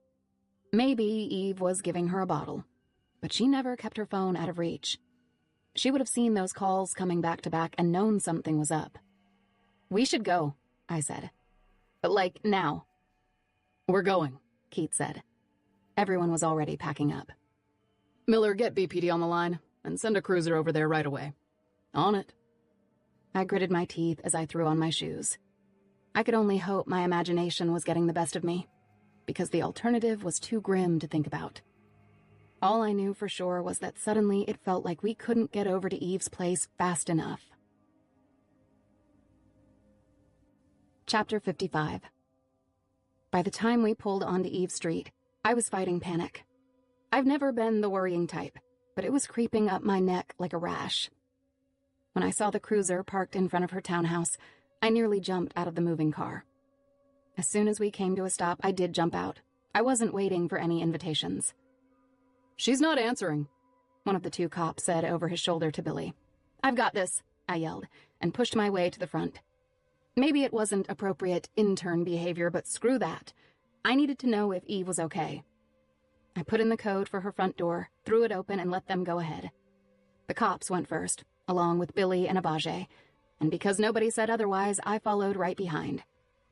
The foyer was empty, with no indication of a break-in, but that didn't mean anything. Eve? I called out. Billy was yelling for her too as we ran up to the 2nd floor. All clear here, one of the cops was saying. What about the 3rd floor? I said. The nursery and bedroom are up there. Wait here, Keats told me, and I sweated it out while they checked the other rooms. With every ticking second, I got a worse feeling about this. 1 cop stayed with me while Keats and Abajay hit the 3rd floor, and the 2nd officer stationed himself down by the open front door. I don't see her, I heard Abajay say a minute later. Nothing over here. Keats's voice came from somewhere farther away. They were both on their way back down when I heard the cop at the front door. Excuse me, ma'am, you can't come in here. And then, with a rush of relief, I heard Eve's voice right on top of that. Who in the blue hell are you, and what are you doing in my house? I hurried over to look down to where she was pushing her way past the cop through her own front door, folded up stroller in one arm and Marlena in the other. Eve, I said, and she gave me a steaming look. I knew right away how angry she'd be about whatever misunderstanding had just gone down. Coming into her place with strangers, much less uninvited, was beyond a cardinal sin in Eve's book. It was, quite literally, an affront to the way she made her living, much less her safety and her way of life. Make yourself useful, Eve told the cop, handing off the stroller before she headed up the stairs. That goes in the back closet. Ma'am, are you all right? The other cop asked as she reached us. No, I'm not, she said, glaring at Billy. I took my daughter for an early morning walk, and this is what I come home to. We got a call that there might be trouble, the officer told her, but Eve was clearly in no mood for listening. Will somebody show these gentlemen some ID and get them out of my house? She said. It was like the air had rushed out of me all at once. Thank God she was okay. Despite the false alarm, this was a good reminder to save the worrying for when there was actually something to worry about. The rest was just paranoia, and that's not a good color on me. It didn't take long for Keats to thank the police and send them on their way. A second later, we were alone in her living room, where Billy and Eve threw eye darts at each other. "What the hell, Eve?" Keats asked. "Why didn't you return my call?" "What the hell yourself?" she answered, bouncing Marlena on her shoulder. "There's nothing you need me for. I gave Angela everything I had, and she can source it back as well as I can." "Don't condescend to her," Keats said. "This isn't the way to get Angela broken in, and you know it." I had the sudden impression that it wasn't the first time they'd discussed me, and now here I was, literally in the middle of it. I appreciated Eve looking out for me the way she did, but the same could be said for Keats. I didn't want any unfair advantages here. "And just so we're clear," Keats kept going, "how do we know all this communication with Angela isn't being tracked?" "Because I'm good at what I do, Billy," Eve snapped back. It was getting more uncomfortable by the second. But then Abaje jumped in and cut through it for us. "Did I lose track of something?" he asked. "I thought we were here to discuss the case, not fight over Angela." My face flushed, but he was right, and we all knew it. After that, we sat down at the dining room table for a quick, tense briefing. It turned out Eve was entirely correct. She had nothing substantive to add that I hadn't already covered, and she'd sent everything there was to send. But at the same time, I totally understood where Billy was coming from. Just because Eve wanted to position me as the go-to person on this new development, that didn't mean she needed to ignore his urgent calls. In any case, Abaje's point was the most important one. Our focus here needed to be on the case, not each other, and within half an hour, we were getting ready to head back out again, leaving for the office this time. "You don't happen to have a burner I could use, do you?" I asked Eve. They'd sequestered all my devices, and I felt naked without at least a phone. Eve gave me a silly question look. Then she disappeared into her stash and came back with a new unit still in the blister pack. "It's not exactly state-of-the-art, but at least you'll be reachable," she said. "Pull the SIM card and incinerate it when you're done." "Thanks for everything," I started to say, but Keats was already bellowing from the car. "Hoot! Let's go! This isn't summer camp!" "Good luck," Eve said with an eye roll in his direction. A second later, I was running to catch up. It was only 7 a.m., but I felt like I'd already put in a full day. "I don't suppose we can swing by Starbucks?" I asked, as I fell into the back seat behind Keats and Abaje. "Very funny," Keats muttered. I wasn't joking, but I didn't ask again. Chapter 56. It was no picnic, taking that polygraph back at the office. I understood the need for it, but spending 45 minutes answering the same question 18 different ways. No, I was not, had never been, and had no plans to be connected to the Freenet Collective or any other known terrorist organization. Wasn't how I wanted to use my time that morning.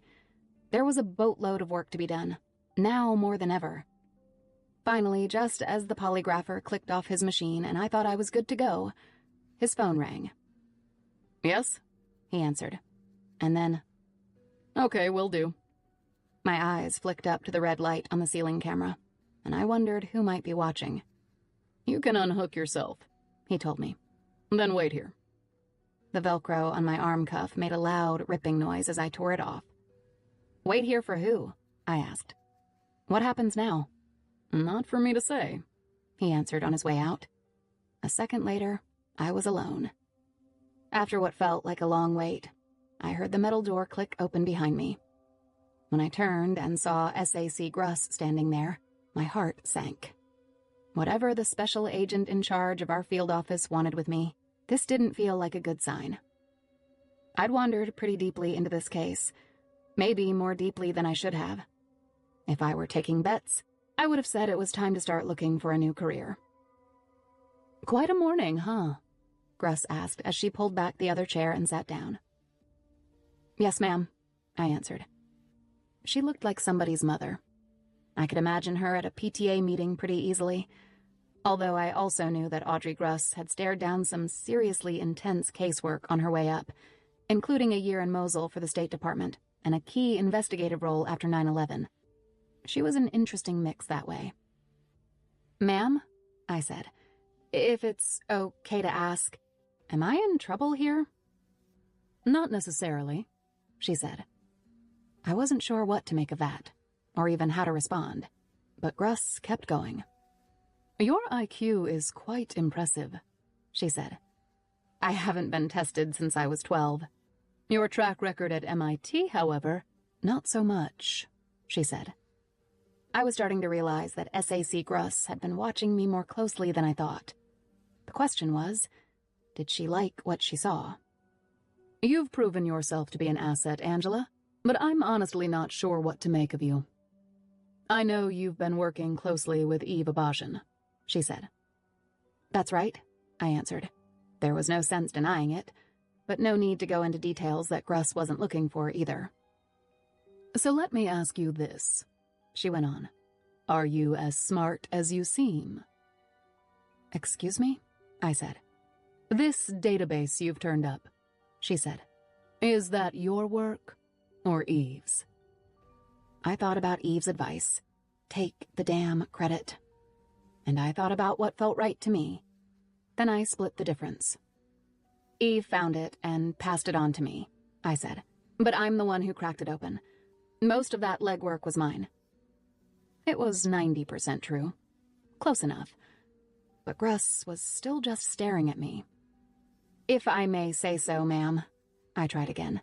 "Yes, I'm as smart as I seem." Her eyes smiled even if her mouth didn't move. Then, like the polygrapher before her, she simply nodded and stood up to leave. "Is that all, ma'am?" I asked. "That's it," she said. "Keep up the good work. You're free to go back to your desk." I tried not to look as relieved as I felt.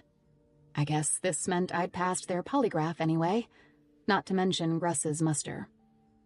But I still felt like I was flying blind into a storm. Chapter 57. When I got upstairs, the office was on high alert. With the new possibility of involvement by a designated terrorist organization, everything had ratcheted up. Again.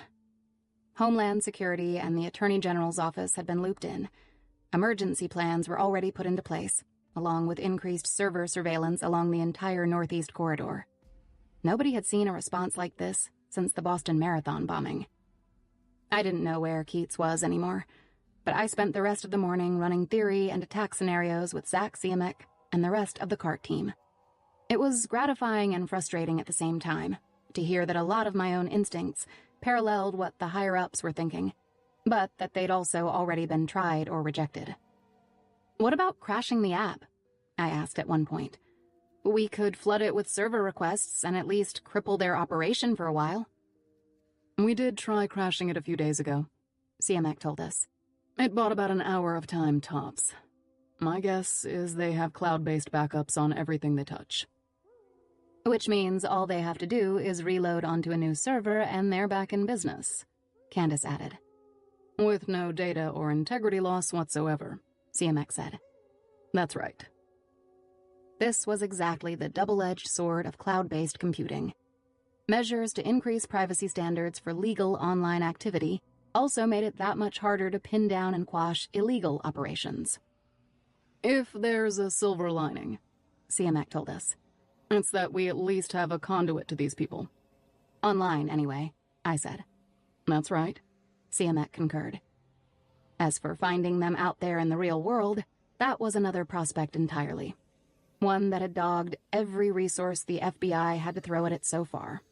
And something told me this was going to get a lot harder before it ever got easier. If it got easier. Chapter 58. With everything there was to do, I didn't expect to leave the cart or even my desk all day. So I was more than a little surprised when Keats pulled me away a few hours later. "Meet me downstairs," he said on the phone. "We're heading to Mass General again. I've got a follow-up interview with Justin Nicholson." And you want me there? I asked. Not that I mind. I think he needs to see you're okay. I knew that meeting me had spooked Justin pretty badly, right after my name had come up in the course of his attack. It had spooked me, too, but this poor kid was already grappling with the loss of his family. If there was anything I could do to help, I wanted to do it. In fact, there was a certain symmetry to the whole thing. Maybe he needed to see that I was okay, but I needed to check in on him, too. Or at least, I wanted to, given the opportunity. When we got over to the hospital, we learned that Justin had been transferred to a private room. That was good news. He was sitting up now, breathing without a respirator, and had some limited mobility in his neck. He could croak out a few words, but we set him up with a laptop for the interview. I was next to him like before, and read off his answers while Keats asked the questions. Billy knew enough to use this time efficiently, and he got right to it.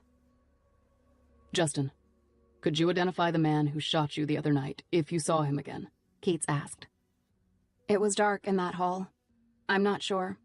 I didn't see his face. Justin typed out, and I read it to Billy. What do you remember about him?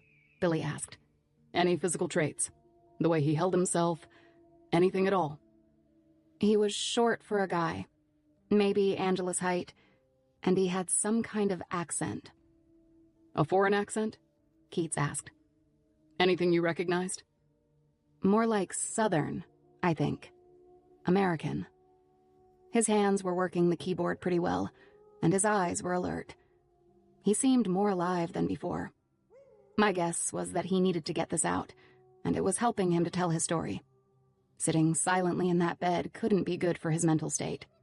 Not after everything he'd been through and everything he'd lost. You already mentioned that he gave you a message for Angela, Keats said. Did he say anything else? Not that I remember. Everything went black after that. While Keats took down a few notes, Justin turned to me and typed out another line. Sorry this happened, Angela. Sucks for you, too. Keats wasn't done, so I didn't say anything. I just waved a hand at Justin to say, Don't worry about me. I'm fine. After another 20 minutes of back and forth, we had as much of a description as we were going to get. The suspect was well under 6 feet tall. He may have been white and may have been in his 20s, as far as Justin had been able to tell, but it was all uncertain. He'd seen no facial hair, or scars, or tattoos either, and no other distinguishing characteristics beyond the accent. It wasn't much, but it was more than we'd had. If there's anything you need, I want you to text me, I told him. I wrote the number for my new burner phone on a pad by the bed, and I'm checking on you tomorrow either way, so you might as well ask for something. Otherwise, you'll just get some tacky teddy bear and a potted plant. That got a weak smile. Thank you, he croaked out in a hoarse whisper. No, thank you, I said. And save your voice. I'll see you tomorrow. As we were walking to the elevators, Keats squeezed my shoulder. You're a good person, he said. You know that? I shrugged it off. Anyone would do what they could for this guy, I said. Some people, but not everyone, Billy told me. Given his years with the Bureau, I figured he would know. Out on the street, my new phone gave an unfamiliar chime. I looked down and saw it was a text notification with a message from Justin. Chocolate shake tomorrow? He'd written. Now it was my turn to smile. You got it, I wrote back. See you then. Something about that request, for a simple thing like ice cream, felt hopeful to me. I knew Justin had been permanently scarred. He'd probably never be the same again, but I could tell he wasn't giving up either. He was going to be okay. Maybe not soon, but eventually. And that was the best news all day. Chapter 59. George met me outside the office again that evening and drove me over to Eve's. Her place was way more comfortable than mine, but I doubted she was going to be okay with having him inside. I bought dinner for all three of us, even if he did have to eat his in the car. I won't be more than a few hours, I told George. I hoped that was true. Working the electronic angles on this case was, for me, a very easy hole to fall into. But I was going to try to get us both back to Somerville before the middle of the night if I could. Meanwhile, I settled in at Eve's Array and went to work on the app again, dissecting its code and looking for any new updates I could find. Eve spent the night coming and going. She'd check on me, answer a few questions, and then disappear again. I could feel her holding back, probably for my own sake. I think what Billy said that morning had stuck to both of us. She couldn't prop me up forever. At some point, I was going to have to stand on my own, and we all knew it. That said, I wasn't above leaning on my other friends for help. So as soon as Eve went to bed, I called and checked in with AA. "How's it going over there on the dark side of the moon?" I asked. "Frustrating," she said, "but interesting." "Go on." "It's not hard to find people talking about FNC," she said. "The problem is knowing what to believe." "Nothing new there," I said. The anonymity of the dark web definitely cuts both ways. Anyone can post whatever they like, which means you have to be on your toes about truth versus fiction and information versus misinformation. Meanwhile, I may not have been able to discuss the specifics of the case with AA, but as a general topic of conversation, this was fair game. In fact, AA and I had discussed the Freenet Collective several times in the past, mostly at MIT, and long before I was at the FBI. Anyone with an interest in coding, hacking, and the dark web knew about FNC, at least in theory. "For whatever it's worth," she went on, "most of the chatter is about everything they did before they went underground, or out to sea, or wherever the hell they are." "So have you been able to find anything current at all?" I asked. "Again, it's hard to say," she told me. "But there is one thing. I found this user who goes by Hermes online. Have you ever heard of him?" "I don't think so," I said. "Hermes as in the messenger of the gods?" "And the god of transitions and boundaries," she said. "Yeah. He's positioning himself as some kind of go-between with FNC. He says he can offer direct access for a hefty Bitcoin exchange, but only if you download his app first, of course." Just that word, app, burned right through the phone line into my ear. Was this the exact, full circle moment I'd been hoping for? "What kind of app?" I asked. "Some kind of private chat platform," she said. "I only mention it because he's been just about everywhere I've looked. But likely as not, he's some pimple-faced 15-year-old in a basement in Teaneck, New Jersey. You know what I mean?" "That sounds about right," I said, playing it off. On the inside, though, my mind was reeling. Maybe this was a non-starter like AA said. Then again, maybe not. And there was just one way to find out. "So, where do I find this Hermes dude anyway?" I asked. Chapter 60. The first thing I did was launch Tor, which was the go-to software for anyone who wanted anonymous communication online. It's how most people accessed the darknet, whether they wanted to buy drugs, watch a bootleg movie, or just poke around the web without anyone looking over their shoulder. I'd known about all this since I was 10 years old, and starting to find ways around the parental controls Mom and Dad had put on the computers at home. It was kind of cute, the way they thought they could keep an eye on me back then, but that was before people had started throwing words like gifted, genius, and prodigy my way. Lucky for them, I've always been the kind of genius who wants to use her powers for good and not evil. Unless, of course, you cross me, and then all bets are off. Once I was in, it didn't take long to find Hermes at all. AA was right. He'd been a busy little boy promoting his app everywhere he could. I invented a new handle of my own, Pandora, just to keep with the theme. Then I used it to send Hermes a direct message on TorChat.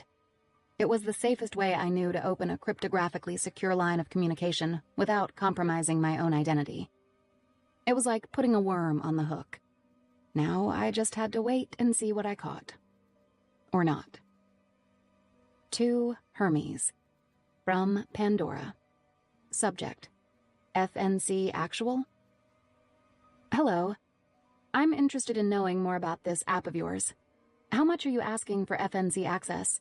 And more important, What assurances can you give me that this is legit? If we're not talking about FNC Actual, I'm not interested. Let's talk. Thanks, Pandora. Chapter 61. The next day, between working at home and another session at Eve's, I squeezed in an early dinner with Mom and my sisters. For more than a week, I'd been begging off their invitations to come home, usually saying that I was too busy at work. The full truth was, there was no way I could show up at my parents' house with a security detail in tow and not worry Mom and Dad to death, especially Mom. So this was the compromise, even if she didn't know it. We met at the Ocean Air, a few blocks from the office, and got a table near the bar. For a while, my sisters did most of the talking, which kept the spotlight off me, happily enough. I heard about field hockey and SATs, and some boy named Neil who was almost definitely on the verge of asking Sylvie to go out with him once and for all. But what about you? Hannah eventually asked. Are you like a spy now? They knew I couldn't say too much about work, but I also saw that hungry look in my little sister's eyes. Unlike Sylvie, Hannah actually wanted to be like me, and in the meantime, she wanted to know as much as possible. Unlike my mother, who I think was stuck between wanting to know everything about my job and nothing at all, since it stressed her out so much. Not really a spy, I told Hannah. It's more like Hansel and Gretel. I spend a lot of my time following virtual breadcrumbs to see where they lead. Cool, Hannah said. The breadcrumb analogy was for Mom's benefit, given her professional focus on fairy tales, and my own desire to shift the topic away from me as subtly as possible. What do those crumbs symbolize, anyway? I asked, as though the question might give me some needed insight, which, for all I knew, it might.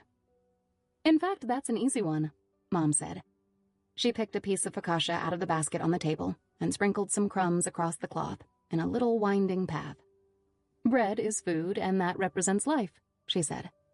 As long as those crumbs are there, Hansel and Gretel have a way back, literally but also figuratively. Then she started picking the crumbs back up, just like the birds in the story. However, when the crumbs are gone, there's no way home again, and that represents the threat of death. Something tells me there's a lesson coming, I said. There's always a lesson, Sylvie said knowingly. Hannah and I tried not to smile. So is that what's happened? Mom asked me. Did you lose the trail back home? Because God knows I've tried to get you out there for weeks, and it's been like pulling teeth. So much for changing the subject, I thought. My mother has never been easily deterred. Maybe that's where I get it. I've just been busy, I said. You know that, right? Mom reached across the table and put her hand on mine. You look tired, Angela. This work is changing you, and not in a good way, she said. I am tired, I told her honestly. But we're doing good work, Mom. We really are. And I'm exactly where I want to be. At the bureau, working with Eve, the whole thing. I'm just on a steep learning curve, you know? Mom narrowed her eyes at me and sat back. Why do I still feel like there's something you're not telling me? I could only shrug and avoid her stare by looking down at my menu. The alternative was to tell her she was right.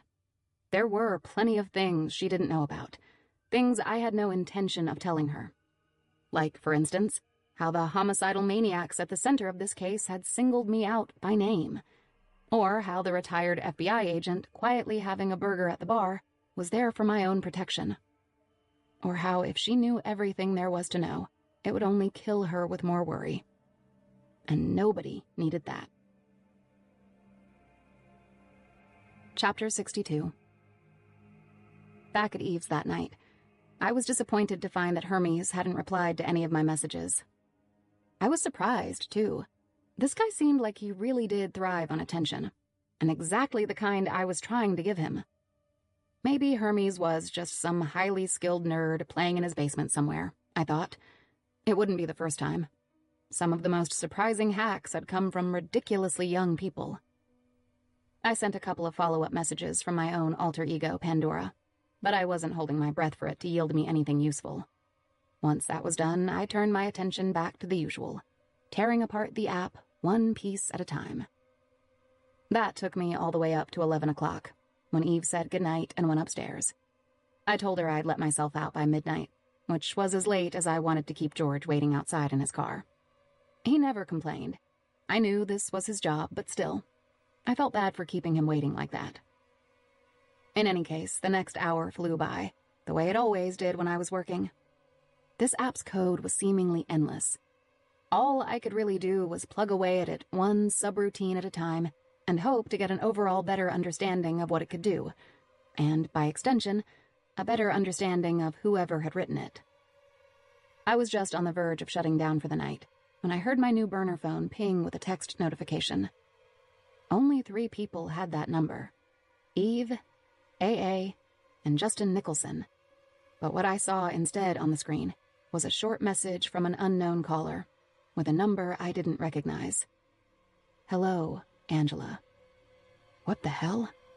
I was deep enough into this that I knew something strange had just happened. But what exactly? "Who is this?" I wrote back. "We've never quite met, but I think you know who it is," came the reply. My heart was thudding and I wasn't sure what to do. "Why are you contacting me?" I asked. "Isn't that what you wanted?" I got back. My next thought was, Hermes? I doubted it, but then again, nothing seemed certain these days. I reached for Eve's landline to call Keats next. It seemed like a prudent thing to do, but before I even got that far, another message came through on top of the last one. "By the way, how's George?" Jesus Christ. How did this guy know about George? Much less what his name was. I ran over to the window and looked down at the street. From there, I couldn't see anything except the top of George's car. Nobody else seemed to be around. The block was quiet. Even so, I didn't feel reassured. My phone chimed with another message, but I ignored it as I bolted down the stairs and threw open the front door. I could see George in his car, and for half a second, I felt a flood of relief. "George?" I called out. But there was no response. It looked like maybe he was sleeping. Except, of course, he wasn't. There was blood, I realized. I could tell even in the low light from the way his white collar had been stained dark. The sight of it scrambled my brain. There were no cogent thoughts in my head now, as I moved around to his side of the car, terrified of going another step, but unable to stop myself. And there he was. His eyes were wide open and unseeing. 2 holes in the windshield lined up with the gunshot wounds to his forehead and neck where he sat, still upright. I realized with another rush that whoever had done this was also keeping an eye on me, maybe with the same gun sights. Reflexively, I dropped to my knee and leaned against his car. 911. The number passed through my head. I knew I had to call, but it seemed to take forever to get the message to my frozen hands. And when I finally lifted the phone to dial the number, I saw the most recent text that had come in, the one I had ignored on my way down the stairs. It said, "Aren't you forgetting someone?" And even in the blurred frenzy of thoughts competing for my focus, I realized what had just happened. Oh my God. Oh my God, no. Not Eve, too. Chapter 63. I ran back to the front door, my mind searing with more wordless thoughts. 911, what is your emergency? I heard the voice on my phone and realized I'd already dialed. My focus was on the keypad outside Eve's door. I had to let myself back in. I had to get to her before they could. Unless I was too late. This is 911, what is your emergency? The voice repeated. Is anyone there? I need help! I screamed as I ran up the first flight of stairs. A man's been shot in his car at this address, and my friend's in trouble. We're sending help right away, the dispatcher told me. Please stay on the line. I didn't hear what else she said. What I heard now, in fact all I could hear anymore, was the sound of the baby crying from one more floor up. Eve! I screamed, but there was no answer. I took the next flight of stairs 3 at a time. It was dark in the hall when I got there, but I could see a line of light under the bedroom door. Eve? I tried again. Are you there? Why wasn't she answering? I was terrified that I knew the reason, and conscious that I might have been walking into the exact same trap, but nothing was stopping me now. I couldn't wait for the police, even if I wanted to. I tore open the door and scanned the room, trying to focus past the blur of my own terror. Marlena was there, wailing in her crib. Eve's bed was unmade and empty. The bathroom was dark. A window in the back had been left open. The curtains were wafting with the breeze it let in. I ran to it now and looked out, but there wasn't anything to see. The neighborhood was quiet, as if nothing at all had just happened. As if George weren't dead, as if Eve hadn't been taken. Almost as if, before it even began, it had already been over. Chapter 64. When I hit the sidewalk with Marlena still crying in my arms, a small crowd of pajama-wearing neighbors and passers-by had already gathered. Several people were holding each other, some of them crying. I saw George dead in his car again, and my knees buckled. It brought me down hard on Eve's front step. I knew this was real, but I couldn't make it into a fact. Not in my head. All I could manage was hold the baby, soothe this little girl. I clung to those thoughts, and to her, until the police arrived to secure the scene. Suddenly, cruisers and personnel were everywhere. One of the officers took Marlena and swaddled her in his jacket. I hated to hand over the baby, but it wasn't my choice. And besides, I was in no position to take care of her myself. It all went by in a dark blur. Soon after that, I saw Keats, Abage, and the rest of their team pulling up. I had no idea how they'd gotten there so fast. For that matter, I had no idea how much time had passed by now, but I was glad to see them. Billy took my statement first, slowly and deliberately, making it as easy as he possibly could as I walked him through what I knew. After that, he poured me into the back of a manned police cruiser and brought me my things from inside. I wrapped my arms around my messenger bag like it was some kind of surrogate for the baby. Anything to hold on to. I've got someone coming to pick you up. An agent, Lisa Conrad Palumbo, Keith said. She'll take you where you're going. What do you mean? I asked. Where am I going? Somewhere safe, was all he said. You need to disappear for a little while. Are you okay waiting here? Why wouldn't I be? I asked. It was a ridiculous answer considering what I'd just been through, but I didn't want Billy worrying about me. He'd already spent enough time on that. I wanted him out there looking for Eve. Keats knelt by the open door and put both arms on the frame of the car, closing us in a little huddle. When he spoke, it was a low murmur just for me, and I could tell I was about to hear something confidential. She's still alive, Angela, he said. I can tell you that much. How can you know that? I asked. How can you possibly? But then I realized, whoever was behind this must have notified the Bureau that it was about to happen. It was exactly the kind of move these attention-seeking scumbags had been pulling all along. The more they accomplished, the more they flaunted their position. They told you ahead of time, didn't they? I asked. Just not enough to do anything about it, Keats confirmed. Jesus. For all we know, Reese Sapporo's abduction in Portland was some kind of dry run for whatever this is supposed to be, Billy said. My guess is they drugged her before they took her out that upstairs window. But Angela, look at me. I took a shaky breath and looked him in the eye. If they wanted to kill her, she'd already be dead. Okay? Trust me. We've got the whole city lit up with surveillance. We've already spun up a task force at the field office and we're covering every known route out of the city. Believe me, we're going to find her. Do not give up hope. I gave him a nod, which was as much as I could manage. Go, I said. Do what you have to do. And then he was gone. That left me alone with the cop in the front. I didn't even know the officer's name. He'd kept his eyes forward the whole time, like he didn't want to intrude, which was just as well. I didn't feel much like chatting. I hated to think about the hell Eve was in, not to mention how out of her mind she'd have to be worrying about Marlena. But Keats was right. Eve had to be alive. Otherwise, why take her? Reese Sapporo had been returned unharmed. Maybe this was just another version of the same maneuver. With any luck, We'd have Eve back by morning. But where was she now? What did these people want, and why? It was like a shifting constellation of questions, one moving target after another with no clear answers. Hey, excuse me. Are you hearing that? I glanced up. The cop had twisted around to look at me from the front seat.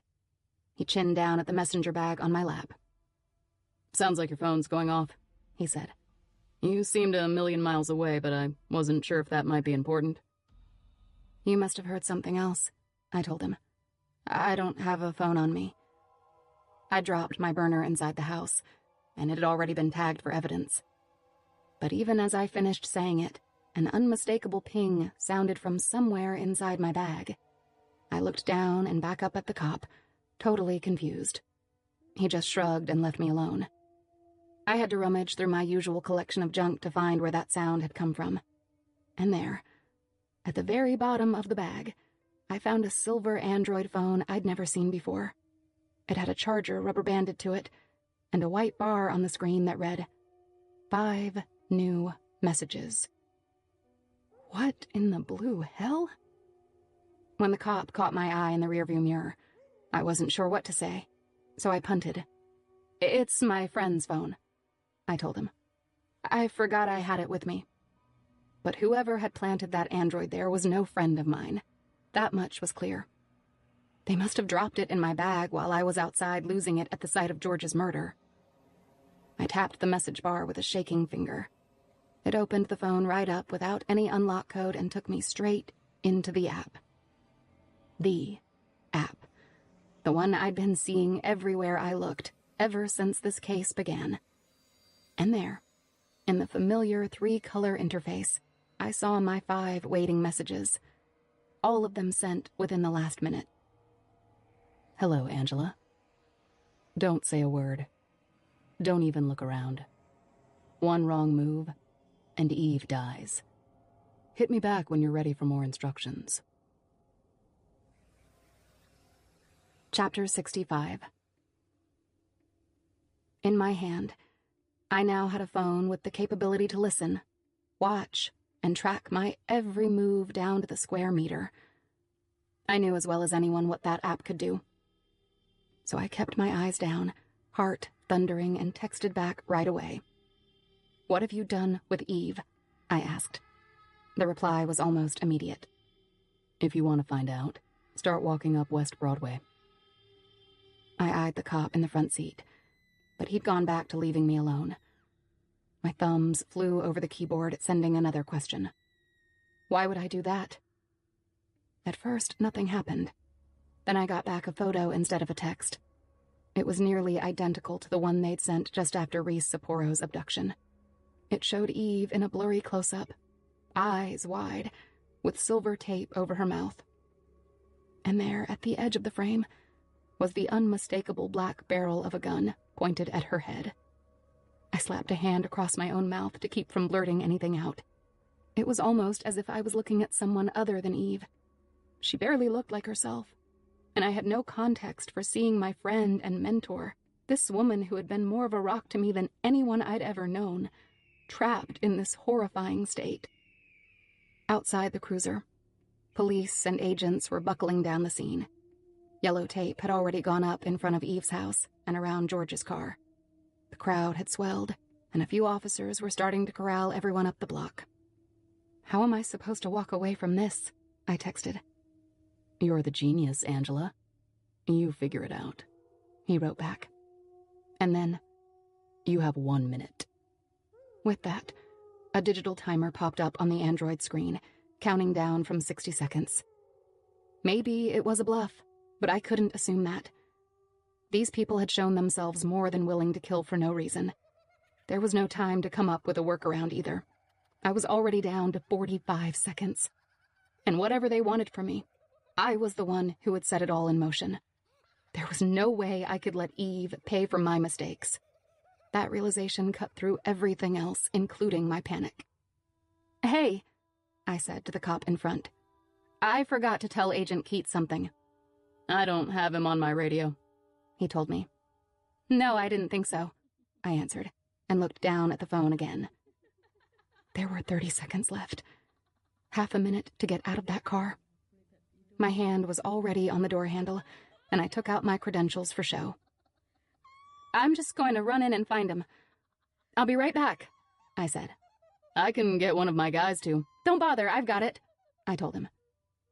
Before the officer could say anything else, I slid out of the car and shut the door behind me, with about 15 seconds to spare.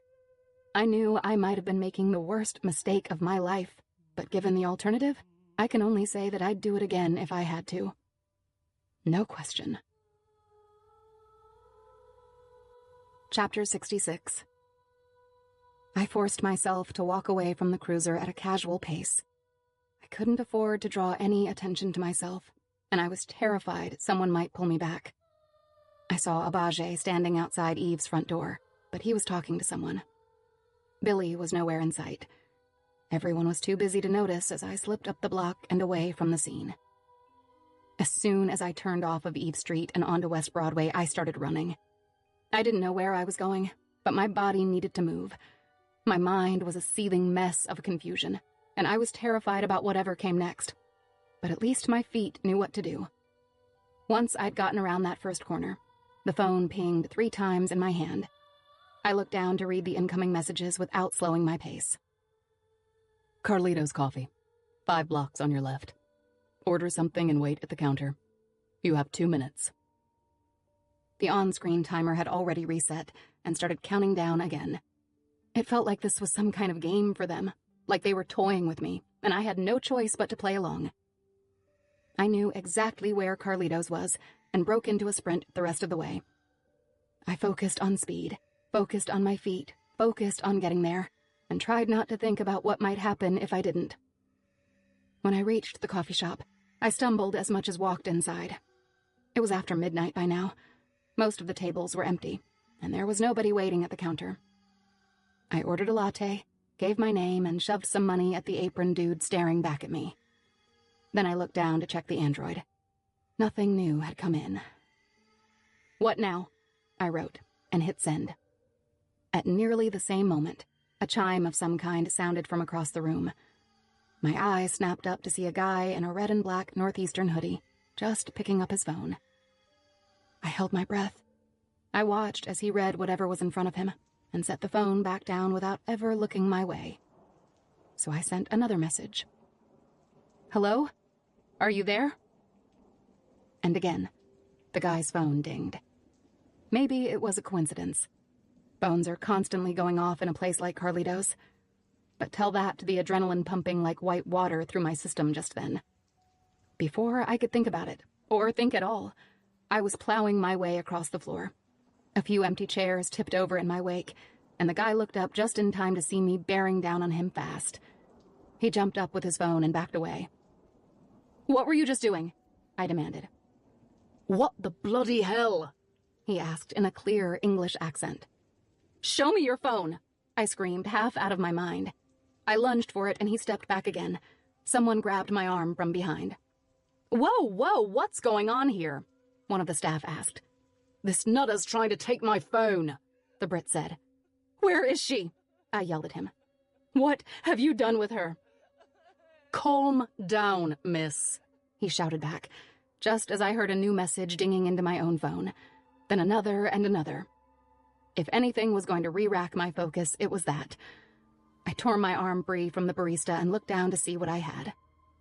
1 block north, right on C Street. Wait at the corner of C and Cypher. You have 2 minutes. The digital timer was back, and it started its countdown all over again. When I looked up, the Brit was staring at me like I was some kind of lunatic. And in fact, it was just hitting me that I may have made a horrible mistake. Maybe even a fatal one where Eve was concerned. But that didn't mean I was wrong about this guy.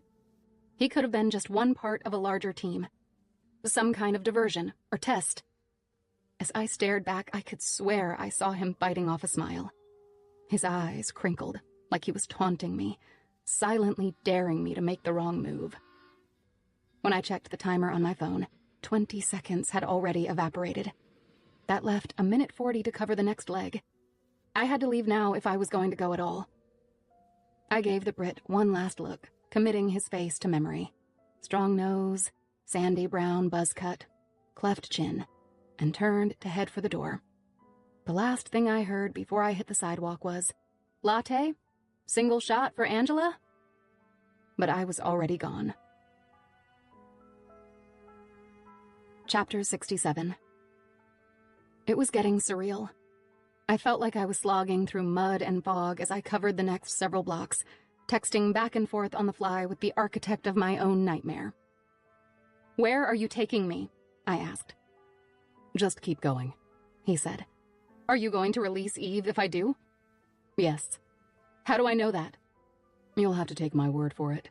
Or not." "And then what? Kill me?" "Of course not." "Then what? Talk to me." The replies had been coming in as fast as the questions I sent, but now they stopped. When I reached the designated corner, I stared at the screen, waiting for something to happen. "Hello," I texted. I looked up and down both streets. There was nothing out of the ordinary to see, and nobody to catch my attention. The intersection was deserted. I tried again. "Where did you go?" My breath caught in my throat as I started to imagine the worst. Was it over? Had I pushed too hard? Was Eve gone? Then, as suddenly as it had stopped, it started again. A flurry of pings sounded and a series of messages scrolled in fast. "Change of plans. Pocket the phone. Keep it on you at all times. One word about this to anyone and Eve dies. If we lose track of you, Eve dies. Do not test us. Do not forget these instructions. We'll be in touch." I blinked several times, frozen in my spot. What in God's name was that supposed to mean? They'd be in touch? When? "What do you mean?" I wrote back, just before I heard my name. "Angela!" I turned 180 and saw Keats. He'd just jumped out of a cruiser, parked diagonally in the intersection behind me, lights flashing. I hadn't even heard the car coming. Now Billy was sprinting toward me with one hand on the gun at his hip. I didn't know what to do. My options were extremely limited in any case, and I slipped the phone into my pocket as surreptitiously as I could. This was insane, but I couldn't stop now. I had to protect Eve. And to do that, I had to keep the phone a secret, at least for the time being. I'm okay, I said, just as Billy got to me. "What the hell are you doing out here?" he shouted. "Have you lost your mind?" It was a struggle to synthesize everything into one response. Anything I said to Billy might be overheard through that android, and any mention I made of the phone itself would almost certainly get Eve killed. I thought I saw them taking her, I said. The lie burst out of me in a panic. I didn't know what to do, and I just ran after the car. I'm sorry, I shouldn't have done that. I was wrong. It wasn't even them. Okay, Keats said, his voice easing. He put an arm around my shoulder and shepherded me toward the cruiser as it pulled up the block. "It's done now. But Jesus, Angela, you scared the crap out of me." I could barely look him in the eye. I felt terrible for lying, but the alternative was worse. The bulge in my pocket felt conspicuous as hell, even if nobody else seemed to notice. What I needed was a few minutes alone to think this through and not make any rash decisions. For once. In the meantime, all I could do was stick to the story, take it one thing at a time, and pray that this sick little game hadn't just come to an abrupt end. Chapter 68. When we got back to the street outside Eve's house, an unmarked black van was waiting to take me wherever I was headed next. I assumed that meant some kind of safe house. What little I knew about these kinds of things told me I'd be unreachable for the foreseeable future. But that was just a guess. Can I at least call my parents? I asked Billy. I can't just disappear on them. Yeah, Billy said. "Of course. But just one call. And it's going to have to be quick." It felt like I was getting arrested as much as going into protective custody. "Hello?" Mom answered. It was nearly 1 a.m. I could hear the confusion mixed with concern in her voice. "It's me, Mom," I said. "I'm on Agent Keats's phone." "What is it, sweetheart? What's wrong?" she asked. I took a deep breath and my chest shuddered. Everything that had just happened was too much to think about at once. "We've had a situation at work," I said, trying to sound as level as possible. "All I can really tell you is that I'm okay. They're taking me somewhere safe." "What?" Mom said, her voice rising. I'd given her too much too fast, I could tell. "Who's putting you up? For how long? What happened?" "I'm so sorry," I told her. "I can't say any more than that, and I don't have time to talk. But I promise you I'm safe. That's all you need to know for now. I'll be in touch just as soon as I can, I swear. At least tell me where they're taking you," Mom demanded. "I don't know," I said. "And it's actually better if you don't know either."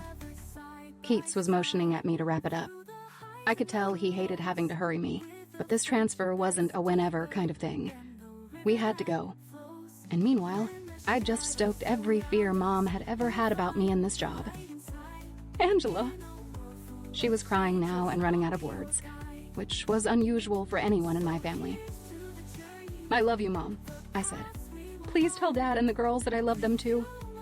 There was no easy goodbye, no good way to finish that call. So I told her I was going to hang up and then handed the phone to Keats to do it for me. I just couldn't. Not with my own mother still crying on the other end. Billy seemed to understand. "I'm sorry about that," he said. "The work is goddamn heartless sometimes, but I promise you this is for the best." "I know," I said. And I did, but it was still overwhelming. I felt horrible for what I was putting my family through on top of everything else. Billy opened the van sliding door for me so I could get in the back. I assumed the woman in the driver's seat was my assigned agent, Lisa Conrad Palumbo, but there were no introductions. I wasn't even sure what to call her. "I'll check in with you tomorrow," Billy said. "Try to get some sleep." My mind was flying. All I had was more questions. What about Justin Nicholson? Who was going to look in on him at the hospital? And George's family, what about them? Would they be taken care of? Most of all, though, I was thinking about Eve. What was the investigative plan there? How much in the loop would Billy be able to keep me? And what came next? I couldn't afford to ask any of it. The more I said, the more information I'd be passing to whoever might be listening through that android in my pocket. Chances were I'd have to come clean. Maybe sooner than later, since there was no real hiding from them anymore. But until I could think this through more clearly, my default remained the same. Keep Eve alive. "I'll talk to you soon," Keats told me. When I didn't answer, he gave me a tight smile. Then he slid the panel door closed and banged on it twice from the outside. Agent Conrad Palumbo hit the gas, the van lurched, and we took off into the night, heading for somewhere safe, whatever that meant anymore. Chapter 69. When I think safe house, I think about remote cabins in the woods and unassuming little places tucked deep in the suburbs. But that's probably because I've seen too many movies and bad TV shows. In fact, Agent Conrad Palumbo took me to the last place I expected. As we pulled into the Sally Port behind the federal building where I worked, I thought maybe we were stopping to change vehicles. But no. "Here we are," Conrad Palumbo told me. "You've got to be kidding," I said, even though she obviously wasn't. In fact, this was good news. I still hadn't worked out what to do about the de facto tracking device in my pocket, and whoever was now following my every move. But if there was one place they couldn't physically get to me, it was going to be here. Once the inner garage door had closed behind us, we got out of the van and onto a freight elevator. Conrad Palumbo took us up to the 6th floor, one story above my own office and the cart. "So, Agent Conrad Palumbo," I said on the way up, "is there—" "Call me Lisa," she said with a reassuring smile. I didn't think she knew about my specific circumstances, but I appreciated that she was trying to make this as easy for me as possible. "Lisa," I said, "can you tell me anything about what's about to happen here?" "I'll do better than that," she said. "I'll show you." The elevator doors had just slid open, and she gestured for me to go ahead of her. It was coming up on 2 a.m. by now, but the checkpoint just off the elevator was staffed with 2 uniformed guards. It was exactly like the station I passed going to work every day on the 5th floor, usually with a flash of my ID. This time, though, we had to empty our pockets, walk through the metal detector, and get a hand scan and a pat-down from one of the guards. Immediately, my pulse ticked up. I knew I didn't have a choice about the phone. I'd have to take it out of my pocket, but I also couldn't afford to tip my hand here. Was this the end of the charade before it had barely begun? I waited for Agent Conrad Palumbo, Lisa, to go through first. When she wasn't looking, I dropped the phone into an empty gray tub and covered it with my keys, ID, and jacket, then set it all on the moving belt along with my bag. I barely breathed during the pat-down. One guard searched me while the other watched the monitor, scanning my things on their way through. Please, please, please. Okay, you're good to go, the first guard told me. Grab your stuff and follow the agent inside. I kept my poker face and slid the phone into my pocket. Then I followed Conrad Palumbo onto the 6th floor's main hallway as they buzzed us through. Just inside, she swiped her ID to get us past yet another security door. This one led to an enclosed staircase. It was just a single flight, up to the 7th floor and back out again. We came into a much shorter corridor than the one below.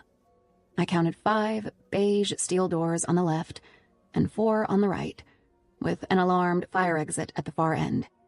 It was easy to imagine this little wing as a kind of secret compartment within the much larger federal building.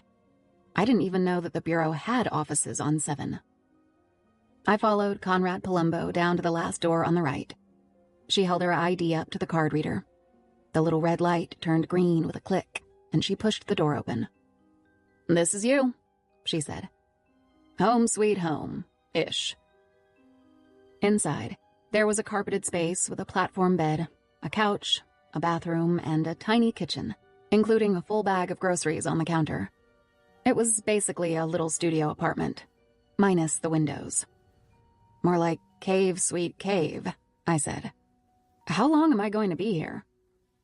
Conrad Palumbo shrugged. "I'm not going to lie. You're going to get bored." I wish, I thought, and fingered the phone-shaped bulge in my pocket. "Write me up a list of things you'd like from your apartment," she said. "Support staff will check in with you about incidentals, and psych services will be by first thing in the morning." "Psych services?" I asked. "It's protocol, with the death of an agent," she said. "And listen, I'm really sorry about George. It's a horrible thing that happened to him. Whoever did it deserves to die a slow, painful death," I said, for the benefit of whoever was listening in through that phone. "I'd kill them myself if I could." Agent Lisa Conrad Palumbo narrowed her eyes at the intensity in my voice. She was trained to pick up on small changes like that, I'm sure, but she didn't call me on it, which I appreciated. I started scribbling down a quick list for her. Clothes, shoes, a few toiletries, laptop. "Can this include my bike and indoor trainer?" I asked. "I don't see why not," she said. It was the one thing I knew I'd want if I had to be cooped up. Without some kind of exercise, I was going to go completely mental in there. "Now try to get some sleep," she said. "I will," I told her. But that was just another lie. I had no intention of getting any sleep. Just the opposite, in fact. This was going to be the all-nighter of my life. Chapter 70. As soon as I'd locked the door behind Agent Conrad Palumbo, I took out the phone and checked for messages. There were none. "Anyone home?" I tried. There was no immediate answer, and no reason to wait around for one either. They knew how to reach me, obviously, and they were taking their time doing it. I had no idea what to expect from them, or for that matter, when to expect it. My best move was to get as much done as I feasibly could in the meantime. That meant not letting myself get overwhelmed with worry about Eve. Yes, there was sufficient cause to be afraid that the very worst could happen, that she wouldn't be coming back again. That was possible for any number of reasons, including the ones I could think of, and even more frighteningly, Some endless number of reasons I couldn't even begin to foresee. But obsessing about all that wasn't going to do a thing to up Eve's chances of getting through this. Logically speaking, Eve and I would both be better off if I kept myself focused and productive. So I moved on to the next thing I knew how to do.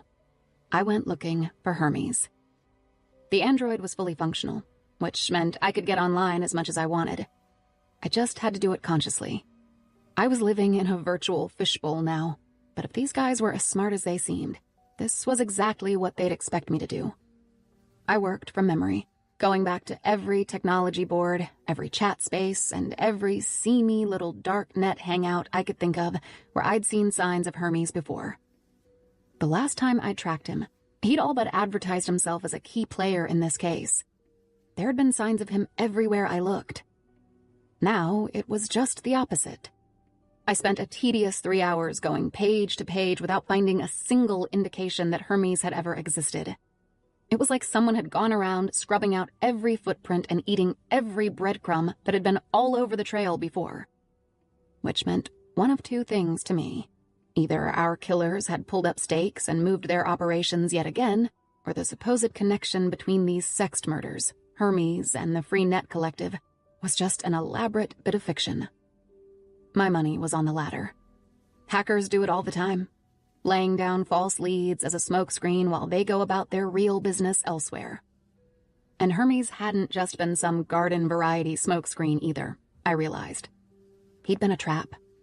One that I'd fallen for, just like the half-baked wannabe they'd probably pegged me for. I hated myself for the position we were in. Eve never would have fallen into this if it hadn't been for me. Her words came filtering back into my mind now. If it's this easy, it means they wanted you to find them, she'd told me. And she'd been right. Devastatingly so. With any luck, Keats's team was way ahead of me on all of this. Maybe by dawn they'd have Eve home again and the killers would be in custody. Or dead, for all I cared. But until I knew any better, this little covert operation of mine was full steam ahead. Chapter 71. I didn't mean to fall asleep. When I jerked awake, it took me a second to recompute where I was, and why. Everything flooded back in a nasty rush. The phone, set to vibrate, had woken me up.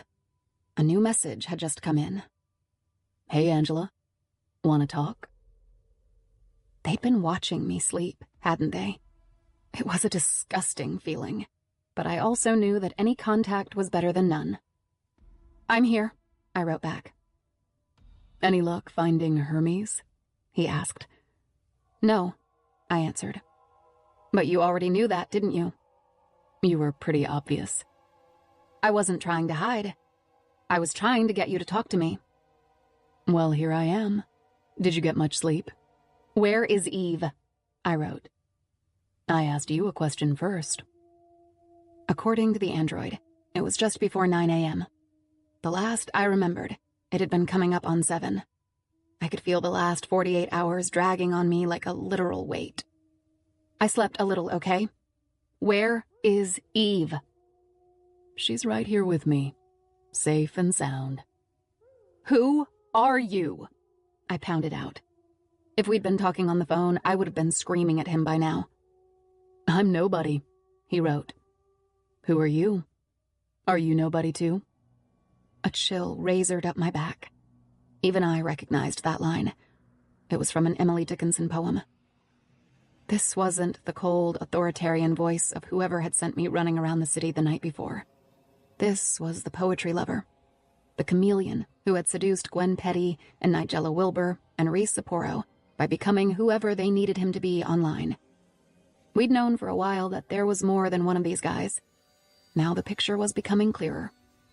This was the chatty one, and the other guy was... what? The engineer? The executioner? What do you want? I asked. Send me a pic, he said. I'll make it worth your while. This app is programmed to take a picture every 10 seconds, I wrote. Why do you need me to send another one? Don't play dumb, he said. That's not the kind of pic I mean. You know what I like. It was getting seedier by the second. He was right. I did know what he liked. I'd seen more than enough of it in the leering, predatory sexts he'd traded with his young victims. At the same time, I thought, if that's what got this guy off, it meant there was something he wanted that I could control. That meant leverage, and even a tiny bit was more than I'd had up to now. So I tried to work it. I need proof that Eve is still alive, I said. Then we can keep going. What kind of proof? He asked. Let me speak with her. That's not going to happen. But since you've been good, hold on. I'm not sure how long I sat there, waiting to hear back. I thought about what Billy had told me on my very first day with this case. The clock is always ticking, he'd said. It had never felt truer than it did just then. Every minute that passed now was one more minute Eve had to spend in hell.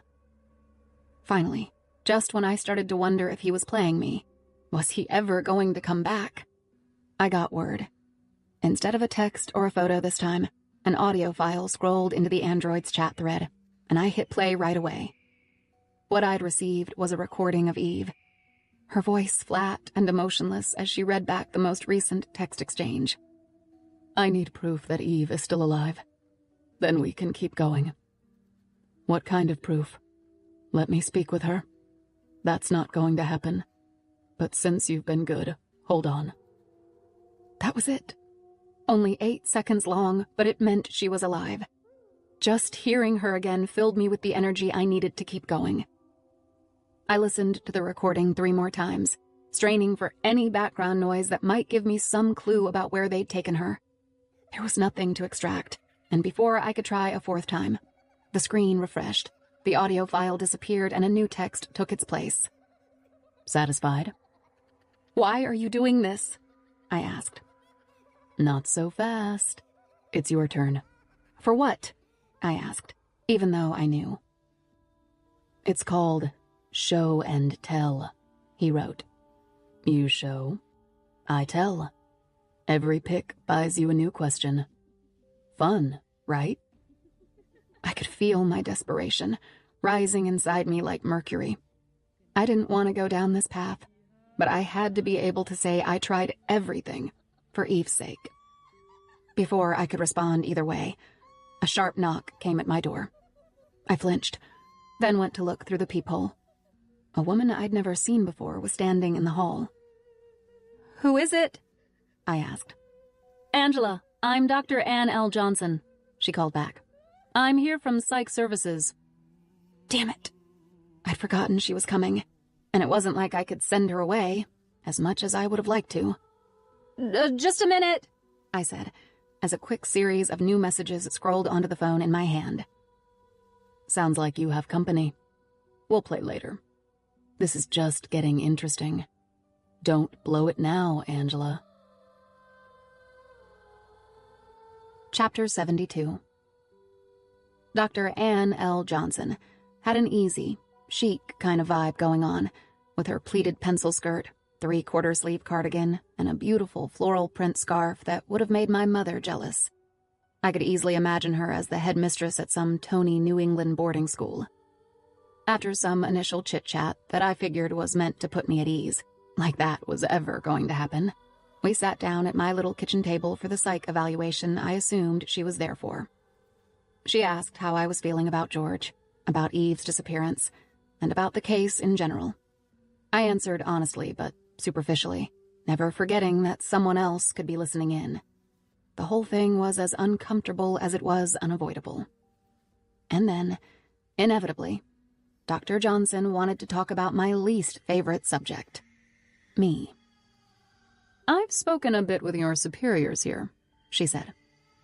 It sounds like you're quite an eager learner. Is that a euphemism? I asked. It is, a little bit, she acknowledged. I'm not a fan of shrinks. I'd been sent to a few in my adolescence, probably to make sure I wasn't child geniusing my way to a career as a psychopath. And while I'm sure they were all perfectly good docs, they always made me feel like an animal in a zoo.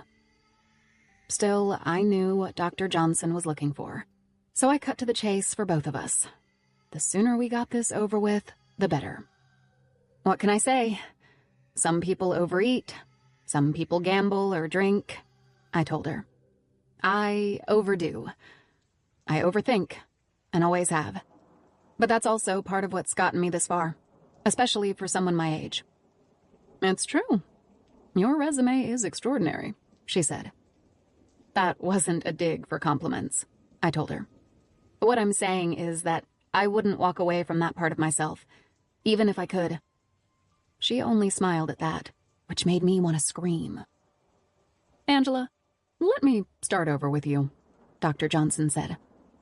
You tend to go all in on just about anything. Am I right? Fair enough, I said. Has anyone ever spoken to you about impulse control? Or prescribed any medication for that kind of thing?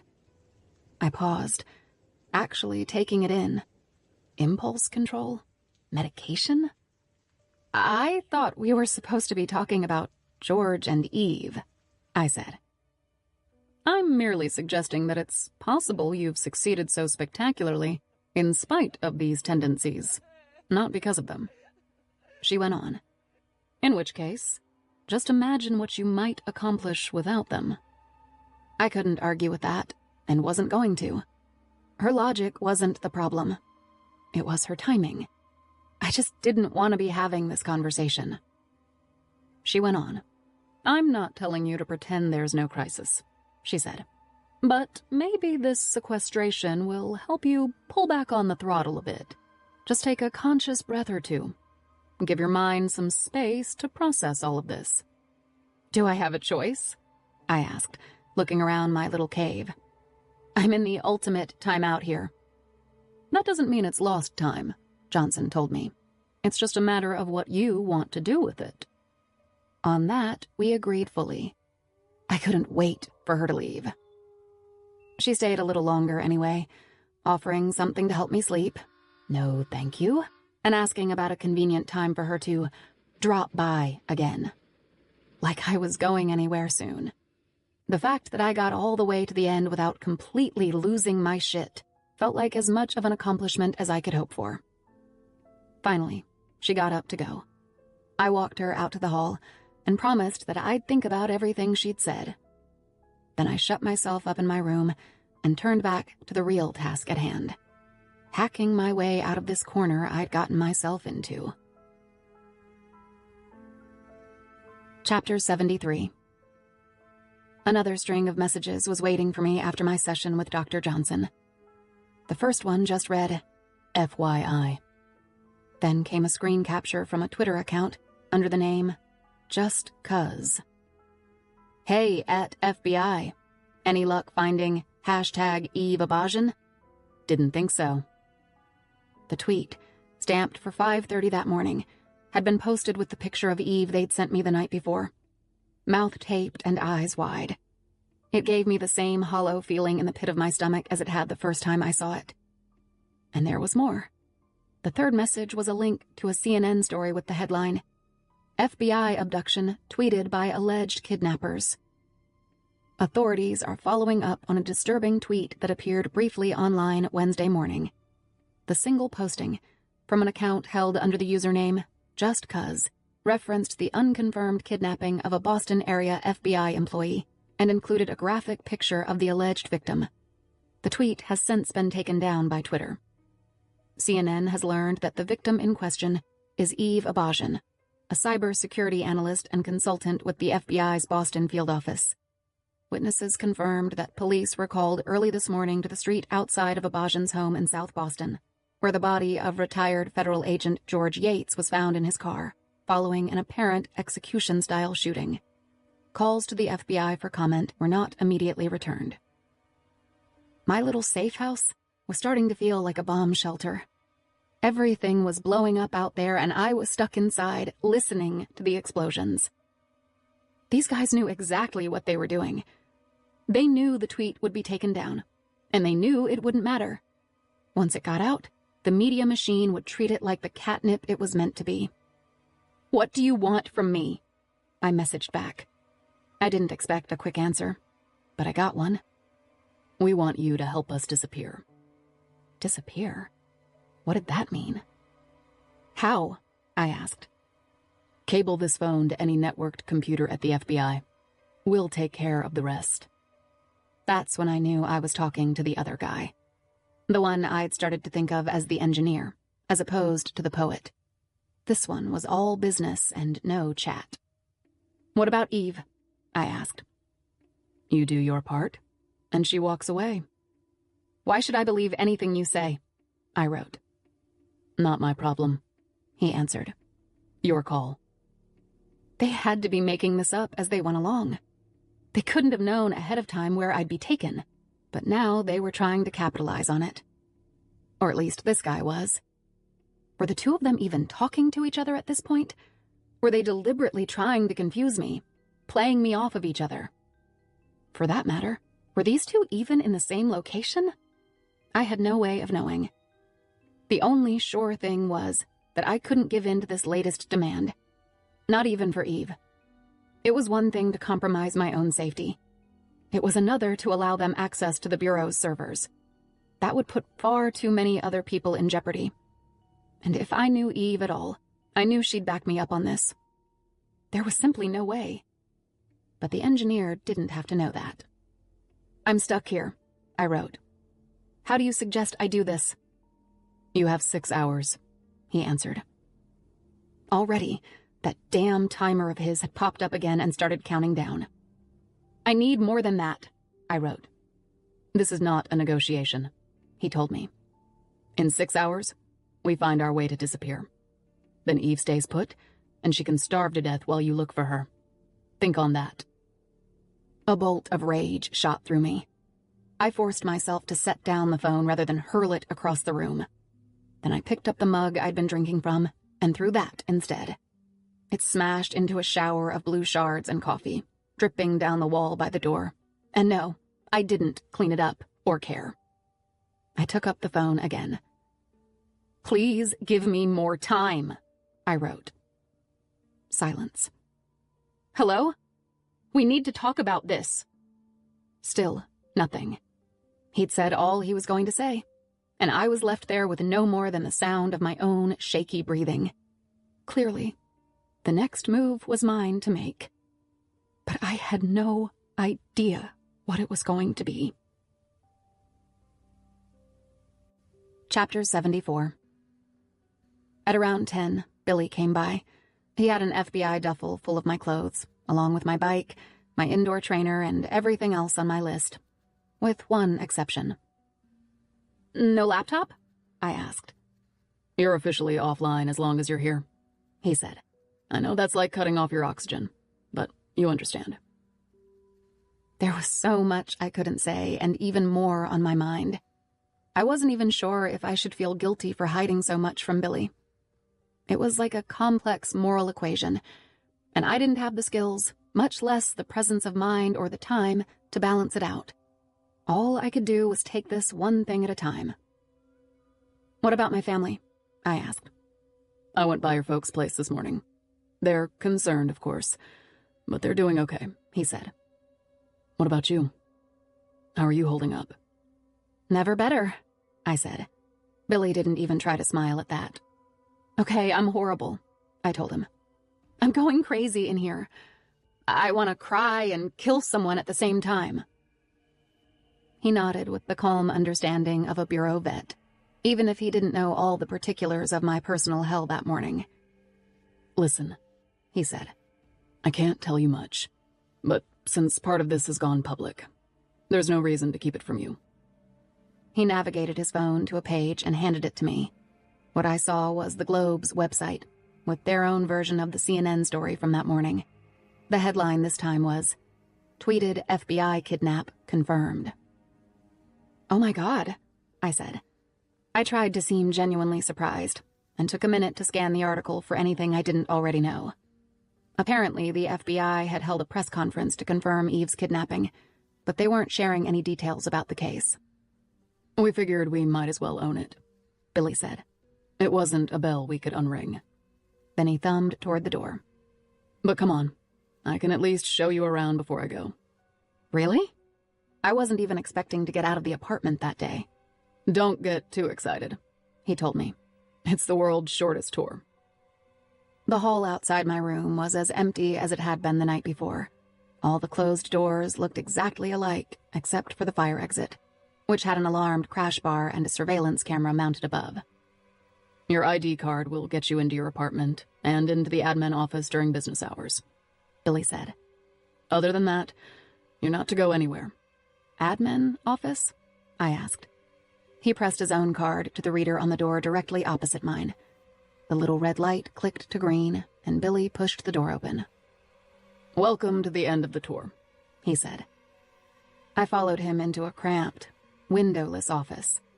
A woman was sitting alone at a U-shaped workstation, and she stood up as we came in.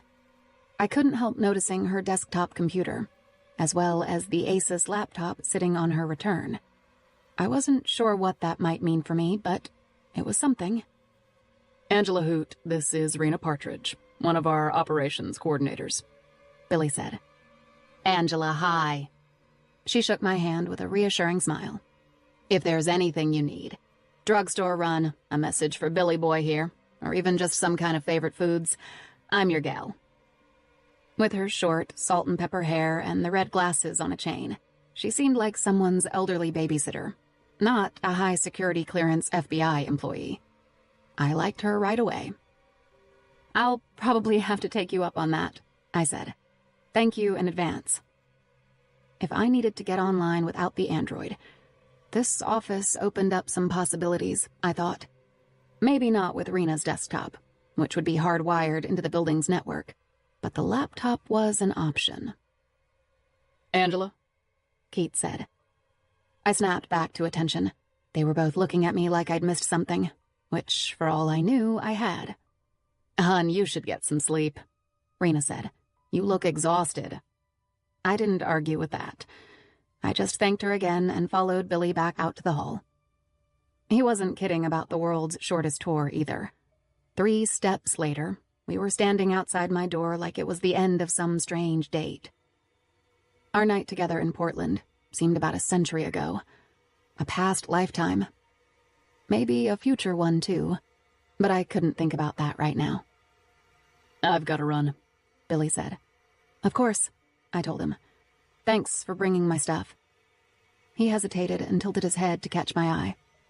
You know this isn't your fault, right? He said. That's a complicated question, I told him.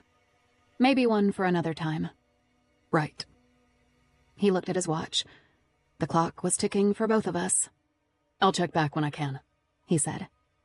And 1 tick later, he was gone. Chapter 75. Normally, the best way for me to get my head on straight is by hitting the trail with my bike. But normal was off the table right now, so I set up my trainer in the middle of the room and started riding in place. I left the Android where I could see it, in case anything new came in. Then I got a good crank going, put my head down and tried to synthesize everything I knew into a cohesive plan of attack. As I turned the various factors over and around in my head like a Rubik's Cube, I kept coming back to the same idea. Geolocating malware. If I could sneak the right kind of self-loading program onto one of the devices these guys were using on their end, I could get back an IP address, and from that, a physical location. Which meant there was a possibility that I could actually find Eve without ever leaving the building. The real question was how to get this done without them noticing, much less in the next 4.5 hours. I thought about what Eve said to me once. Sometimes you have to look past the code and into the coder. With people like Darren Wendt, that was easy. Darren had all the intellectual depth of a kiddie pool. He couldn't have been more obvious to the hacks I sent his way. These guys were different. Maybe they were typical ego cases for hackers, but they were also smart as hell and well-resourced. Lucky for me, I was smart as hell too. I downshifted several gears and cranked the trainer's resistance until I was riding up a virtual 30-degree incline. It put an exquisite kind of pain into my quads and glutes, and I told myself there was no stopping until I'd figured this out or reached pure muscle failure, whichever came first. Sticking with the malware idea, it made sense to target the poet, not the engineer. He was the one I knew for sure was in the same location as Eve, since he'd recorded her voice and sent it to me. He also seemed more human, less focused, more distractible. I hated to think about what it was going to take to distract him. As he'd said himself, I knew what he liked, but I'd deal with that when I had to. In the meantime, I focused on the tech aspects of this hack, laying out contingency plans like a flowchart in my mind. I don't know how many miles I covered. My thoughts were spinning as fast as those pedals, and I barely noticed as I went from smooth, even strokes to jerky, sporadic pulls. When I couldn't manage one more rotation, I eased back the resistance and coasted into a cooldown, arms overhead and sweat streaming. I knew what I wanted to do now. Or at least I knew what I wanted to try. There were no guarantees, but as that ticking timer made abundantly clear, I couldn't afford to sit around on my ass waiting for a better idea. Ready or not, it was time to flip this game. Chapter 76.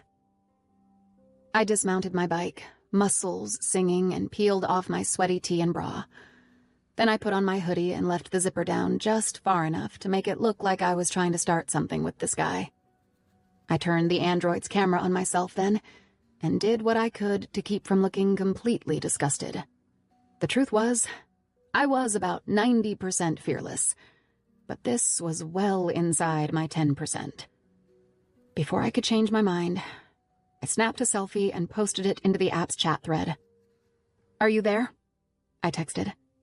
Even if he responded soon, I figured I could afford a minute away from the phone. That's what I needed for the next step. It was a gamble, but there was no way through this without taking some kind of risk.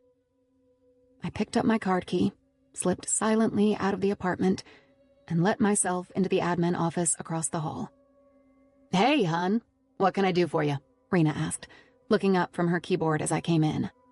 "I'm really sorry to ask," I said, "but I was just working out, and it reminded me that I was supposed to pick up my asthma prescription yesterday." And no, I don't have asthma. There was no prescription. "Are you okay?" Rena asked with the immediate concern of a mother. "Do I need to call someone?" "I'm fine," I told her. "But I'd feel better if I had that inhaler. Just in case. It's at the CVS on Mass Ave."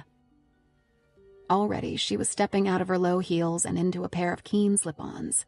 "Don't give it another thought," she said. "I'll go now and knock on your door as soon as I'm back." "Thank you so much," I said. I hated lying to this nice lady, but it couldn't be helped. Back in my apartment, I closed the door, turned around, and pressed my eye to the peephole. Rena came out a second later. I watched her head up the hall and gave it another slow 10 count, just to make sure she was gone. Then I went right back to her office, grabbed the laptop, and returned to my apartment in one quick loop. The daily security logs would record every time I used my keycard, but hopefully that wouldn't matter by the time anyone noticed. I checked the Android as soon as I was back. There were no new texts for me, which was just as well. I still had some humps to get over. I input my work password to hop on the laptop's Wi-Fi, and then used my credit card to buy a copy of the software I was going to need for this. $1,200 down the drain. Oh well, it was the least of my worries right now. The program was called Stego. That's short for steganography, which is the practice of digitally hiding information in plain sight. In this case, it was going to be one of the selfies I'd send the poet, embedded with a bit of geolocating malware. As soon as it reached his phone or laptop, it would self-detonate and send back all the information I'd need. God willing. Next, I went looking for the malicious code itself. The dark net is full of spyware libraries, if you know where to look, and geolocation isn't exactly rocket science in that world. It took me all of 2 minutes to find something I could use, and a few seconds more to drag it into Stego's source window. Now I needed the carrier file, aka the distraction. I stood up and positioned myself in front of the laptop's camera. This time, I lowered my zipper all the way, keeping my breasts covered, but showing a full highway of skin down the front. If he wanted more than that, he could go screw himself. Literally. I set the camera to a 3-second delay, clicked the shutter, and stood back. After a quick countdown, it snapped the photo I needed. Then I dropped it into Stego alongside the code I'd already delivered and clicked Run. The software took it from there, knitting my geolocator right into the image pixel by pixel. A status window opened up a few seconds later to indicate its progress. 5% and counting. For a few minutes, nothing more happened. Then, just as the image clicked over to 36% complete on the laptop, a new text scrolled into the Android's chat screen. "That's not much," he said. Presumably, he meant the modest selfie I'd already sent. "You can do better." I wrote back right away, making sure to keep the laptop out of sight of the phone's camera. "Of course I can," I said. "Isn't that how the game works? It gets better as it goes along." "Why don't I believe you?" he responded. "Believe it. I don't have time to be shy anymore. If I play along, will you do everything you can to get Eve out alive?" "Absolutely," he said. "I'm in charge. Don't worry." It wasn't that I trusted his word, not even a little. It was all about taking a page from this guy's book and turning myself into the person he wanted me to be. Or at least, letting him think that's what was happening. It was the best way I knew to draw him into a trap of my own making. "Okay then," I said. "Let's play." Chapter 77. The software was reporting in at 68% complete by now. I needed to draw this out for however long it took. "I want to see more this time," he said. "Not so fast," I said. "It's my turn to ask a question." "Go ahead." "Are you Hermes?" "I knew you were going to ask that," he said. "No, Hermes never existed." "So you have no connection to FNC?" I asked. "Clever girl. This is why I like you, Angela," he said. "Now you go." I hated to think about what he might be doing with himself right then, but I stayed focused on the big picture. I was spinning a web here, and first chance I got, I was going to suck the lifeblood right out of this bastard. So I pulled my zipper down a few inches from where it had been in the first shot and posted a new pic. "That's about a 6, he wrote. "I'm still looking for a 10. "Be patient. We'll get there," I wrote back. My turn. "Why are you doing all this? What's the bigger objective here?" "Why do you think there is one?" he asked. "Seems like a lot of trouble for nothing." "Who said anything about nothing?" he wrote. "Ever hear of George Mallory?" I hadn't, and I took a second to look up the name. Wikipedia told me that Mallory had been a mountain climber in the 1920s.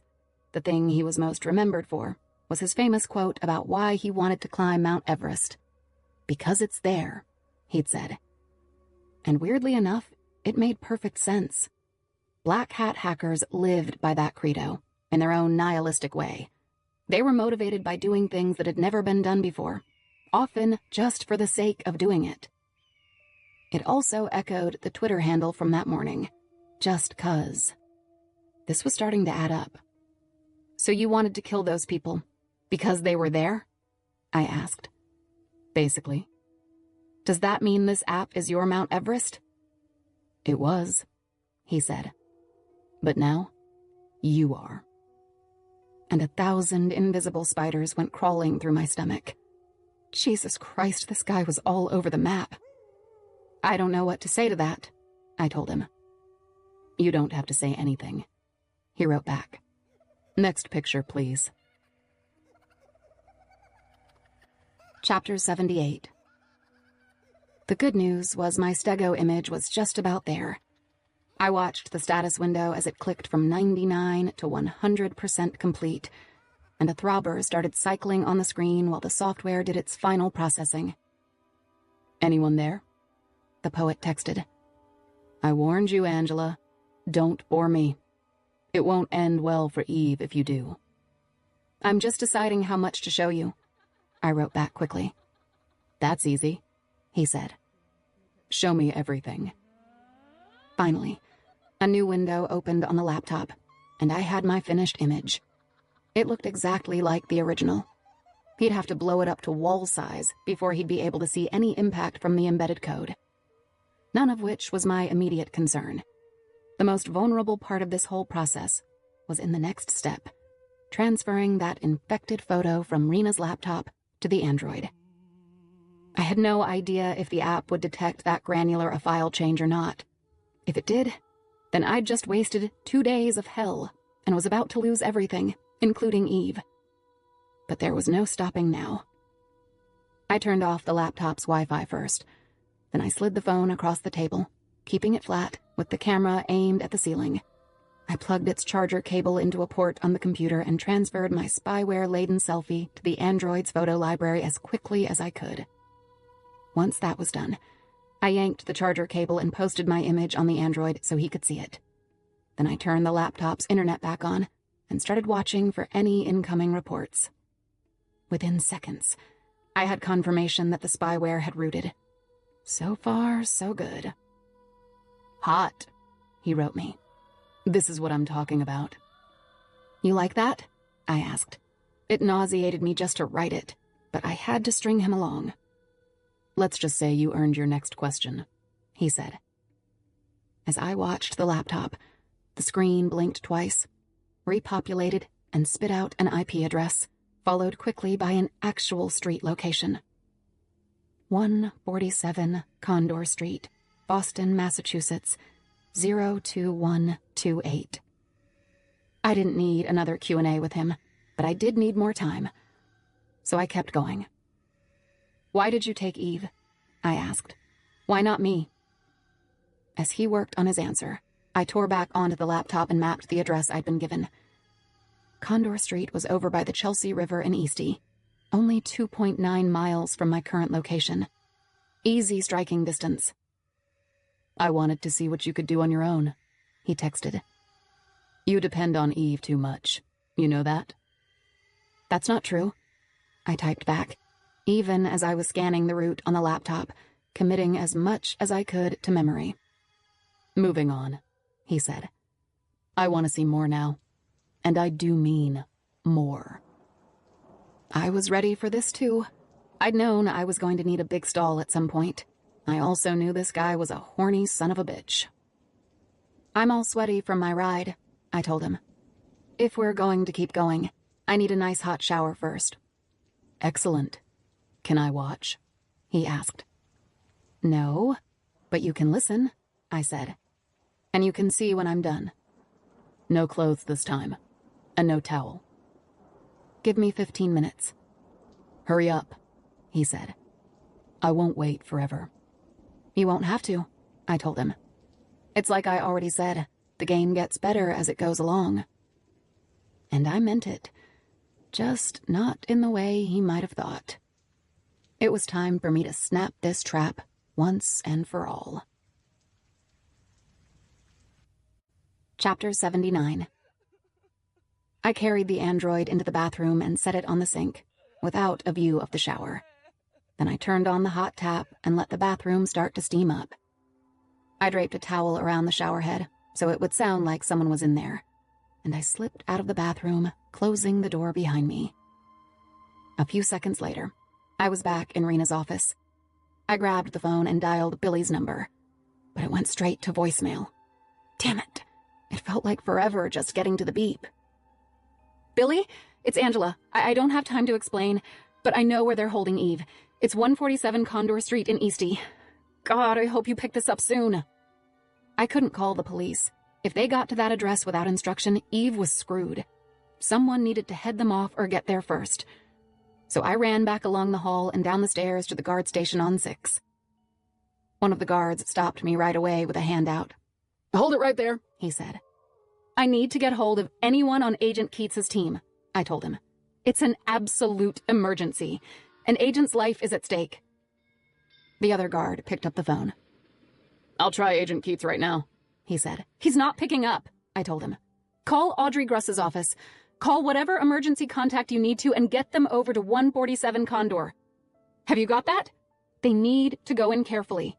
Keats will know why, but if you can't get him, I need to be there or I need to talk to someone myself. You're not even authorized to be on this floor, the first guard said. Go back to your quarters. As soon as we have contact, we'll let you know. Are you even listening to me? I yelled at him. Miss, you need to calm down. Let me go to the 5th floor and find someone myself, I said. You can escort me if you need to. I reached for the elevator button, but he wasn't having it and stepped in my way. Please don't make me remove you from this area, he said. We're on it, okay? Now turn around and go. I'm not going to ask again. I felt like I was in a nightmare within a nightmare. They were only following protocol, but that wasn't good enough, and I couldn't waste any more time spinning my wheels with them. So I made a decision. I went back upstairs, down the hall, and quietly into my apartment. I could hear the shower running as I grabbed my bike and turned to leave. But then I stopped. I pulled a small paring knife out of the kitchen drawer and sheathed it in the laces of my sneakers, just in case. It was a gut move, not a rational one, but who the hell knew what might happen? Wheeling my bike into the hall, I turned right instead of left this time. I went straight for the fire exit and used my front tire to break through the crash bar. A second later, I was humping that bike down 7 flights as fast as I could, while the high-pitched wail of an alarm echoed up and down the stairwell behind me. When I reached the ground floor, there was only one way out. I hit another crash bar with my tire and burst onto the sidewalk, like some kind of escaped convict. I jumped on my bike, hopped the curb down to the street, pointed myself east, and started pedaling like hell. Chapter 80. In Boston, anything under 3 miles is faster on a bike than it is by car. For me, anyway. If I reached Condor Street first, I wouldn't go rushing in like some kind of action hero, but at least I could keep whoever showed up from doing the same thing. With any luck, I could still keep Eve alive. I kept my eyes up for traffic and ground the pedals as fast as I could. What I needed was another phone. And when I saw the business-suited gentleman standing just off the curb with his nose buried in a screen, I made a split-second decision. Hey!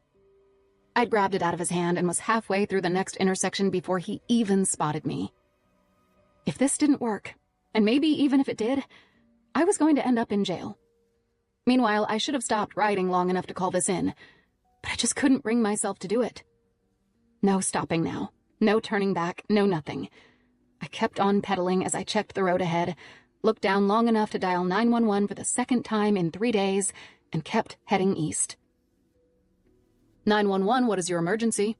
My name is Angela Hoot, and I'm with the FBI, I shouted into the phone.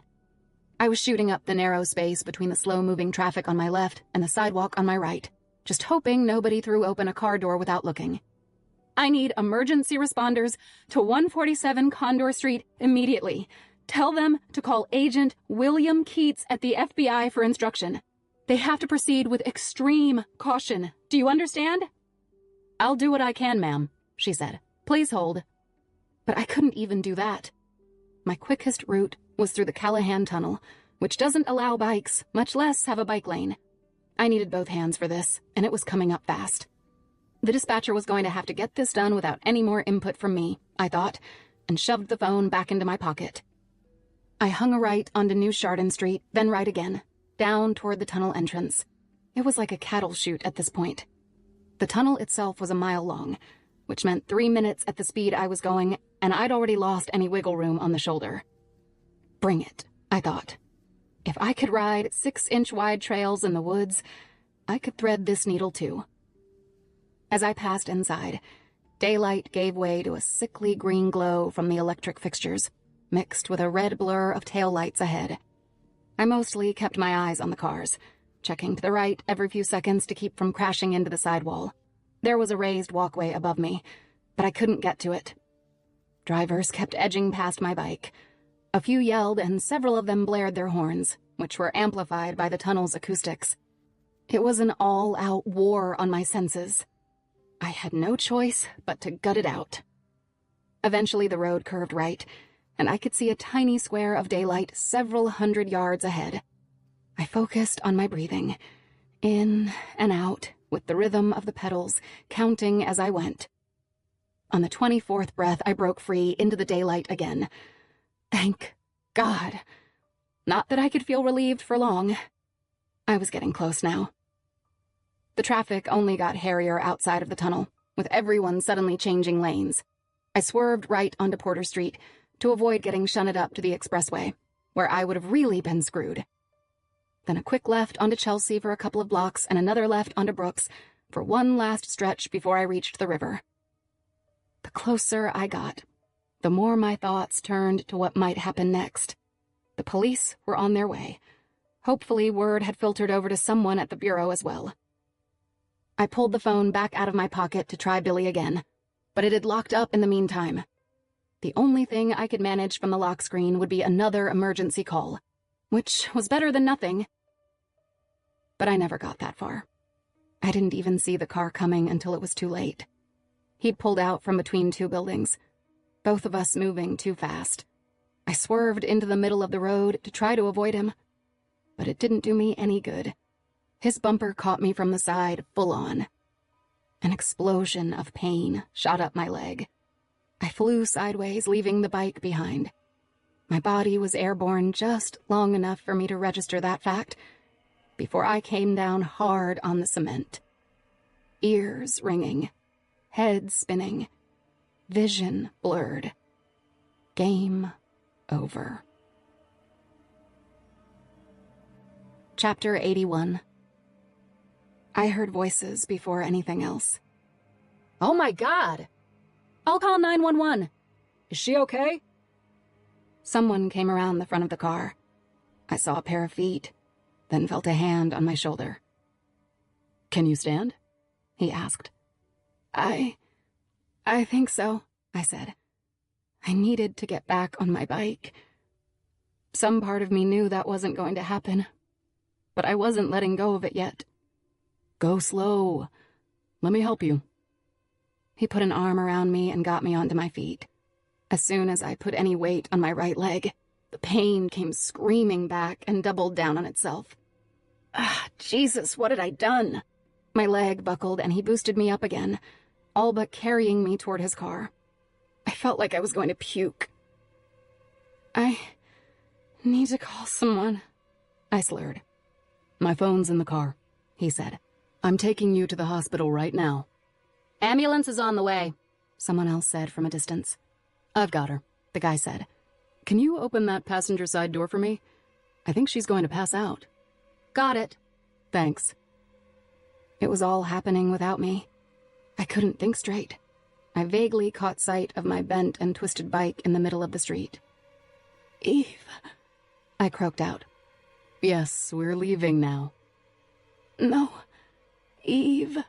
I've got you, he said, and then from in close, right next to my ear. Poor Angela.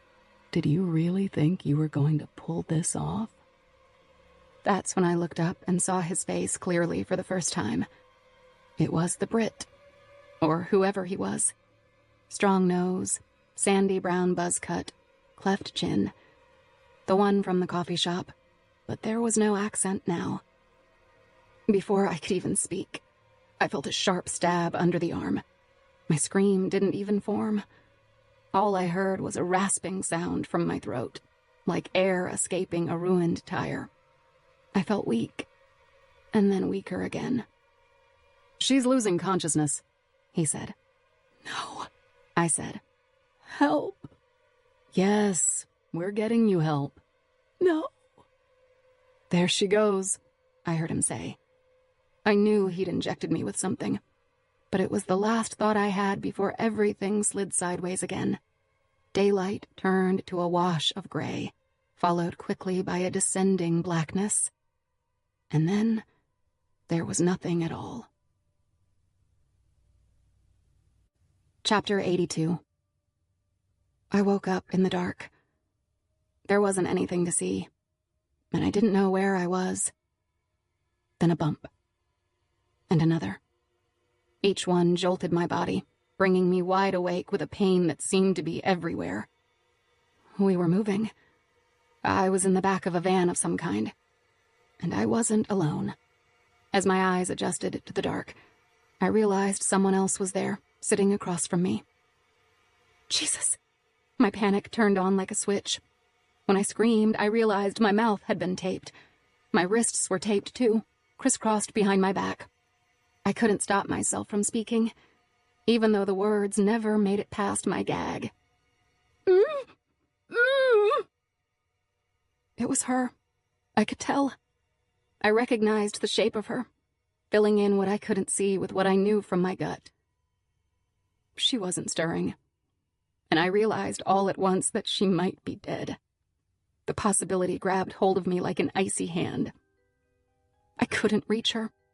I was lashed to some kind of brace or upright, holding me against the side wall of the van.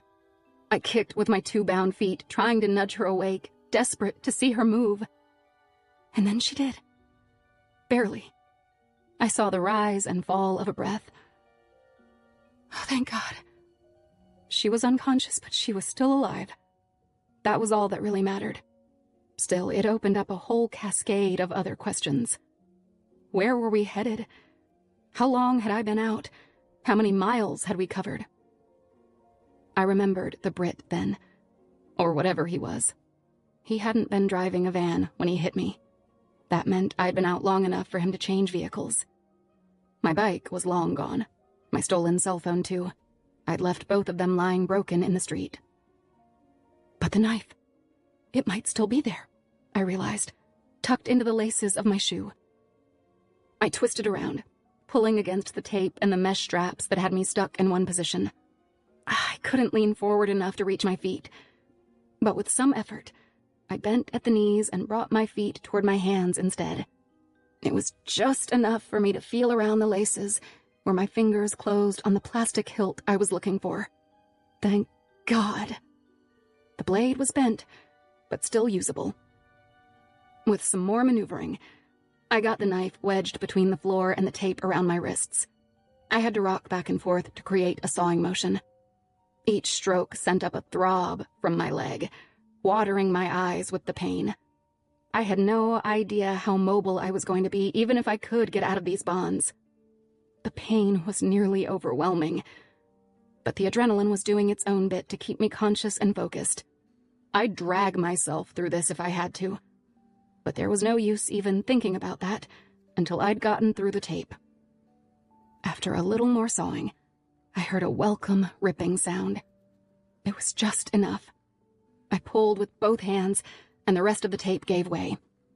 I tore the gag off my mouth and sucked in a desperate lungful of air like I'd been drowning.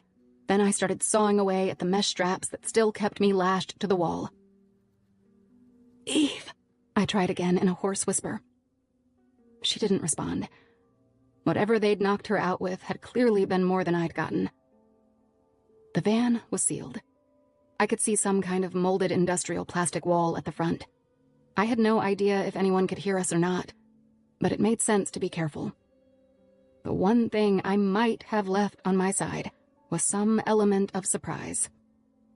That and the knife. I sawed even harder at the straps around my torso now. They were far tougher than the tape, but with my hands unbound, I was making decent headway. I'd be free of them soon. I didn't know how much longer this drive was going to be, or where we were going, but whenever we got there, I intended to be ready. Chapter 83. The ride went on for at least another hour. It's hard to say how long. I lost track of time. But I eventually felt a change as the van went from the highway to some kind of lower speed roads with several turns. After that, the hum of concrete disappeared completely, and the bumps came harder and faster. It was all the worst possible news. We had to be well outside the city by then. I had no idea what kind of weapons they might be carrying, or even how many people were in the front of that van. Finally, we came to a stop. I heard movement on the other side of the front wall for the first time. One door opened, then the other, followed by 2 slams. Then voices, but I couldn't hear what they were saying. Eve was still out. I'd left her bound up, since the alternative had been to have her rolling around unconscious inside that moving van.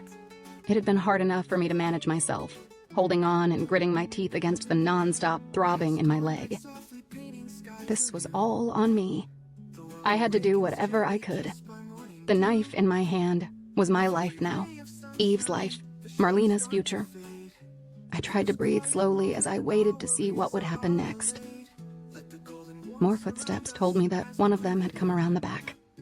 I heard a jingle of keys, then the sound of one key snugging into a lock. One chance.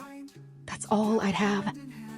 I positioned myself against the side wall of the van where they'd left me and arranged the straps as best I could to keep up some appearance that I was still tied.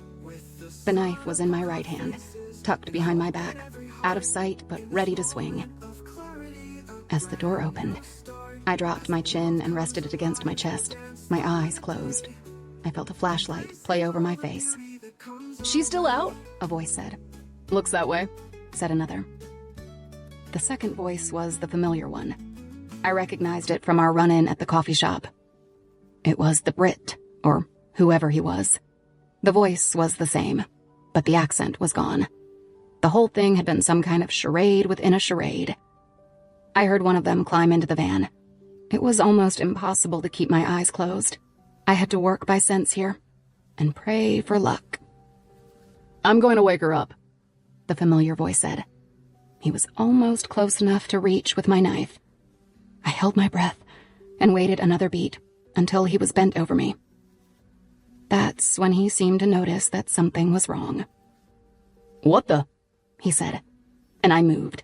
My eyes popped open. My right hand came up fast, aiming the tip of the knife for the shadow of him, for the very center. Let it find his heart, I thought in that flash of a moment. He moved fast, too, and deflected my swing with his arm. For a second, I thought I had him, but all I caught was the fabric of his sleeve. I heard a ripping sound, and he jumped back, stumbling over Eve's legs. There was no room to maneuver in there. The knife jerked in my hand. Its bent blade caught on the cloth, but then it tore free. I lunged toward him and swung again. He was ready for me this time, and took a swing of his own. His fist knocked the knife right out of my grip, and I heard it skitter across the metal floor of the van toward the back. I had no choice but to keep trying. I dove after it. The blade glinted in the beam of the flashlight, and I half expected him to get there first. Instead, he reversed his tactic. He moved in the opposite direction, away from me. At the same moment that I got a grip on the knife again, I felt his hands on my ankles from behind. Before anything else could happen, he was dragging me straight out of the van, past Eve, arms trailing. He pulled me all the way out. I fell onto the ground on my stomach. By the time I'd flipped over, he already had a foot on my chest, pinning me to the dirt. I could just make out his stance against the last of the twilight, and what looked like the gun he now had pointed at my face. "Hello, Angela. Have a nice nap?" he asked. "Actually, don't answer that. Just drop the damn knife." I didn't have a choice, and loosened my grip, letting the knife fall out of my hand. Even as I did, the other guy was there, slapping a fresh piece of duct tape over my mouth. "Smile," he said. A camera flash popped, blinding me to what little I'd been able to see in the first place. I'd blown it. I'd missed my chance. All I saw was shadows and bright spots as the flash ghosted across my eyes. But I'd seen enough to know that probability had turned against me long before this moment. As soon as I'd laid eyes on the engineer's face, back at the coffee shop, and again in the street that afternoon, I'd lost any chance I had of making it out of this place alive. They had nothing to gain by letting me go anymore, and everything to gain by killing me. Chapter 84. The engineer, or whoever he was, wasted no time retaping my wrists. He was big, and way too strong for me. With no trouble at all, he got me sitting up and lashed to a tree before he took the tape off my mouth again. The sun was all but gone now. Twilight was turning into night, and I could hear spring peepers nearby. We were deep in the woods, I realized. Somewhere far enough out that he didn't care if I made any noise or not. Did you like the British accent? He asked, just before a flashlight beam seared into my eyes. I squinted hard, trying to see around it. We've got 1 million of them. Southern, German, whatever. Not that it matters. Just a little something to muddy the water. When I tried to speak, a wave of nausea stopped me. I heaved, but nothing came up. That's the propofol, he said. It'll wear off. I could hear the other one, the poet, moving around in the dark. A van door opened and closed. Music came on, muted from inside the vehicle. Some kind of guitar rock. The kind I hate. "What about Eve?" I said, trying again. I couldn't see her from where I was, but it didn't seem as though they'd moved her, or even paid her any attention yet. "She's down for the count," he said from the other side of the flashlight. "I like to take things one at a time." "You told me you'd let her go," I tried. "And you," he took 3 fast strides toward me, "said you'd play by the rules, so I guess neither of us got what we wanted." He was standing over me now. The gun was still there, close enough that I could see the black nib of a sight on his barrel. I didn't know how he'd intercepted me, but I could think of a few ways. It had been days since I really took stock of that app. For all I knew, he'd spotted my malware before it could ever pose a serious threat. Maybe I'd been short-sighted or careless. It was hard to say anymore. But what choice did I have? "You were never at that address on Condor Street, were you?" I asked. "Oh, we were there," he told me. "We lost a perfectly good apartment, thanks to you. The cops are all over it now. I should shoot you just for that." "So that's it? You're going to kill me?" I asked. I'm not sure why I wasn't incoherent, because I was terrified. "Nah," he said, and stepped back again. "Not my department." "What does that mean?" I asked. The music from the van bumped up in volume as the poet stepped outside again. "You all set?" the engineer called over his shoulder. "Yep." The other's voice came out of the dark. I could hear him walking closer, better than I could see him. "I was just putting Angela's picture up on Twitter. Hey, Angela, guess what? You're famous now." The engineer turned toward his partner. As he did, the flashlight beam swung out of my eyes and gave me my first real look at the poet. Justin Nicholson had described his shooter as a short man, with, he thought, a southern accent. Presumably this was him. The accent had been a fake for sure. But now I wasn't so sure about the man part either. This kid was impossibly young. He didn't look any more than 18, and probably wasn't even that. Hell, he barely looked old enough to drive. "Ready for me here?" he asked. "She's all yours, little brother," the other one said, handing off the flashlight. "I'll just be in the van if you need me." "I won't," the poet said. "I know," answered the other, as he disappeared into the dark and left us alone. Dear God, what had I fallen into? Chapter 85. "So, hi," he said, putting down the case he'd carried over. As he sat cross-legged on the ground facing me, he seemed like any other average white kid. Baggy pants, ring tee, and a mop of shaggy hair, the kind you hide behind when you don't fit in. Everything about him was young, exactly as young as I thought he'd been pretending to be online. "How old are you?" I asked. "How old do you think?" he said. My impulse then was the same as it would have been for any boy this age. Round up. Don't offend him by shooting low. 19? "That's exactly right," he said, but I knew he was lying. "And you two are brothers?" I asked. That's not important right now." Oddly enough, he was right. He opened his case and took out a pistol, then set it on the ground. That was followed by a large hunting knife, which he set next to the gun. The flashlight was on the ground, too. The details of everything were sketchy there in the dark, but he seemed to be putting on some kind of show. I could tell he wanted me to see this, one bit at a time, like maybe he had something to prove. Finally, he took out a phone and started texting something. Did you really think that piece of crap malware was the way to go? He asked without looking up. It was pretty rookie for someone like you. We're not idiots, Angela. No, I said. I didn't think you were. You had 6 hours. I could have coded something better from scratch in half that. You probably could have too. Maybe even gotten away with it. He wasn't wrong. The truth of it cut into me. I hadn't thought this through. And then, another realization. Is that your app? I asked. Did you write it? I'd assumed all along that the other guy was their coder. The kid smiled down at his screen, thumbs still busy. Duh, he said. What do you think of it? I think anyone would love to have 15 million copies of their work out there, I answered honestly. 17 million now, he said. And don't tell me you've never wanted to hack at that level. The difference is, I never wanted to kill anyone, I said. Are you sure about that? He stopped and looked up from his phone for the first time since he'd taken it out. What about Darren Went? The name hung there in the air. I wasn't even sure how to respond. Oh yeah, he went on. I know all about you.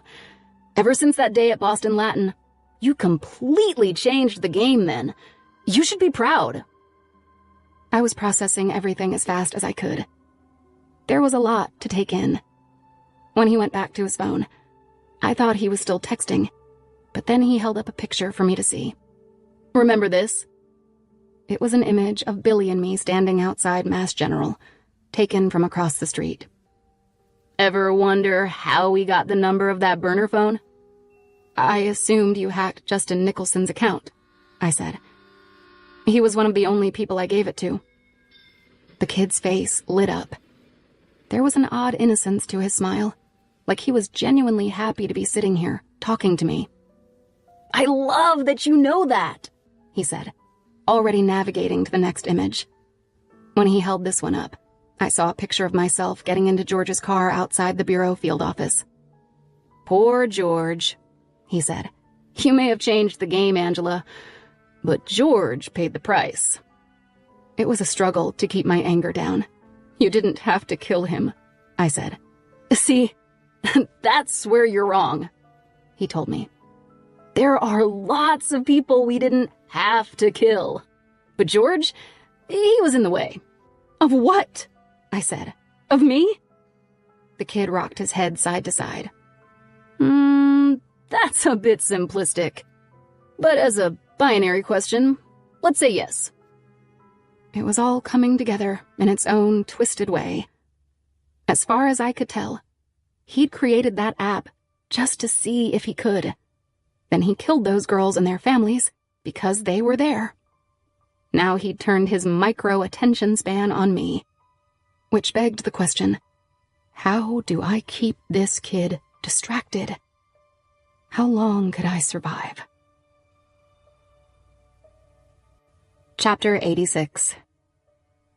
This guy was the genius of the future. He seemed to know a little bit about everything and everything about nothing. I hated people like him. Even the sane ones. He scooted closer then, coming onto his knees. From there, he leaned in so his face was practically touching mine.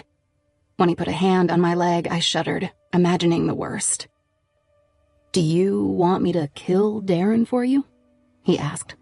Because I will, you know. I don't want you to kill anyone, I said, including Eve, or me. He squinted and tilted his head, like he was trying to figure me out. When his hand slid farther up my thigh, I bucked, trying to shake him off. Don't fucking touch me, I said. He froze for an almost imperceptible moment. Then a smile hit his face, and he rocked back to sit on his heels. You know, my one disappointment is that you're not as good-looking in person, he said. You don't have much of a body either. It was bizarrely typical. Yes, he was probably insane and definitely homicidal. But he was also like any number of other guys I'd known in my life. The ones who are all bluster until they get cornered and have to perform. Then suddenly it's nothing but fumbling, excuses, and with the real assholes, blame. He was back on his phone now, looking at something else. Like our little exchange hadn't even happened. "Can I ask you a question?" he said. "When did you know you were a genius?" That actually gave me pause. I'd been asked a million things about my IQ, my brain, and my academic chops over the years, but no one had ever put it that way. And since conversation was the least threatening thing I could hope for out there, I rolled with it. "I guess it depends on what you mean by genius," I said. "I've known I had a high IQ as long as I can remember." "But when did you know you were different?" he asked. "Special." "4th grade," I said. "That's when they started separating me out from kids my age." "Not until 4th? He seemed genuinely surprised. He even looked up from his phone again. "Was your family supportive? Did you get special classes or whatever?" I nodded. I took high school calculus that year. "And are your parents smart?" he asked. "Yes," I said. "But not like you." I had to pause, even though I knew the answer. "That's right," I said. Instinct was driving me to be as honest as I could. It seemed obvious he had some history of his own with this kind of thing. Maybe it would help humanize me in his eyes. I'd heard somewhere that that's the first thing you should do with a captor of any kind. Never let them forget you're a person, as opposed to some object or plaything. Meanwhile, the phone still had at least half of his attention. He wasn't texting, though. It looked like he was watching something now. For what little time I'd been around him, I had yet to see him settle and focus on one thing. "My parents didn't know what to do with me," he said, his eyes still on the screen. "But I sure knew what to do with them." "Did you?" The question started out of my mouth before I thought better of it. But then I shut up just as quickly. "I sure did," he said anyway, and looked at me again. "You know, we can't all grow up in perfect little suburban homes." "That's not what I meant," I said. "With just the right mommy and daddy." "I'm sorry," I said. "I didn't mean to." "And 2 perfect little sisters," he added. "Wait, what?" I said. The realization of what he'd been leading up to settled over me now like a horrible, heavy weight. "What did you just say?" I asked again, as he tooled endlessly with that goddamn phone. "What's the matter, Angela?" he asked. "I thought you were proud of your family." "No," I said as it all fell into place, and I saw exactly where this was headed. No. "We just want to meet them," he said. "Don't you think that's sweet?" Chapter 87. No. It was all I had, like some kind of infinite loop in my brain. "Hey, Mikey!" the kid shouted. Mikey? Michael. The name cut through my panic and registered just in case. A second later, the older one got out of the van and came over. "What's going on?" he asked. "I just told her where we're going," he said. "You can't do this," I said to them, focusing on the engineer now. "Be reasonable. He's your brother, right? Your younger brother? Talk some sense into him. Don't you need to get away? Just leave. Go. For your own sake." "I agree with you," he said. "But tell that to him." He thumbed at the poet. "This is his operation. He calls the shots." "Wait," I said, looking from one brother to the other. "He... what?" It wasn't an impossible idea, but it was so opposite what I'd been assuming, it seemed almost nonsensical for a second. This kid was the one in charge? Really? "Oh yeah. Once he gets his mind set on something, there's no talking him out of it. He's the genius, not me. But you knew that already, didn't you?" "Of course she did," the kid said confidently. He'd started repacking his case. going about his business as if I weren't right there freaking out. "Any other day, and you'd like him," the older one said. "Swear to God. He's very much your type." "Well, intellectually, anyway," the poet added, and stood up next to his brother. "Ready to go?" A scream ran through my mind, but I kept it where it was. "This is crazy," I said instead. "Neither of you are thinking straight. You can't go to my house." "It's a done deal, Angela," the kid told me. "Come on, it'll be fun." But the words kept spilling out. "My family won't even be there," I said. "You have to know that. They're off at some safe house by now."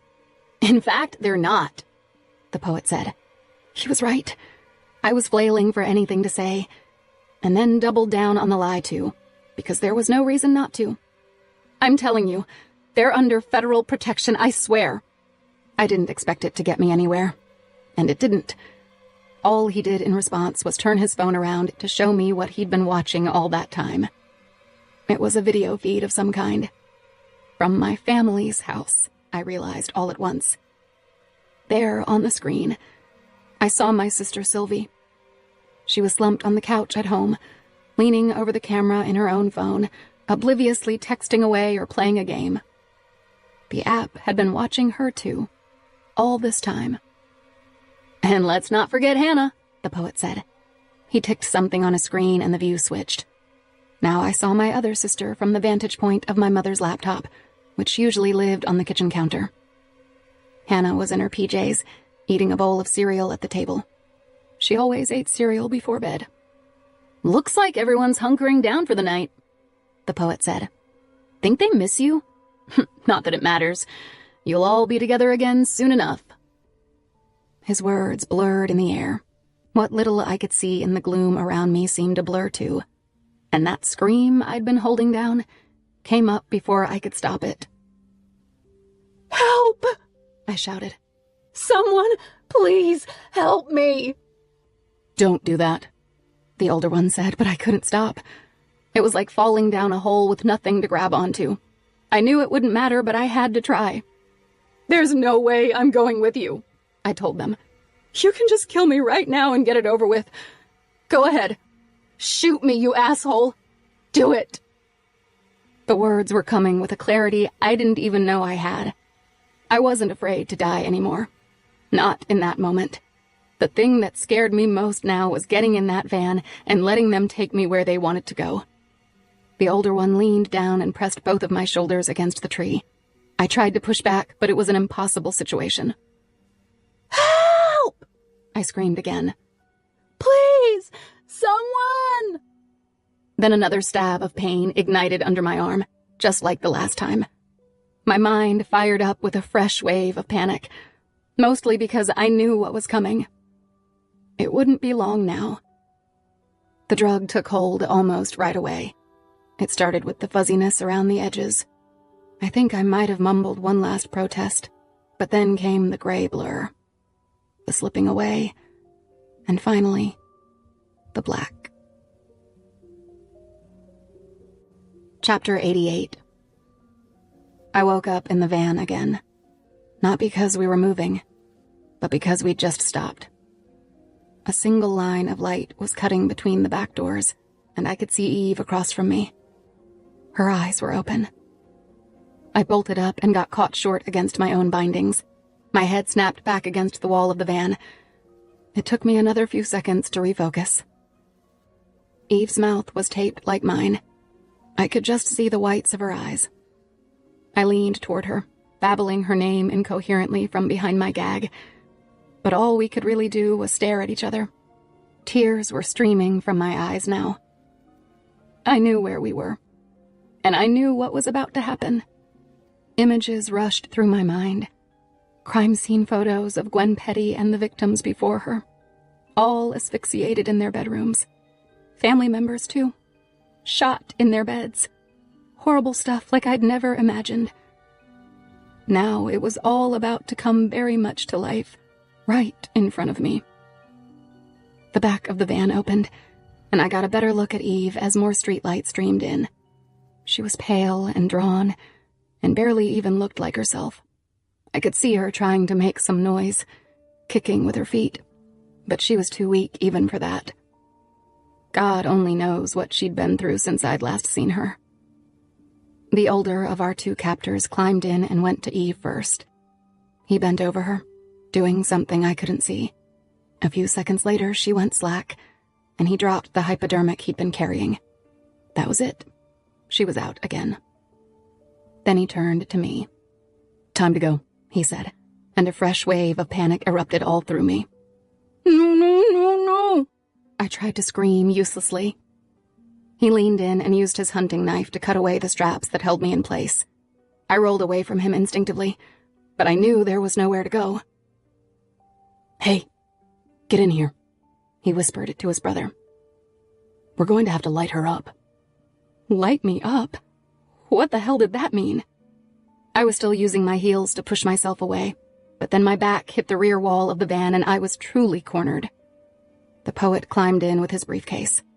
All I could do was watch as he opened it on the floor and took out the gun I'd seen before. Although I could tell now that it wasn't actually a pistol. It was chunkier than that. A taser. No sooner had I figured it out than I heard a snap and a buzz. My body jerked, then seized, with an electric pain unlike anything I'd ever felt before. It seemed to reach every extremity, freezing all of my muscles at once, and even erasing the throb I'd been feeling in my legs since the bike accident, which was basically trading one burden for another. All I could feel now was the paralyzing current and the full-body jolting pain that went with it. "Let's go," the engineer said. His arm hooked under mine and I unfolded off the floor like a rusty chain as they hauled me out of the van. I got one more look at Eve, out cold, before they closed the door and dragged me away. They'd backed into my family's driveway, I saw. That part was no surprise. We passed my father's old Saab, parked closer to the house. The front porch light was on, but all the windows were dark. I had nearly zero strength left. Still, I resisted with everything I had. I writhed out of the engineer's grasp and dropped to the ground, but they scooped me right back up. The poet took my legs now, and they carried me like an old rolled-up rug around to the back of the house. The parked van gave them all the cover they'd need from the street. Not that anyone was passing by at this hour. These guys had obviously cased the house, and they knew just what to do. When we came to the kitchen door at the back, they set me down again. I could see the gun in the engineer's hand, a knife sheathed at his side, the taser in the poet's hand, and his own knife as well. Only in my worst imaginings could I guess at how they intended to use them. This was all my doing. I'd promised my mother that everything was going to be okay. I'd told her that there was nothing my family needed to worry about. And now, I'd brought the monsters right to their door. Chapter 89. "Where's the hide-a key, Angela?" the older one whispered to me. "There's always a key somewhere. Just not if I'm getting warmer." He used his pointer finger to sweep left and right, watching me the whole time like this was some kind of game.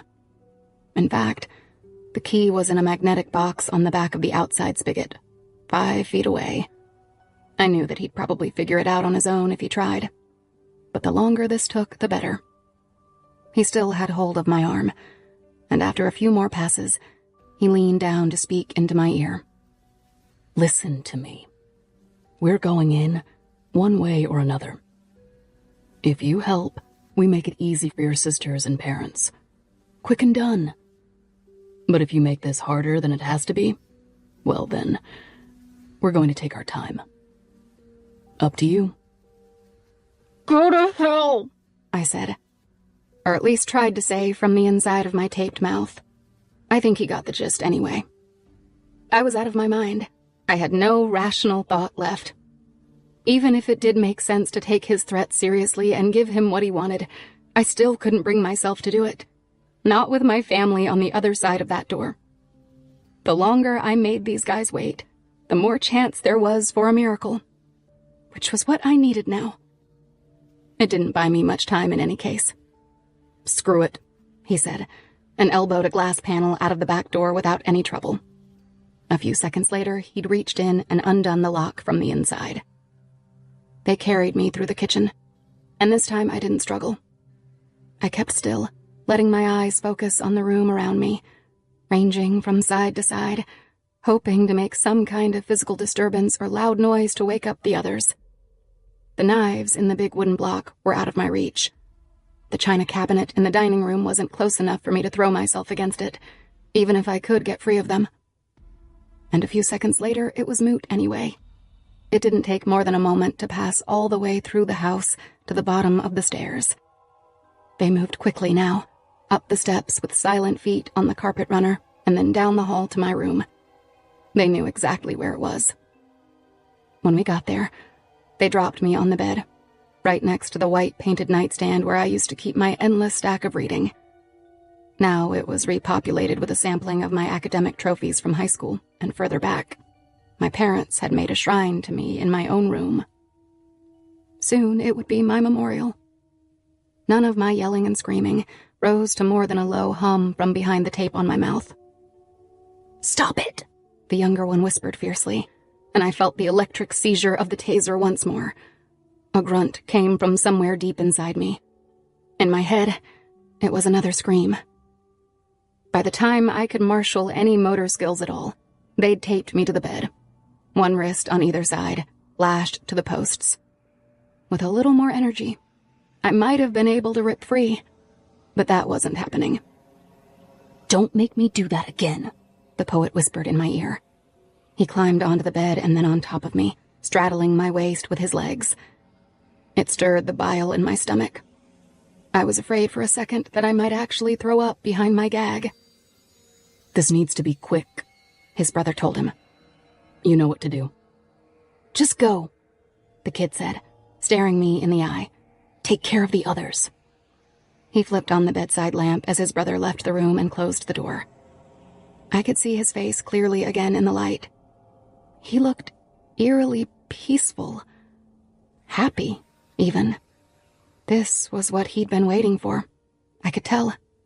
This was what he did to salve that writhing, insane, genius brain of his. And it wasn't sexual either. Not anymore. He wasn't even trying to touch me. No, this was about killing some part of himself. Even I could see that. "So, I guess this is going to have to be quick," he said. "But I want to thank you, Angela. It's been a pleasure. I mean that." He reached around my head now and pulled the pillow out from underneath me. I bucked and twisted on the bed with everything I had, though it wasn't much. All I could really do was watch as he brought the pillow down over my face. It had been hard enough to breathe already. Now it was impossible. There was no air anywhere that I could find, and I knew it was finally close to over. In every way. Chapter 90. The panic overtook me. I twisted side to side, straining against the tape. I whipped my head around as if that was going to fight him off. There was nowhere to go and nothing I could do. I felt the full weight of his body on the pillow now, pressing into my face, while his hands sought out my throat. One finger at a time, they closed around me, trembling and tightening both. I couldn't breathe, not even a little. Dear God, I was going to die. Blue sparks, or something like that, shot across my dark field of vision. My head swam. Even as I struggled, my body was losing the strength it needed to move at all. A loud bang of some kind sounded in the background. It was my bedroom door, I realized, slamming open. Then the engineer's voice. "Something's wrong. We have to go, now." But the pressure around my head and face only increased.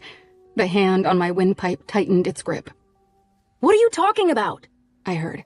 "Get the hell out of here!" The hand on me slipped away, and the pressure eased. I sucked in a breath and another.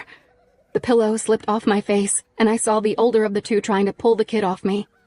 With my wrists taped to the bedposts, there was still nothing I could do. "I'm not screwing around with you," the older one said. "Nobody's home. Understand? We have to go. This one's my call. Bring her if you want, but we're leaving." Another loud slam sounded, this time from downstairs. "FBI! someone shouted. Klieg bright lights blazed to life outside my bedroom window. I heard feet on the stairs. Flashlight beams danced and crisscrossed in the hall. The poet had already started cutting the tape around one of my wrists. He was still on top of me and looked back fast over his shoulder as the raid came closer. I moved just as fast. My hand ripped free and landed on the first thing I could reach, an old Mathlympics silver cup from 9th grade on the nightstand. I swung it as hard as I could. This time, I connected. One of the cup's handles sunk with a nauseating crunch right into the side of his skull. The effect was instantaneous. He slumped and rolled halfway off the bed, blood already seeping from the wound in his head, before he slid the rest of the way to the braided rug on the floor below. I tore the tape from my mouth. "In here!" I screamed just as the older one grabbed me off the bed. My other wrist, still bound, felt like it was going to snap. But the tape gave way and he had me now. We stumbled back against the wall farthest from the door, even as he was pulling me in front of him like a shield. At the same moment, the doorway filled up. FBI, drop your weapons! Black-suited cops in tactical vests and helmets were there, AK-47s raised. They came in formation, one agent in the lead, with 2 others flanking him from behind. Red and blue flashers were running outside now, casting bits of color around the walls of my room. "Don't even think about it!" the engineer yelled, pulling me closer. He had one arm snaked around my neck and was using the other to press the barrel of his pistol into my scalp just above my right ear. Shouts reverberated and blended in the room. "Let her go! Back off! Don't do this! I'm warning you!" I could feel the gun scraping painfully against my head. A line of blood trickled into my ear. I wasn't even sure where to look. "Back off!" he screamed at them again. "I'll kill her, and you know I will." As fast as it had all happened, it seemed as though he'd suddenly realized his own advantage. The entry team did too. "That's right," he shouted. "Guns down right now." My body was blocking any clear shot they had. The lead agent put up a hand for the others and they moved, almost in slow motion, lowering their weapons. "Now back up, out of the room," the engineer told them. "And give me someone I can talk to. Unarmed." "That'd be me," said a voice from somewhere in the back of the pack. As the others cleared out, I saw Billy standing in the doorway. He still had his vest on, but his helmet was off and his empty hands were raised in the air as he took a tentative step past the others into the room.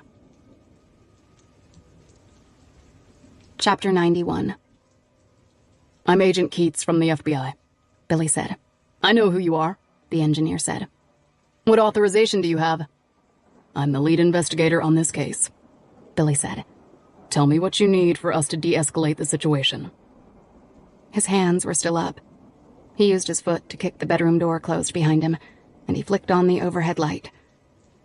Our eyes met for a second before he put his gaze back on the man holding me hostage. "Don't do anything stupid," Billy said. "Just tell me what you want." "I want you to get us the hell out of here," the engineer said. "And I mean out of the country." "How do you propose that?" "Just shut up! Give me a minute to think, Jesus!" He seemed to be on the edge of a complete meltdown. For all I knew, he was lost without his genius brother. Not that I wanted to test his limits. I could just see out of the corner of my eye where his gun hand was shaking, his finger still on the trigger. "What about your guy here?" Keats said. A pool of dark blood had spread past the edge of the rug and as far as the door. "He doesn't look so good. Can we bring in an EMT?" "No! You get him out into the hall," the engineer instructed Billy. "Nobody else comes in." Billy spoke into the radio on his shoulder. "I need EMTs to the second-floor hallway right now," he said.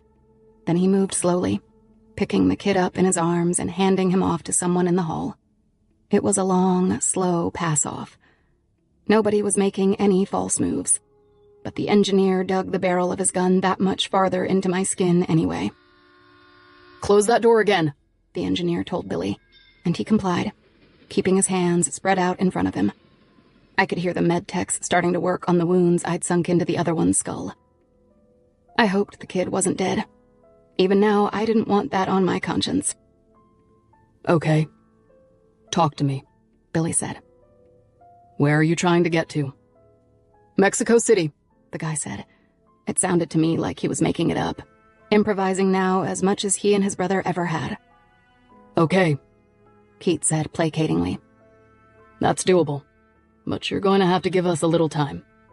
You plan on taking your man out there too? Of course, he said. Have your people get him ready for travel. No hospital. They do what they have to here, and then we're out. Keats obediently relayed the information. We're working on a chopper, he said then. How soon can you let Angela go? She's coming too, he said. That was no surprise. I knew Billy had to ask, but it was obvious where this was going. They needed me as an insurance policy, all the way out of the country. Okay, let's take this one thing at a time. Keats tried again. What about Eve? She's in the van outside, I blurted. I got it out before the engineer could stop me. Shut up, he screamed, and moved the gun around to my face. His free hand grabbed me by the jaw and wedged my mouth open so he could stick the barrel of his pistol inside. I tasted metal and my eyes watered. Hey, Keats said. Jesus Christ, stop it. Nobody's coming for you, okay? Just ease up, brother. I'm not your goddamn brother, he said. And you don't give the orders. But he took the gun back out and held it to my cheek instead. Not another word, he told Billy. His voice was rough and shaky. I'm not even sure which of us was more desperate. Everything felt somehow slow motion and rushed at the same time. Check the van in the driveway, Keats said into his radio. Already there, sir, a voice came back. We have Miss Abidjan. If it was possible to breathe a sigh of relief, I did just then. Keats looked at the engineer again. All right. It's going to be at least 20 minutes before we're mobile. See if you can find a more comfortable position. Don't worry about me, he said. I'm not, Keats said, and stuck out his chin at me. I'm worried about her. You can't keep that stance for 20 more minutes. You're already exhausted, I can tell. For a second, nothing happened. Then the engineer yanked me by the shoulder, pushing back and downward, pressing me into a kneel. I tried to do it, but my right leg had stiffened way up. I came halfway down instead, landing on my left knee. At the same moment, a loud popping sound came, like a stun grenade from out on the lawn. I saw a flash of blue light from the corner of my eye and turned to look. So did the engineer. Everything happened fast. I saw the red dot of a laser sight appear on his forehead.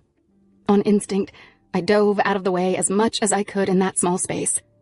It was a blind move, and I crashed into my own nightstand, bringing the lamp down on top of me. At the same time, I heard a small sound of breaking glass. The engineer's head cocked back, like someone had punched him in the face.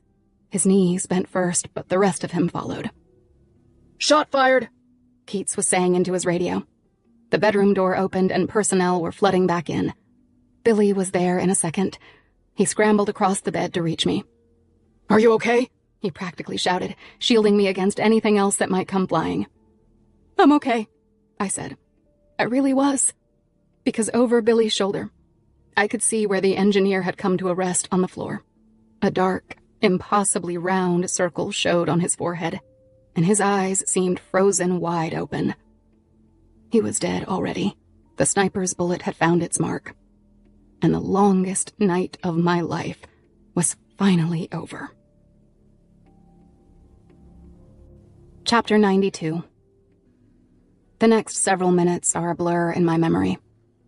There were EMTs to check me out. Billy wrapped a blanket around my shoulders and helped me walk out of the room after I flat out refused the gurney they wanted to use for me. He explained a few things as we slowly made our way down the stairs. We assumed some kind of home invasion was a possibility as soon as you disappeared, he said. Your family was under guard the entire time. It turns out your parents are just as stubborn as you are, and they insisted on keeping up appearances for as long as possible. But it worked. The house had been surreptitiously vacated just after lights out, he told me. All of the previous home invasions had taken place between midnight and 4 a.m., and this one had been no exception. As soon as we made it out to the front lawn, my mother, father, and sisters rushed up from the curb to enclose me in the most welcome group hug in the history of group hugs. "My God, Angela, you're bleeding," Mom said. "I'm okay," I told her. "You're not the judge of that," she said. A second later, my mother was literally grabbing an EMT to take another look at me. It was my knee that needed attention, but I didn't say that out loud in front of Mom. "How are you still alive?" Dad asked, kissing my head over and over, hugging me as gently as he could. My sisters were clinging on either side of me, crying happy tears. In the midst of that, I caught sight of Eve, laid out on a gurney in the back of an open ambulance.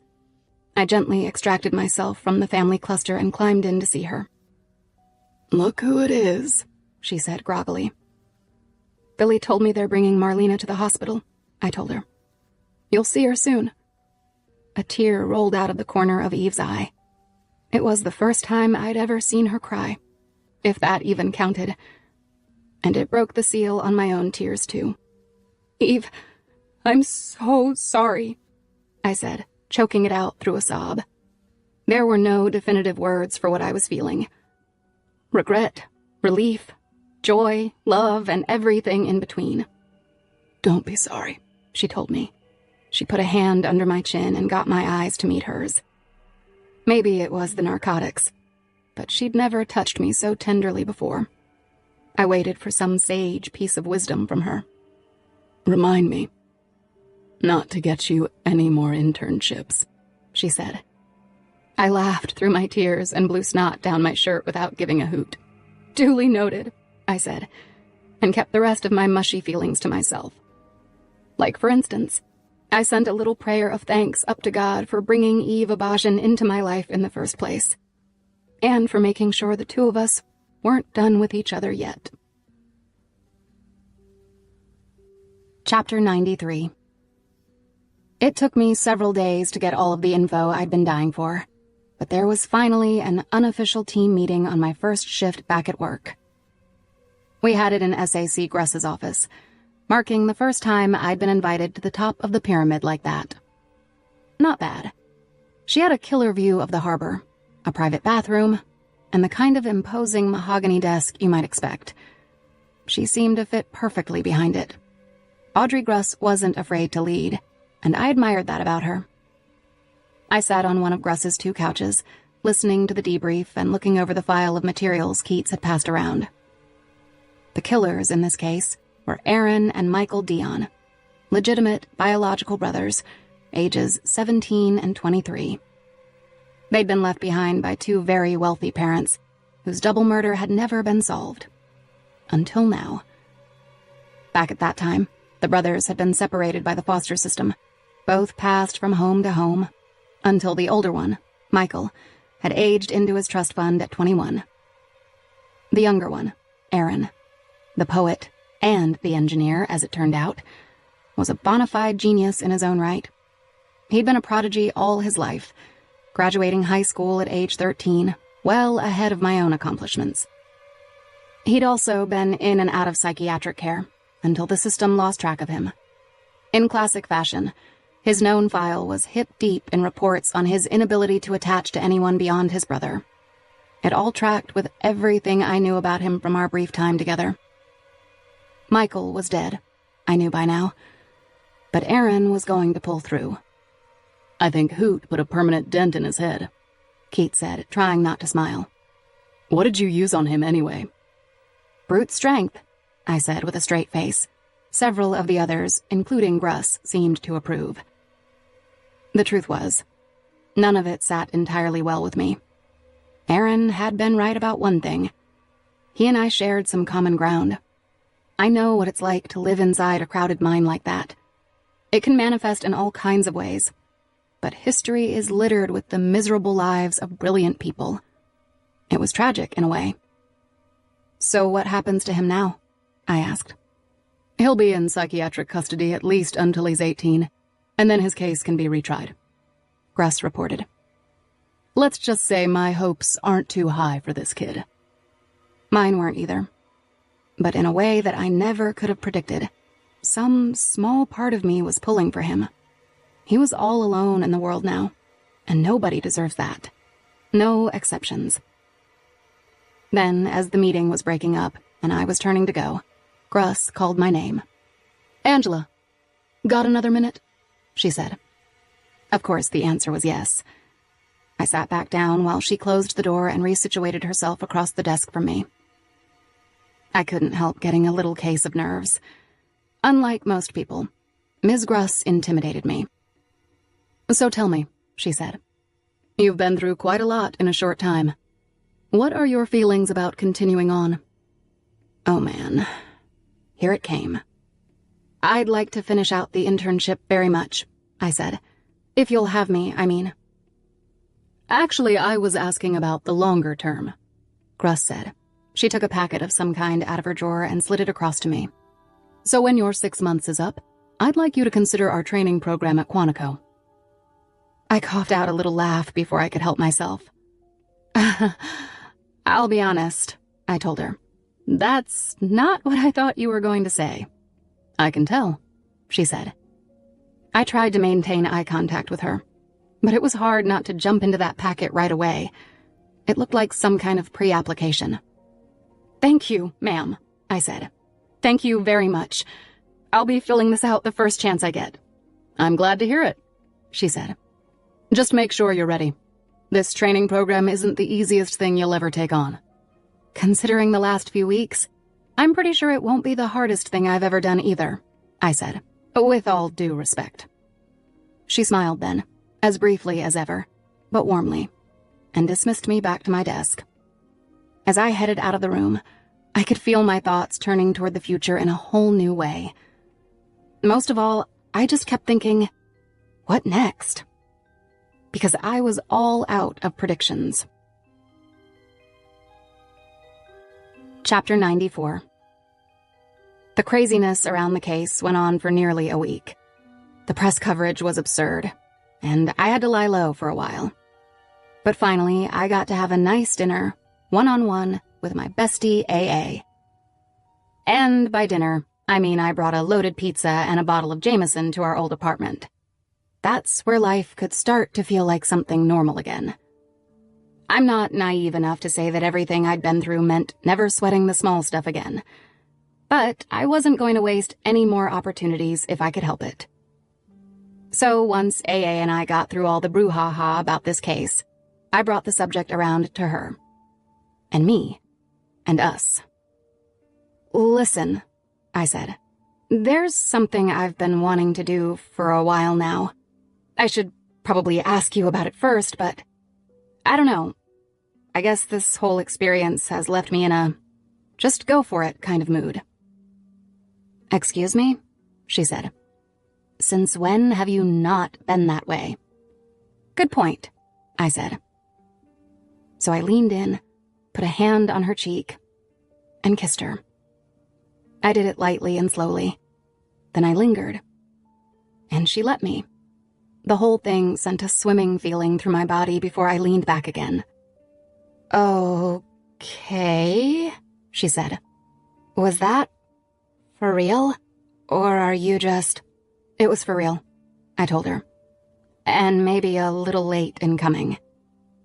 There were a million other things in my head, but nothing that actually needed saying. AA took a swig of Jameson from the bottle. "I didn't even know you were bi," she said. "I mean, are you?" "I don't know," I said. "I'm not really down with the label, if that's what you're asking. But does it matter?" "God, Piglet, I'm not sure what to say," she told me. "Believe me, if I was going to go for a girl, you'd be at the top of the list. Actually, scratch that, you'd be the list." Her smile was warm, like the whiskey glow I could feel in my chest. This wasn't a rejection. It was just loving honesty, the kind you're lucky to get once or twice in a lifetime. "Don't take this the wrong way, okay?" she said. "I just don't think I'm interested. But if you tell me we can't be friends now, I'm totally going to hunt you down, take you captive, and tie you up in the woods." "Very funny," I said. "Too soon?" I shook my head. "For anyone else, maybe. Not you." Friends, then? She asked, putting her hand on top of mine. Sisters, I said. For life. Chapter 95. At my family's insistence, Keats came to the house in Belmont for dinner that Saturday night. It didn't stand for as much as I think they all wanted it to. Come outside for a second, he said when I answered the door. I followed him down to the curb, where he was parked. He popped the hatch on his car. In the back was a brand new 27-inch giant Talon. It was exactly like my old bike, but newer, better, and double suspension. Those puppies aren't cheap. I figured you deserved it, he said. But you didn't have to buy it, I said. It's from all of us at the office, he told me. Oh. I was a tiny bit disappointed, in a way that I wasn't going to admit to myself, much less to Billy. Well, I'm overwhelmed, I said. Thank you. Really. In fact, maybe I'll skip dinner and go out for a ride right now. And leave me alone with your family? He said. Move. Inside, Hoot. That's an order. Dinner was actually a lot of fun. I liked watching Billy squirm under the Hoot microscope. Are you the one Angela dropped out of college for? Sylvie asked. She didn't drop out, Hannah said. She was kicked out. Drop-kicked, maybe, Billy tried, which scored a couple of huge grins at the table. Not from Mom, though. She still had no sense of humor about my MIT debacle. If she had her choice, I'd be out of the FBI and back at school. But lucky for me, that wasn't up to her. Angela's going to make an excellent trainee at Quantico, Billy said. We'll miss her at the office while she's gone, but then it'll be great to have her back. Angela 2.0, Hannah said. Super agent extraordinaire. Next subject, I said. It was crossing into embarrassing territory now. So, Agent Keats. Mom started in as she poured some Cabernet. What's your favorite fairy tale? Excuse me? Sleeping Beauty, Snow White, Mom asked. Which story stuck to you most from your childhood? Billy looked at a loss, like the question was some kind of personality test, which it basically was. I don't know, he said. I've never been much into fairy tales. A round of knowing looks circled the table as my mother reached out to take Billy's hand. I can help, she said. Don't worry, everything's going to be fine. It was funny, but also true, because deep down inside, my mother knew exactly what she was talking about. Everything would be fine one of these days, even if Billy wasn't the happily ever after type. Then again, neither am I.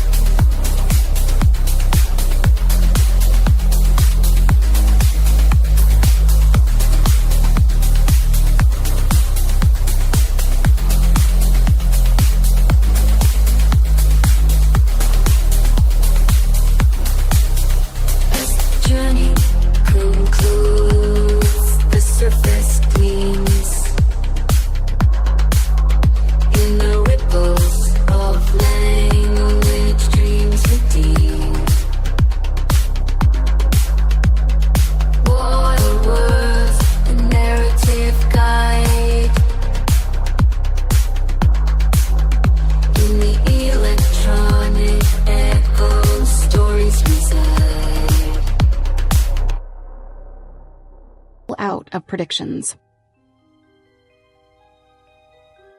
Chapter 94.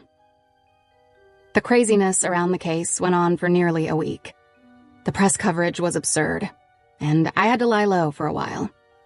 But finally, I got to have a nice dinner, one-on-one, with my bestie AA.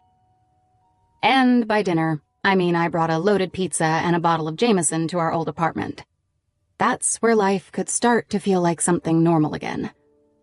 I'm not naive enough to say that everything I'd been through meant never sweating the small stuff again. But I wasn't going to waste any more opportunities if I could help it. So once AA and I got through all the brouhaha about this case, I brought the subject around to her. And me. And us.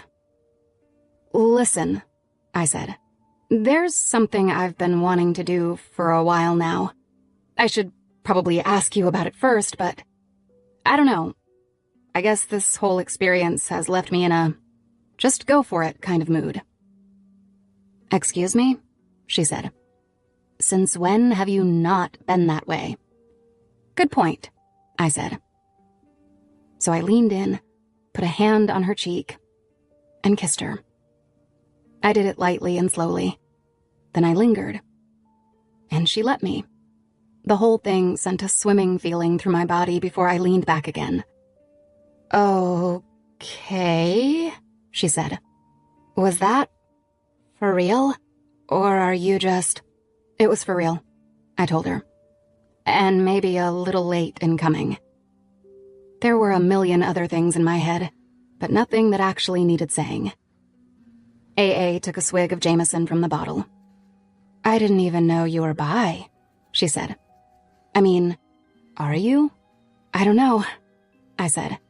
I'm not really down with the label, if that's what you're asking. But does it matter? God, Piglet, I'm not sure what to say, she told me. Believe me, if I was going to go for a girl, you'd be at the top of the list. Actually, scratch that, you'd be the list. Her smile was warm, like the whiskey glow I could feel in my chest. This wasn't a rejection. It was just loving honesty, the kind you're lucky to get once or twice in a lifetime. Don't take this the wrong way, okay? She said. I just don't think I'm interested. But if you tell me we can't be friends now, I'm totally going to hunt you down, take you captive, and tie you up in the woods. Very funny, I said. Too soon? I shook my head. For anyone else, maybe. Not you. Friends, then? She asked, putting her hand on top of mine. Sisters, I said. For life. Chapter 95. At my family's insistence, Keats came to the house in Belmont for dinner that Saturday night. It didn't stand for as much as I think they all wanted it to. Come outside for a second, he said when I answered the door. I followed him down to the curb, where he was parked. He popped the hatch on his car. In the back was a brand new 27-inch giant Talon. It was exactly like my old bike, but newer, better, and double suspension. Those puppies aren't cheap. I figured you deserved it, he said. But you didn't have to buy it, I said. It's from all of us at the office, he told me. Oh. I was a tiny bit disappointed, in a way that I wasn't going to admit to myself, much less to Billy. Well, I'm overwhelmed, I said. Thank you. Really. In fact, maybe I'll skip dinner and go out for a ride right now. And leave me alone with your family? He said. Move. Inside, Hoot. That's an order. Dinner was actually a lot of fun. I liked watching Billy squirm under the Hoot microscope. Are you the one Angela dropped out of college for? Sylvie asked. She didn't drop out, Hannah said. She was kicked out. Drop-kicked, maybe, Billy tried, which scored a couple of huge grins at the table. Not from Mom, though. She still had no sense of humor about my MIT debacle. If she had her choice, I'd be out of the FBI and back at school. But lucky for me, that wasn't up to her. Angela's going to make an excellent trainee at Quantico, Billy said. We'll miss her at the office while she's gone, but then it'll be great to have her back. Angela 2.0, Hannah said. Super agent extraordinaire. Next subject, I said. It was crossing into embarrassing territory now. So, Agent Keats,